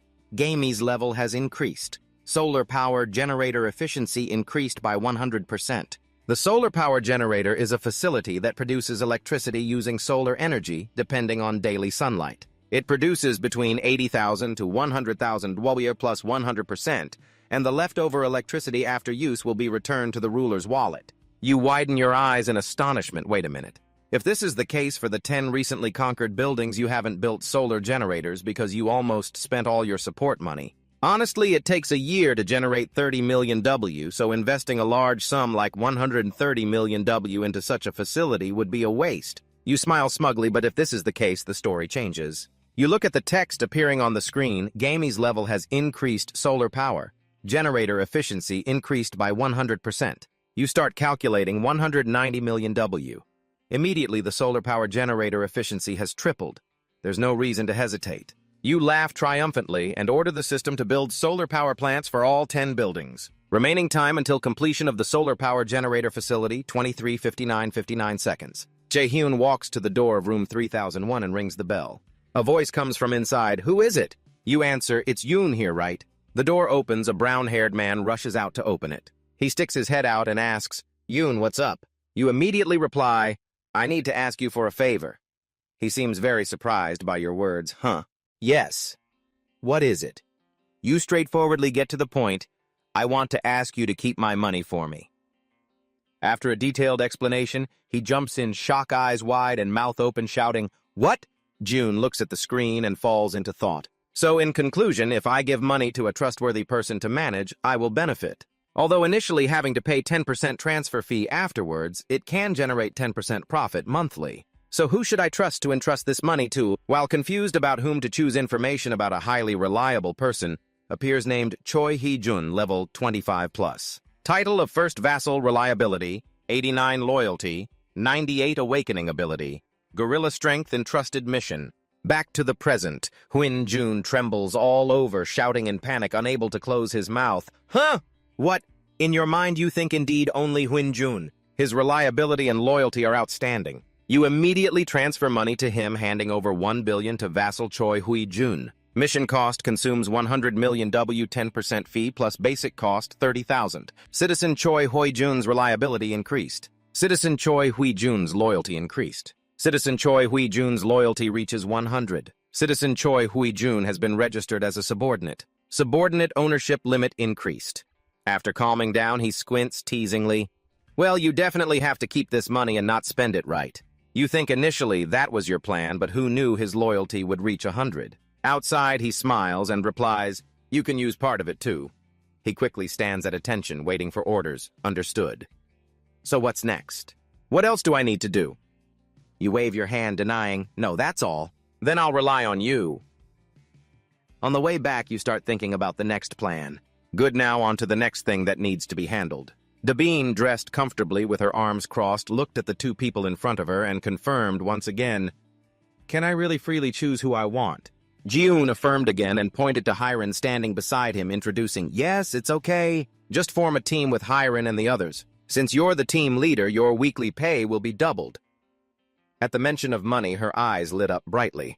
An announcement sounded. Kim Da-pin citizen loyalty increased. She pulled Hiren toward her, raised her hand in a military salute, excitedly replied, "Understood, I'll do my best, thank you, sir." Before he could answer, she grabbed Hiren's hand and left, happily skipping. "Hiren, first, let's hand over a few things." She was suddenly pulled away and shouted, Wait, slow down." He smiled quietly, watching the two get along so well in front of him. Good, now slowly comes the time to deal with some tough matters. He walked into room 9 and spoke, "Everyone has worked hard today. Is everyone's health still okay?" The members of Dongjian's team all gathered here. He responded on behalf of everyone. "Yes, completely fine, sir. But what brings you here?" He then stated his purpose. "Thanks to the monster at Semian Station. There are now no monsters around, especially on the subway lines. From near Semian Station to Belmagon, even to Belman Station, there are almost no monsters. So this is an opportunity. Before other monsters come and take over, we have to act first." He recalled Hiren's pitiful crying figure, bowed his head, thinking silently, looking at Hiren begging, and realized one thing. The people right in front of him are risking their lives to fulfill the request he made. Luckily, with Yin joining, I knew in advance about the monster at Gemi Yeon, otherwise it would definitely be very dangerous. In this world where death can come at any moment, I know hoping for my family's safety and wanting to save them is selfish. But even so, he made his request. "Tomorrow I want everyone to go straight to Gogochi." He was determined inside. He could not give up. After a tiring day, he returned to his room holding a glass of water and noticed Cammy trembling all over. Announcement appeared. Solar generator efficiency increased by 100%. Cammy's level has increased. He couldn't help but be overjoyed, exclaiming, "Already level 5! Cammy opened part of the power of the sun, inheriting part of the spirit beast's power, awakening basic fire elemental magic. He opened his eyes wide in surprise. Magic. He raised his index finger like this. Immediately, a small flame appeared on his finger. Success, he couldn't believe it. This feeling seemed familiar. He seemed to remember something, a feeling similar to when using the dignity maintenance skill. Thinking that, he left the house and went to the nearby park, looked around. Good, no one was around. He closed his eyes, imagined a huge flame big enough to burn this whole place, and his hands were surrounded by flames that gradually grew bigger. He stretched his hand forward and created a fireball. He looked at the fireball he just created. Is this the limit of his power? Honestly, it's not a great skill, but when he read the gas summoning incantation, it immediately created a big explosion. He was thinking that, combined with the gas generated from the dignity maintenance skill, it would be threatening enough. Even though it's at this level now, the potential for growth is unlimited because Cammy will continue to mature. He retracted the flame in his hand and closed his eyes. Good experiments over time to eat. The system reported again solar generator facility construction completed. Solar generator facility construction completed. While eating, he reviewed the gains he had achieved. From morning till now, Cammy's rank has increased by 3 levels. Thanks to that solar generator efficiency increased 8-fold. Now the power supply is sufficient and still surplus. Maybe the surplus can turn into money flowing into his pocket. While he was enjoying his meal, the sound of the door opening made him stop eating and look toward the door. Here he is. Jan opened the door and entered with a very different aura than the first time they met, his face looking much brighter. Thank you for giving me some time to rest. Because of that, I have recovered. He stood up quickly and humbly replied, I'm just treating you fairly for what you've contributed. I can't help but feel grateful to you. Thanks to Yin, the range of my abilities has expanded significantly, so it's only natural to treat her well. He began explaining his plan and asked her to be the guide. I'll need your help again today. Dongjion's group is currently waiting at Gemi Yeon. Can you lead them there right now? Without hesitation, she nodded in agreement. Of course, I've already sent the rat along the subway line. Getting to Goryang is no problem. He said, confused, voicing the question in his mind. Getting to Jichoryang is fine, but is there a problem after that? She nodded and answered, yes, exactly, the problem lies at Gab Buan. She suggested he should see it for himself. When he looked in the direction she pointed, he saw collapsed houses, piles of rocks stacked like mountains, and seawater flooding the lines with no way to cross to the other side. He was restless and uneasy. How could they get through like this? She was just as worried, sweat streaming down her cheeks like rain. As you can see, that's the condition of the line. I've already tried sending the rat further up. But she suddenly stopped speaking. He turned his gaze upward toward the residential area and was shocked to see a desolate scene with not a single person in sight.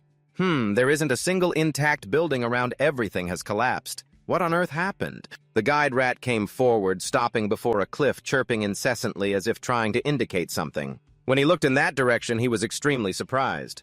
These are footprints. He gritted his teeth, seeming to have discovered the issue. Damn it, now I understand. The reason no buildings are intact, the reason all the roads are destroyed. This is... While he was still dazed, an earthquake struck, shaking the ground violently. She grabbed her head and dropped to her knees, bending forward. They were gasping, and he was struggling to stand firm, but the ground kept shaking harder and showed no sign of stopping soon.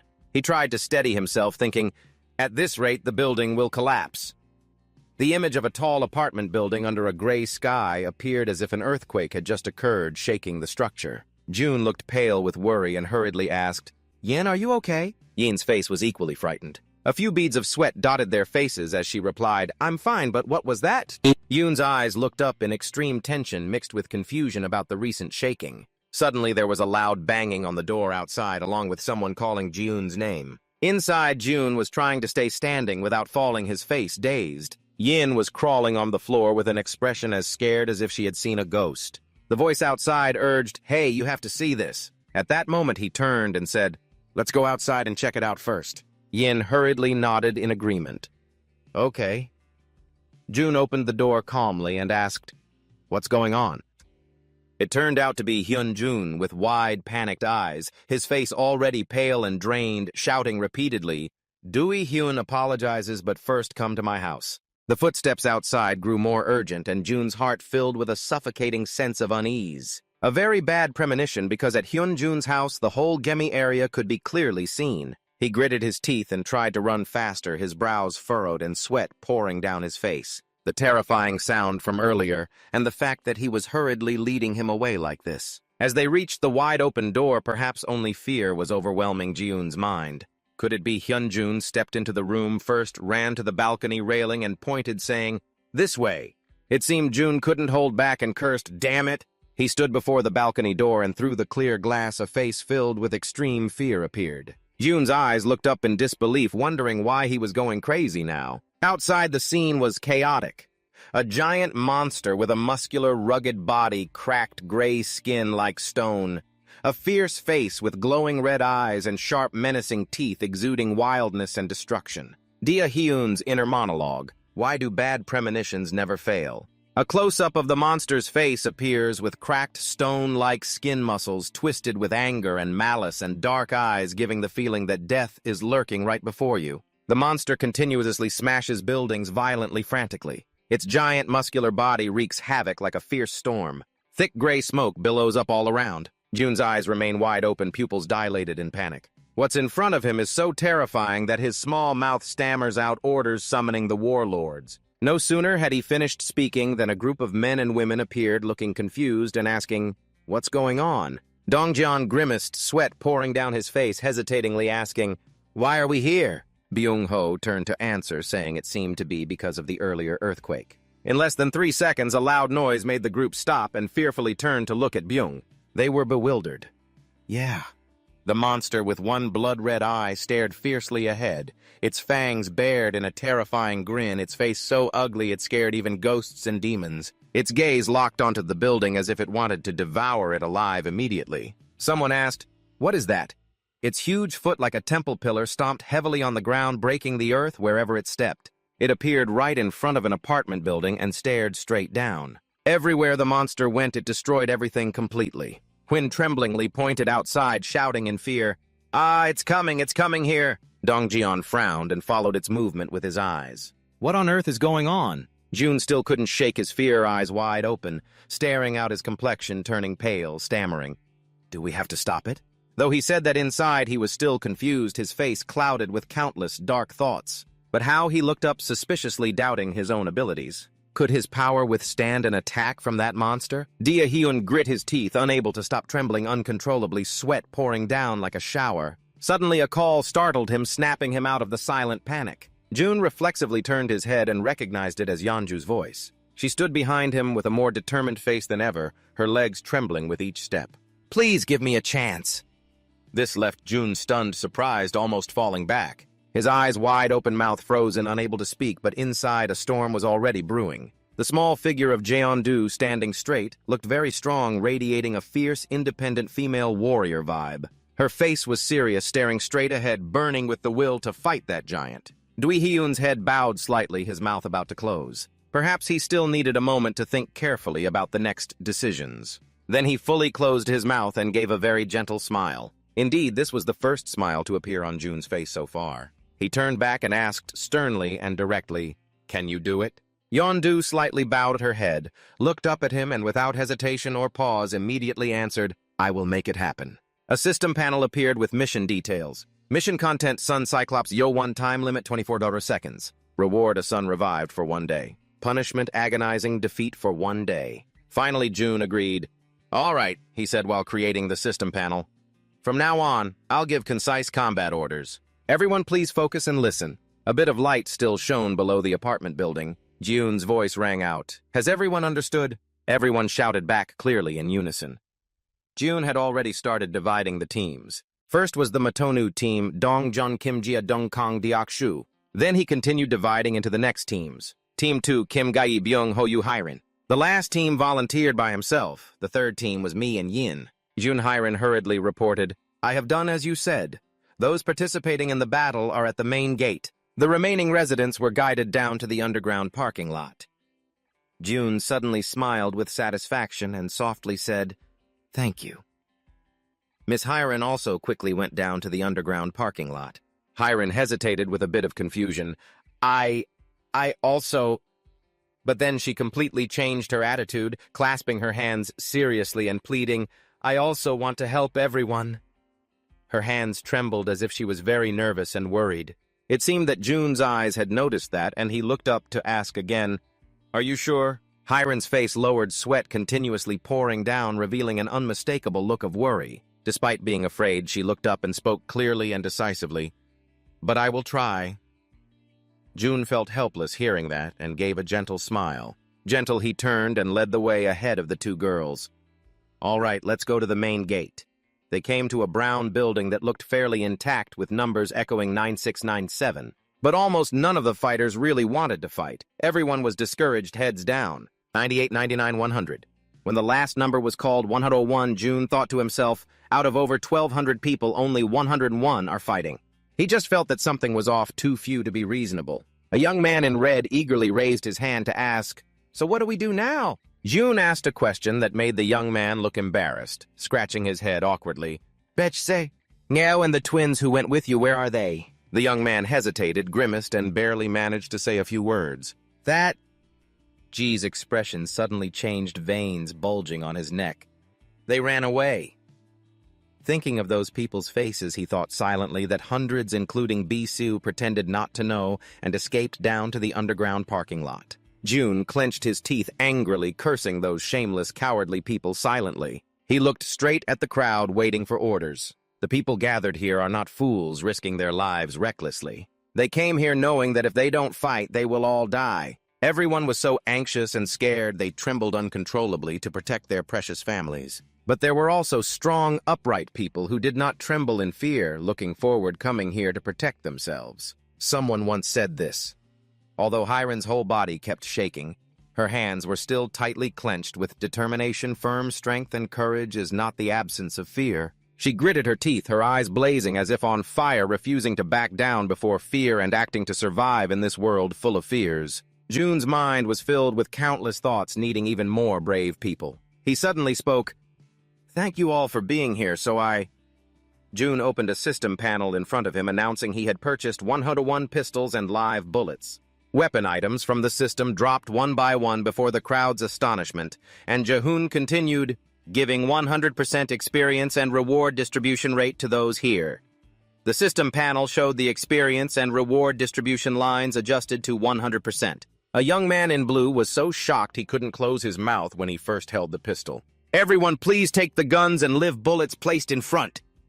Everyone was stunned, unable to believe their eyes, exclaiming that these were real guns. With this and that, maybe we have a chance to win. June witnessed this and thought that good benefits were only for those who decided to face their fears. Suddenly, a loud noise came from afar, making everyone startle and turn to look. Jiun's eyes changed, the irises and whites reversed. The ultimate eyes began. The muscular monster appeared again. Its eyes turned blood red, looking very terrifying. Its mouth growled, revealing two sharp fangs, making it even fiercer and terrifying to anyone who looked. Dongjian held a stick as a weapon, hiding behind a wall to avoid the monster nearby. Still, he tried to turn his head and watch for any movement, waiting for the right moment to act. Suddenly, in a flash, a stick was launched with strong force. The stick aimed straight at the monster's arm, injuring its shoulder and causing blood to spray. It hurt from being hit unexpectedly and immediately turned around, eyes rolling to find the attacker. The monster lowered its eyes and saw the room where Dongjian was hiding. Maybe anyone in this situation would be startled by its huge, fierce eyes. And Dongjian was no exception. He jumped back quickly, gritting his teeth, his face tightening.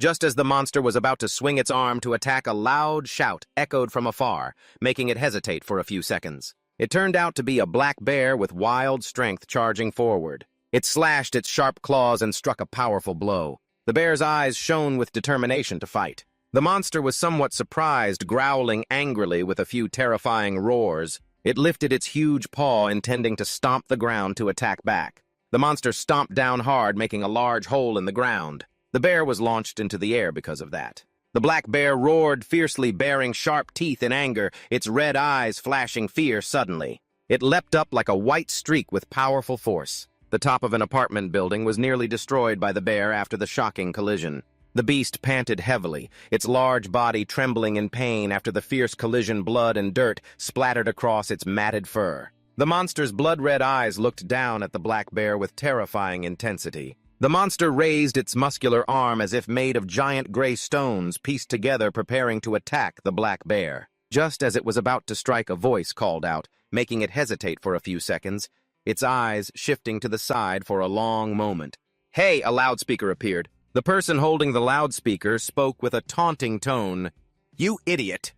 A young man in shiny iron armor holding a metal weapon, and the loudspeaker kept cursing, "You damned monster!" Seeing something strange and smaller than itself, the monster showed clear disdain. It was silent for a few seconds. The monster, with a muscular, cracked skin body, leaned forward, its glowing red eyes blazing in rage. It was caught off guard by a sneak attack with an iron rod. The rod hit its thigh, causing blood to flow continuously in a stream. The young man in armor saw the monster's strange reaction and felt a bit confused, wondering to himself, "What's up with that guy?" The monster smiled slightly, looking fierce with cold, sharp eyes. It pulled out the weapon and threw it. Seeing that strange attitude, he asked, Why does his face look like that? For a moment, the armored young man was very flustered, confused about how to react as the monster charged toward him. Wait a minute. Its knee bent slightly, as if to brace for something like a shooter. The large monster charged straight ahead without hesitation. The young man in armor turned pale with fear, mouth agape in surprise. The monster's action was like a thunderclap flashing through his mind. Just as the monster got close, Doo-hyun ran away quickly on all fours, shouting loudly, "Ah!" Doo-hyun's face showed worry and tension. He looked up at it coming. He turned and shouted loudly to draw attention. Everyone prepared to move. Jae-hyun clenched his teeth with fierce determination inside. It's coming. The staggered, nearly coughing up blood appearance of the armored young man appeared. Following behind was the monster with feet several times larger than an average person's. The young man ran his face pale with fear. Sweat poured down his face like a shower. Overwhelmed by fear, he could only run headlong. As the monster caught up to the gathered group, Doo-hyun formed a protective circle to shield everyone. He shouted loudly, "Now!" As if waiting for the signal, a black crow suddenly appeared, spreading its wings and flying at lightning speed. It darted straight at the monster's eyes, making it roar in pain. Ga Yang looked down, furrowing his brows with a tense forehead. While the monster was still clutching its head in pain, not yet recovered, it didn't expect to be attacked by Ga Yang's arrow. Her arrow shot out like a blue streak of light, flying straight toward the target. It pierced the monster's hand, causing blood to spray everywhere, then continued attacking its eye despite the previous wound not yet healed. The monster was suddenly attacked and didn't understand what was happening. The monster roared in pain repeatedly. A small figure suddenly flew up right in front of it. That was Bi-ho. There was a whole swarm of rats on him just waiting for the signal to attack. He shouted, "Split!" As soon as he finished, the rats immediately darted out like arrows straight into the open mouth of the monster. Byung-ho, just waiting for this, shouted his name with all his strength. His face emitted a purple aura that looked very eerie. He reflexively said, "Summon gas," silently thinking that this was exactly according to plan. When the monster's eyes opened wide for less than 3 seconds before it could process what was happening, another sharp object pierced straight into its eye, catching it completely off guard. The monster was so angry that steam billowed fiercely from its mouth. Doo-hyun stood firm with cold eyes, raising his hand to form a powerful dark barrier as if ready to fight the enemy in front of him. He gritted his teeth so hard the veins on his face bulged. His body increasingly unleashed even greater strength. It had to be finished. A fiery explosion blew the monster's entire body apart in an instant. Doo-hyun controlled his mind to signal the fire explosion, flaring up stronger and stronger. After the blast, black smoke rose thickly, covering a vast area of the sky. The monster's legs buckled, destroying a whole section of the road. Its huge body swayed and fell toward the barrier protecting so many people. Someone turned pale with fear and looked up confused. Huh? Another person continued, "That giant is leaning this way." Doo-hyun turned his head back and signaled, "Hold your position." He bowed his head slightly, eyes looking up seriously, waiting.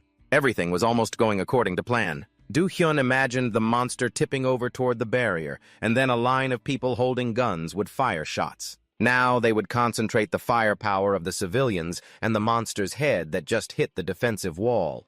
He lowered his head slightly, resting his chin on his hand, thinking for a while. It's best to let the guards finish it off. I'm hoping Ha-dong Duyen or Un-du will step in, but they haven't arrived yet. While Jun was deep in thought, if S-Yin the knight finished it off, that would be fine too. Suddenly someone called out, making him startled and look up. "Jun, behind you!" The elder trembled, pointing forward. He turned his head reflexively to look. It's okay. Anyway, it will fall toward the defensive wall. Doo-hyun's eyes were bloodshot as he looked back tensely. The monster's bloodshot eyes stared fearfully inside. Doo-hyun trembled, looked up pale and shocked, unable to believe his eyes. No way. The monster tensed, struggling to cling on to destroy the barrier net. Could it endure that hit furious? It summoned all its strength and swung its arm down hard. Its strong arm slammed down hard, destroying the barrier net and creating a white smoke. It roared fiercely several times. The barrier net was extremely sturdy. Even though it had been broken many times, the unauthorized intruder was trying to penetrate the apartment complex. Extreme panic overwhelmed Jaehyun's mind. He looked up in astonishment, without blinking mouth, moving pupils, dilated sweat beading on his cheeks. It stopped. As Hyun-jun gave the order to fire, everyone behind raised their guns ready to shoot. A group of people simultaneously raised their guns and pulled the triggers, their faces tense and determined as if shouting a battle cry. The bullets broke through the barrier membrane and shot straight toward the monster, making it stagger, unable to react. The monster roared in pain several times, then covered its face with its hands. Do-hyun stood firmly with resilience, looking up. He thought to himself this time it was stopped, but if it continued, he couldn't be sure. He gritted his teeth repeatedly, eyes squinting, sweat dripping. If it breaks through the protective net even once, it's definitely death. Do-hyun raised his hand decisively to do something. Then a giant glowing hand with bright purple energy appeared above. While June stood amid the crowd, spreading his arms, activating the skill, the invisible hand magnified to enormous size. His eyes became extremely sharp.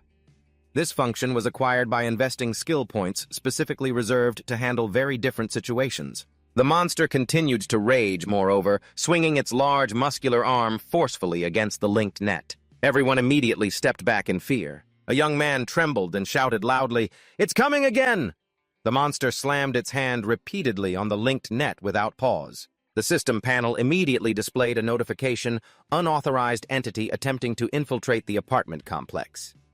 Seeing this, everyone smiled confidently and shouted together, "Wow!" Everyone then raised their guns and continued firing straight ahead. The protective net still withstood the attacks from that giant. "Shoot! Shoot quickly!" The bullets flew like arrows straight at the monster, making it even more ferocious as it roared fiercely. June stepped forward to face the monster directly, which was not without effect. His expression gradually became serious, dark purple energy still emanating from his eyes. He thought to himself that the bombs and handgun shots from the residents were gradually causing wounds on the monster's body. June's eyes narrowed.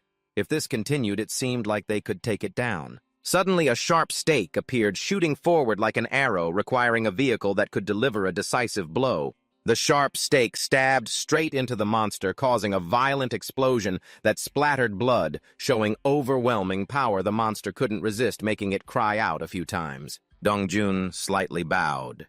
June smiled with satisfaction, seeing the return of John Do-da-dong and Dong-jun had they arrived. The monster grew more and more enraged, its eyes bulging with anger, its mouth roaring loudly, looking very terrifying. Yoon's serious face said, "Rely on you system panel, notify and summon supply spear type."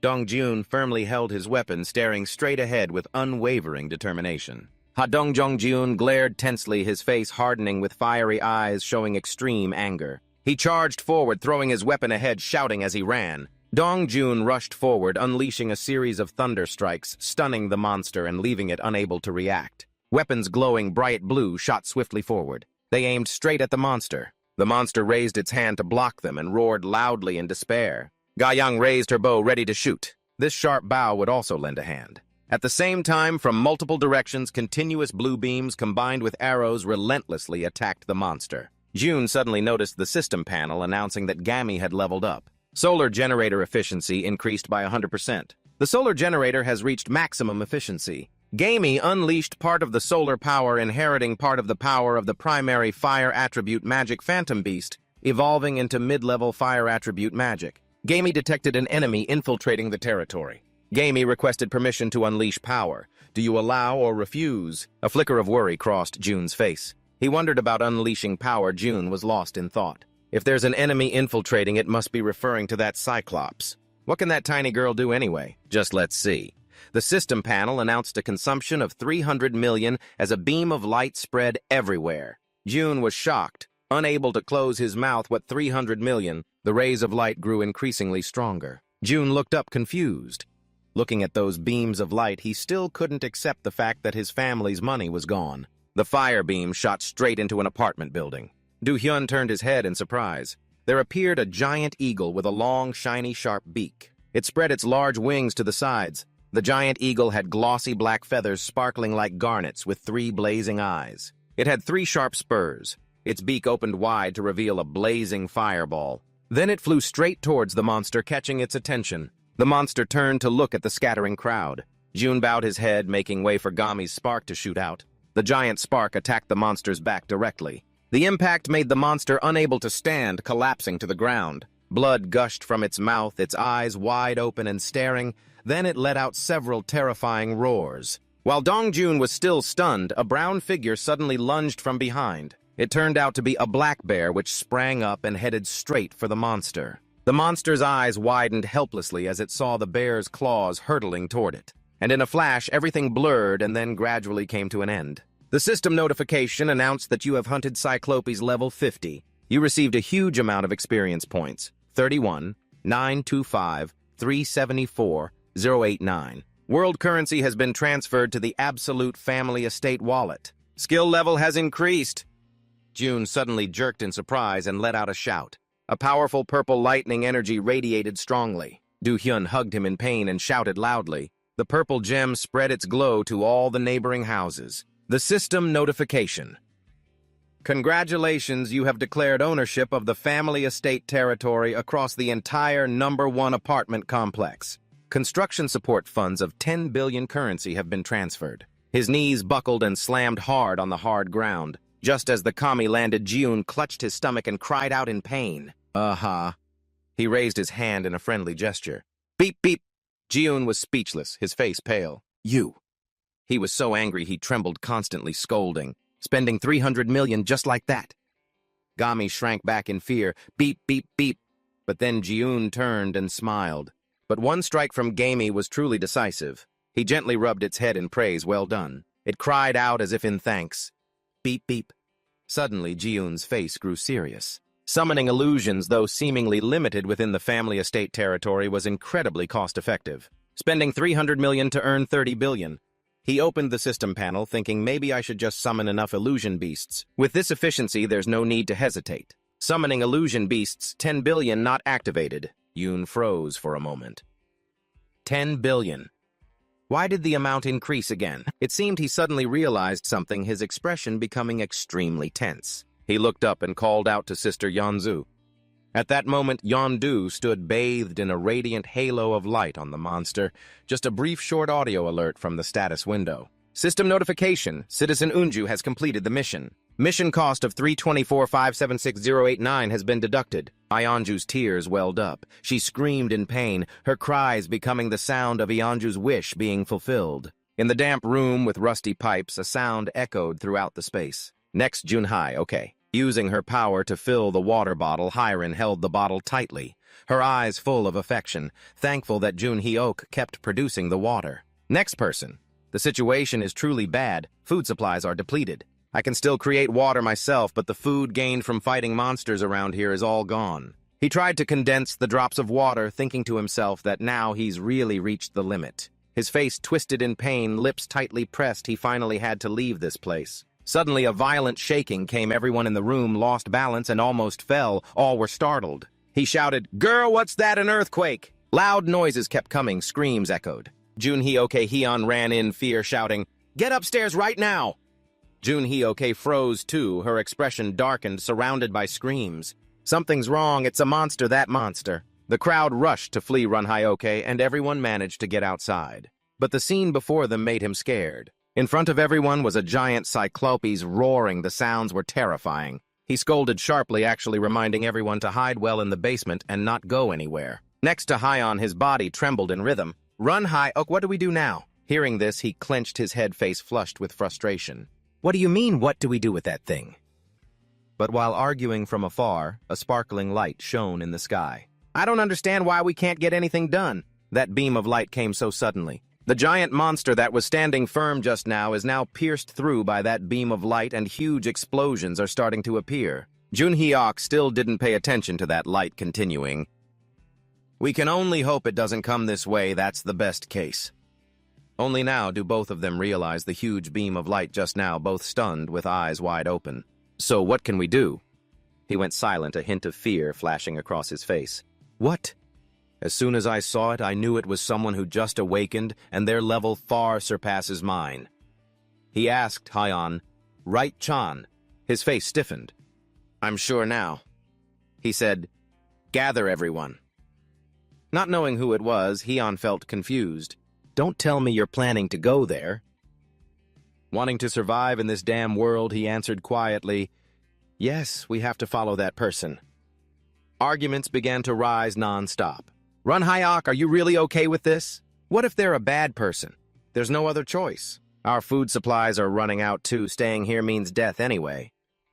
Run High Ok thought that was right. The rest must rely on luck. He breathed heavily, eyes constantly scanning the surroundings. Phew! Everyone looked up. It seemed to be this way. Hyon looked around, marveling. What is this? The world is chaotic yet. His head bumped into a barrier panel. Why is this building so clean? Ack! He exclaimed. What the heck is this? June Hyok calmly answered. No entry allowed. A screen appeared in front of the two. Do you want to accept citizenship? Do you? Hyon was surprised. Someone said, let's try. The system panel notified, you have received citizenship. Oh, the system displayed a team mission notification mission to reach floor 30 of building 114 time limit. Ward. Some experience points. No penalty if failed. In the quiet corridor, Jun extended his hand to greet. Nice to meet you, Lee Jun Hyok. He continued to introduce himself. I am Kim Ji-hyun. Jun Hyok broke out in a cold sweat. His eyes darkened. It was this man. He felt as if an invisible hand was pressing down, breathing heavily. You defeated that giant, and now you stand right before me. His hand reached out quickly to grasp Jun's hand, though inwardly he was screaming. My instincts are screaming, he bowed deeply, his body trembling slightly. I am Lee Jun Hyok. He thought silently as Jun's grip tightened, hoping for help. Jun was embarrassed. Ah yes, he was determined absolutely must not let this slip away. Scene change, a woman sitting in a cozy room, the table full of beautifully golden, delicious food. Ondu gently looked with eyes full of love, Seo. She asked the boy, is it good, dear? In front of her was an adorable little boy. Yes, very good. The boy turned his head. Mom, whose birthday is it today? She replied, not anyone's. Seo asked again, then why is there seaweed soup? She suddenly understood. Ah, Ondu answered. Because my Seo likes it. The little one couldn't help but happily exclaim, wow, I love it. The door suddenly opened. She greeted, ah, Uncle G. The boy also greeted him. Oh, Magician Du asked, have things settled with the newcomers? He answered, yes, we have shared housing and some food with them. Then he looked a bit embarrassed, hand raised to his neck. Ah, and I apologize. She wondered, for what? He continued, because you two can't leave the house. I didn't anticipate that. She replied in a very gentle voice, we just need to be together here like this, that's enough. She hugged the boy happily. Right now I feel very fulfilled. Oh, the system popped up again. Loyalty of Citizen Unu has increased. Loyalty of Citizen Unju has reached 100. Citizen Undu has been registered as a house spirit. The limit for house spirits has been increased. Jae-hyun grew more thoughtful even without the system notification, looking at the scene of Dio Hien and her care for Seo. Mom, just by looking at the expression and attitude, it's enough to tell. Seo pleaded, please turn on the LED Geno. She patted the boy's head. All right, I will. June just quietly watched that scene. On the computer and TV screens, dazzling images were playing simultaneously. The screen showed a living stone dinosaur, Stego, surrounded by circles that looked like rainbows appearing. The boy cheered joyfully, striking a pose like a true superhero. Wow, Stego! June watched the scene intently, unconsciously. He quietly turned away, wrinkles forming in his eyes, thoughts emerging. He remembered every image, the beautiful memories. He wondered how his family was doing, if they were eating well, if anyone was sick. If anything bad happened, he dared not think further. He closed his eyes tightly, trying to erase unpleasant imaginations. Suddenly, Gammy came over making beeping sounds. Everyone was playing happy, joyful. No, I must not rush. The scene was incredibly beautiful, strangely peaceful. Just one day and I know how hard Yondu worked for this day. He stared at them silently, reflecting. Right now, Yin's little one was heading towards the main house. June's face showed clear worry. When it arrives, it will deliver the necessary things to the family. His gaze darkened even more so today, watching the two of them play happily. He just quietly followed. The moment of Yondu's one-day dream shone brightly. In the quiet space, June suddenly spoke, surprising the two. You can sleep with Seo in the main bedroom. She refused. No, we can sleep outside. He disagreed, insisting they sleep in the main room. No, sleep comfortably with Seo. He smiled kindly, sincerely, saying, that's an order hard to refuse. When he said that, she bowed her head and pulled Seo to thank him. Understood. Thank you for your concern. Thank you. She gently carried the boy into the room. Seo turned back, waving goodbye to him. Wizard, good night. He silently watched, smiling warmly at the boy. In the house, gradually enveloped by darkness, a lullaby softly echoed from the main bedroom, breaking the silence. Ah, oh, RCO, oh, sleep well. Ew, oh. Who sat quietly on the far sofa, listening to the gentle singing. Rooster, don't crow, my child will wake up. Puppy, don't bark, my child will wake up. He lay still, a faint smile on his lips. That night, through the narrow crack, Yondu's lullaby quietly resonated for a long time. His eyes darkened. It had been a long time since he heard a lullaby, but somehow listening made him recall days with his mother. Hearing that soft, gentle voice, she gently stroked his head. His eyes began to close. When morning sunlight filtered through the closed window, the next day passed without anything special. We ate the meals Yondu cooked along with Seo. The three of us watched Seo's favorite cartoons together. Seo followed Kami, who was sunbathing, bothering him until Kami got angry. All together, we took a nap and played with the toys I bought at the store. During that time seemed invisible, passing without waiting for a single moment. He bowed his head deeply, lips pressed tightly as if about to bleed. Kami stood on his shoulder, tears streaming down one side. Just one day. Yondu held Seo tightly. She knelt on the floor, the warm light of the sunset shining on them both. The boy called out, "Mom, the time I can give them is only one day." She still held her son tightly without letting go. Huh. The boy glanced at her. "Mom, are you crying?" Tears rolled down, covering Yondu's beautiful face. She tried to say, "Mom's not crying." Her lips pressed tight, face flushed, tears continuously falling. Seeing that, Seo gently touched her cheek. "No, Mom is..." The boy spoke while placing his hand on his mother's face. "Mom is crying." Seo softly comforted her. "Don't cry, Mom." His hand tried to wipe the tears at her eyes. Yondu's voice trembling. "Mom, I'm very scared." Her arms holding the boy tightened even more, sobbing. "Mom's afraid of a world without you." The small arms stretched out, glowing with a light that seemed to carry extraordinary power. The boy hugged her neck, exclaiming, "Mom!" Seo comforted her. "I'm here." The more the boy spoke, the more pain filled her heart. With a voice warm like sunshine, Seo tried to console his mother. Yondu collapsed. Seo separated from her, slowly stepping back, but even so, when standing in front of her, the boy spoke. Her mother reached out, trying to pull the boy closer to her. Seo looked at her fondly. "I will always..." The boy continued. "Be by your side, remember, Mom?" Hearing that tears streamed down her face, she choked up. "Seo?" she shouted at Seo. The tears pouring from her eyes thickened, blurring everything before her. Yondu reached out as if to hold on to the small figure of the boy. "No, not yet. Mom still has many things to do for you." Seo smiled brightly, that smile blending with the breathtaking light of the sunset. She kept speaking, "Mom will cook many more delicious dishes for you, all the things you like." That beautiful smile still lingered on the boy's lips like tears rolling down his cheek. "Mom will..." Mom interrupted her. Seo gave a gentle smile. Tears at the corner of her eyes kept flowing, whether from parting or happiness, no one knew. The boy spoke clearly, full of affection. "I love you, Mom." Part of his body seemed to dissolve into the air and vanish. Yondu was stunned, her whole body collapsing to the ground, watching her son gradually disappear. She could only cry out, "Ah, another transmission is happening." Her body trembled, unable to believe her eyes. She clenched her teeth tightly, almost biting through her lip, tears streaming down, trying to keep herself calm. She spoke Seo. Through her tears, she also gave a beautiful smile to her son. That smile was gentle, like morning sunlight erasing everything. "Mom loves her Seo too."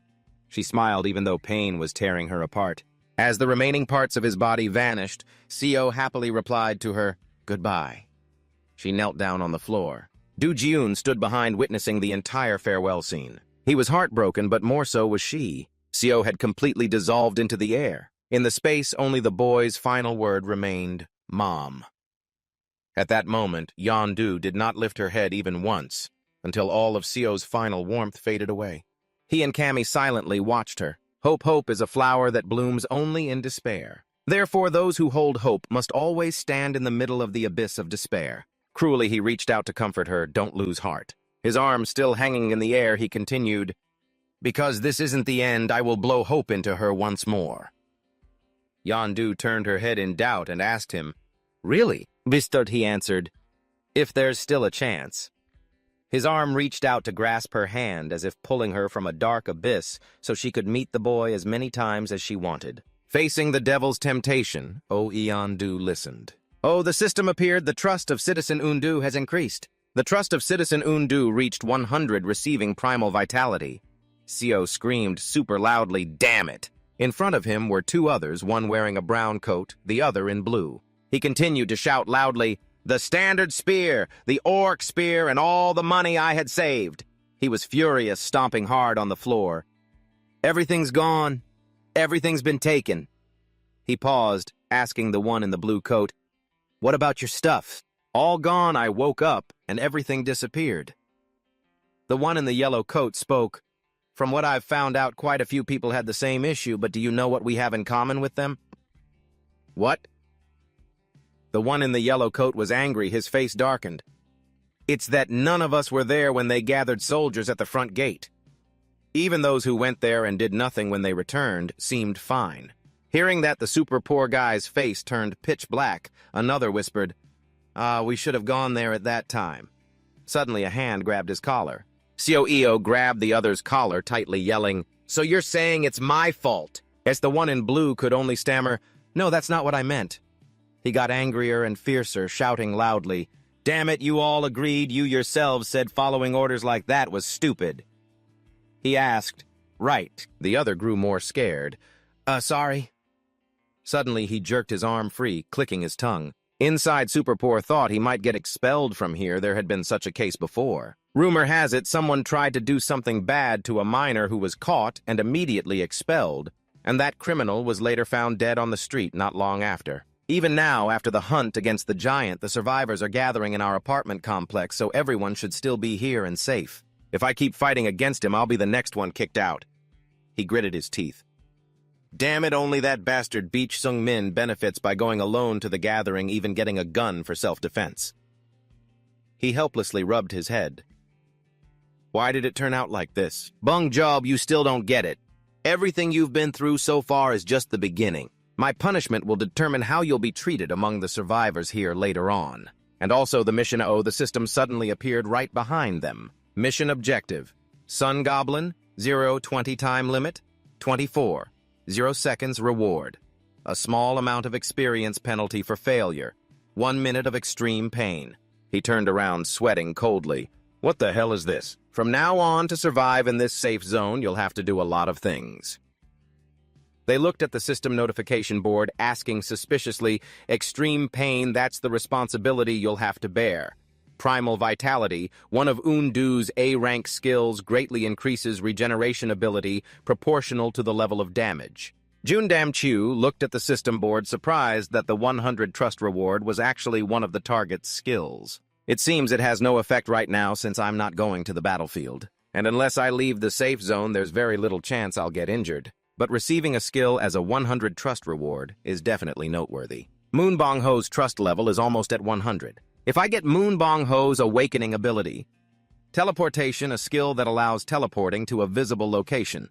Then, after activating a forward base, what if I use Teleportation together with the Eye of the Absolute Being? In theory, as long as my mental strength is strong enough, the system will appear again. Forward base, a safe zone established outside the shelter. When activated, it temporarily has authority equivalent to the shelter. However, it can only be activated if a citizen with knight rank or higher resides there. And if one side is not allowed to enter and occupy it for more than a day, the base will be destroyed, and I will be able to teleport there. Better raise my mental strength. From now on, instead of increasing skill proficiency, I will reward missions by enhancing mental strength. Suddenly, a voice echoed toward him. Jai, that person stepped forward. They've stabilized a lot. Let me go now. Undu's face was very serious. I will personally take your family home. He recognized Eon-du. She continued, The mission actually started yesterday. I know it was delayed a day because of me. She closed her eyes firmly and said, Thank you for giving me your precious time. I want to repay your kindness to me. He stared at her. She was exactly reading what he was thinking. He raised his hand and scratched his face. Do I look that impatient? I'm very grateful, but also a little embarrassed. Eon-du replied casually. Not at all. If I were in your position, I would do the same. Her voice softened a bit. After all, everyone values their family the most. He quietly observed her eyes. I understand the value of the day you gave me. He silently guessed maybe it was thanks to meeting Seo, even if it was an incomplete encounter. She looked at him, her words coming straight from the heart, thanking him once again. Now in Eon-Du's eyes was firm trust, not extreme anger. He smiled slightly, thanking her for understanding him. June suggested, then please wait in Unit 2901 with Dong Jion's group. I will head down there soon, too. Eon-Du bowed her head. Okay, I understand. I didn't send them straight to Gemi-Gion for a reason. Because of that damn giant part of the track at Gemi collapsed. Not just the railway. Almost the entire underground area of Gemi-Ion was destroyed. We'll have to open a new path. To do that, Yin has been busy controlling the rats since yesterday and temporarily found a route. June used the eye of the absolute being. He suddenly noticed something unusual. What's the situation with the rats? Oh, the system appeared tamed giant rat level 7. The fast-running rat seems to be fleeing. June, with his strange black eyes, was confused. It has evolved. Is this the result of Yin's new ability after being recognized as a subordinate? But what is chasing it? Before your eyes is a swarm of zombies of various levels. They scream in a really strange way. Suddenly your mind feels a bit chaotic. What chasing that mouse is a bunch of terrifying things. Zombies. The mouse suddenly stops. It faces the approaching zombies, squeaking. Now it is completely surrounded by the zombies. Do-hyun sweats. He completely thinks it's over. If the mouse dies meaninglessly like this, I can use a gas explosion to wipe out the zombies at once. Suddenly the mouse's eyes become sharp and cold. Squeak. It dashes straight toward the zombies. Using its small, agile body, it easily weaves through the zombies. This makes you find it a bit hard to believe. Oh, it rushes like the wind, its eyes shining brightly. It completely finds a way to escape the zombie horde. You admire it, this tough little guy, well done. If it keeps going like this, it will reach the exit soon. Just a little more, it can do it. Just escaping the danger of the zombies, an even more terrifying growl echoes. A creature with deep black eyes looks at it. The mouse freezes its eyes wide open. Do-hyun watches the situation closely. He's also anxious. What a level 23 shallow water shark opens its mouth wide, ready to swallow the little mouse. He shouts, What is this? In just a moment, a flash of white appears. The mouse is torn apart. You cover one eye tightly, your face contorts. Ugh, damn it, what was that just now? A shallow water shark. No more importantly, no wonder that place looked so familiar. Turns out Gambo is only a few kilometers from Gampo, so it's likely that monsters like that are also near home. You stand up. I have to hurry. In the hallway, Do is arranging boxes one by one. She wipes the sweat beads from her forehead with her hand. She takes a deep breath. Voices come from afar, Captain Kim. She looks up. Adi-hun, he responds. Thank you for doing the hard work. She smiles proudly. We get paid for it. How is that hard? What's going on? Hearing the question, he's a bit confused, instinctively covering his mouth, eyes avoiding tone, hesitant and interrupted. It's just that... She thinks silently.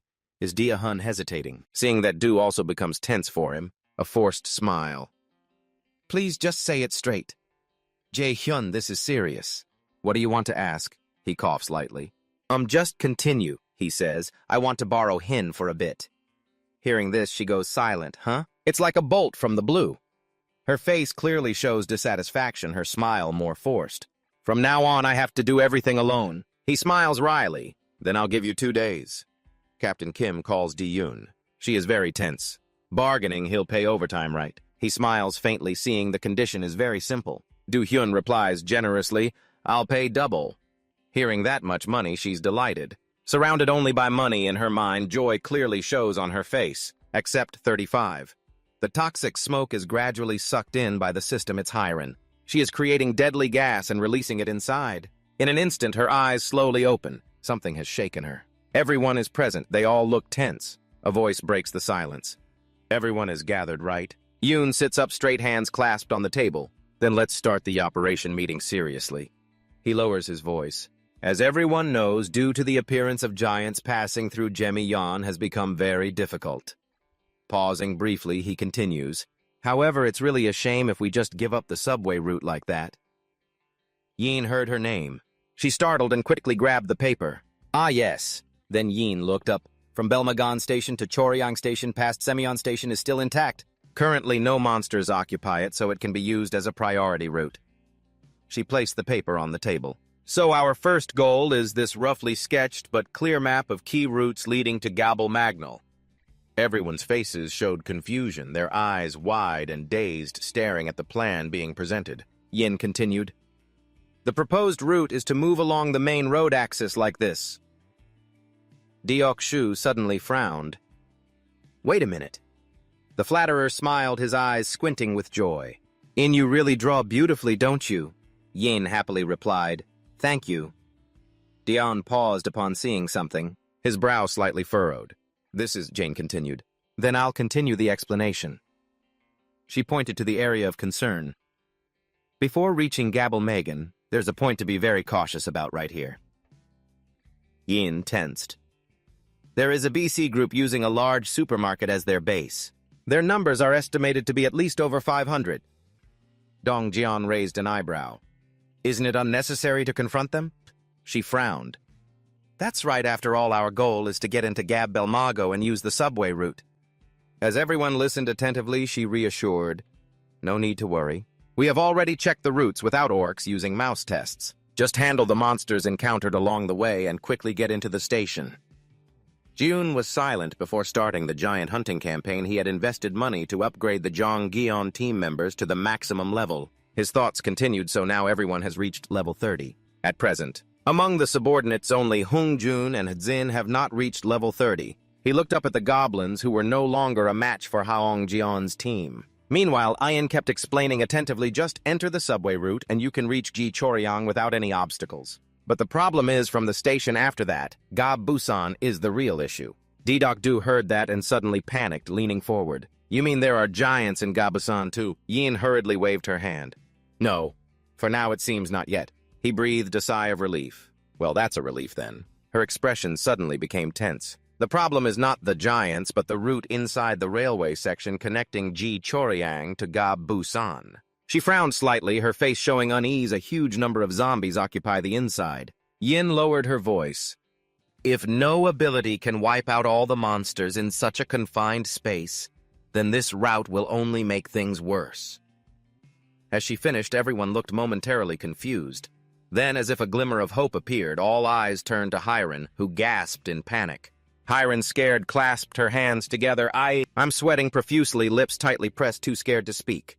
She stammered on. Yeah, her whole body trembled violently, but in the end, Yin still made up her mind. My ability might be able to help. The system interface floated in midair. 100 kilojoules of poison bones exceeded the allowed storage weight. Hiren raised her hand to wipe sweat from her forehead, exhaling deeply. Done everything, handled smoothly. Hiren opened the door and stepped right outside. Jun was waiting. He spoke politely. You've worked hard. Hiren nodded in reply. Thank you. He slowly continued, Are you feeling any better now? Hiren turned to face him. Now I'm completely fine. At first I was very tired, but suddenly I felt strong and much healthier. He breathed a slight sigh of relief, Lucky. Yoon felt fortunate. Seeing Yu Hin too exhausted, he hurriedly opened the management interface midway to level her up. Feeling reassured, he smiled softly, though it cost quite a bit. Having earned hundreds of billions, it was nothing. Anyway, judging by the results, it seemed like the right decision. Although the work went smoothly, Hiren still couldn't hide her inner unease. But Jun, do I really have to go along in person? He lowered his voice to comfort her. It's okay, you just need to stay here and keep producing the toxic bones. Feeling drowsy, he ran his hand through his messy hair. Then the preparations are all done. As soon as the words left his mouth, Do-hyun's eyes immediately sharpened. Now shall we start the campaign? In the subway area, the zombies were happily playing together. Suddenly, they seemed to notice something staring blankly from afar. A huge rat rushed over, apparently the beloved of the rat queen Yin. It strode powerfully, its body moving smoothly like a perfectly programmed machine. The zombies acted like they'd struck gold, wildly screaming and rushing to bite the rat.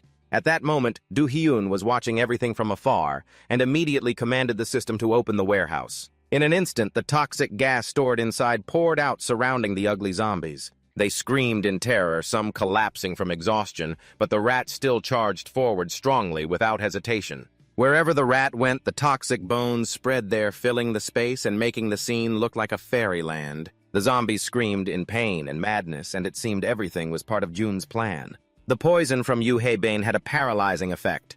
Where did the toxic gas travel? The zombies twitched as if they'd stepped on something disgusting. They writhed and then fell down. Dia Hyunun truly lived up to having the strongest power at that time. Once inhaled, their bodies slowed, lost control. Then the poison paralyzed the diaphragm and intercostal muscles, leading to death by suffocation. Then he suddenly hesitated. But these were zombies. They were already dead. Not breathing wasn't a big deal. Yet it seemed all was anticipated by June, which is why there was a plan B for this situation. "And I'm counting on you," Yin responded decisively. "Yes." Before the words finished in the darkness, thousands of red eyes lit up as if they'd found prey. The rats swarmed forward, running wildly as if fleeing for their lives. They surrounded the zombies sprawled on the ground and didn't hesitate to bite and tear, splattering blood everywhere. Immediately after the system board sent a notification, Zombie Level 11 hunted experience points received. 12085 world was transferred into the wallet of the absolute fake in the house who hunted the Level 12 zombie. Experience points received. 212.112 was transferred into the wallet of the absolute fake in the house. Suddenly, both Jaehoon and Yin flinched as if seeing a ghost. She anxiously spoke. The rat pack seemed very strange. Over there, the rats screamed wildly like zombies, truly like zombies. Their eyes turned blood red like the others, and their gaze was very fierce. The system board blinked again. Giant zombie rat tamed level 9. He suddenly felt used. This was almost truly dangerous. His face changed color, darkening a few shades.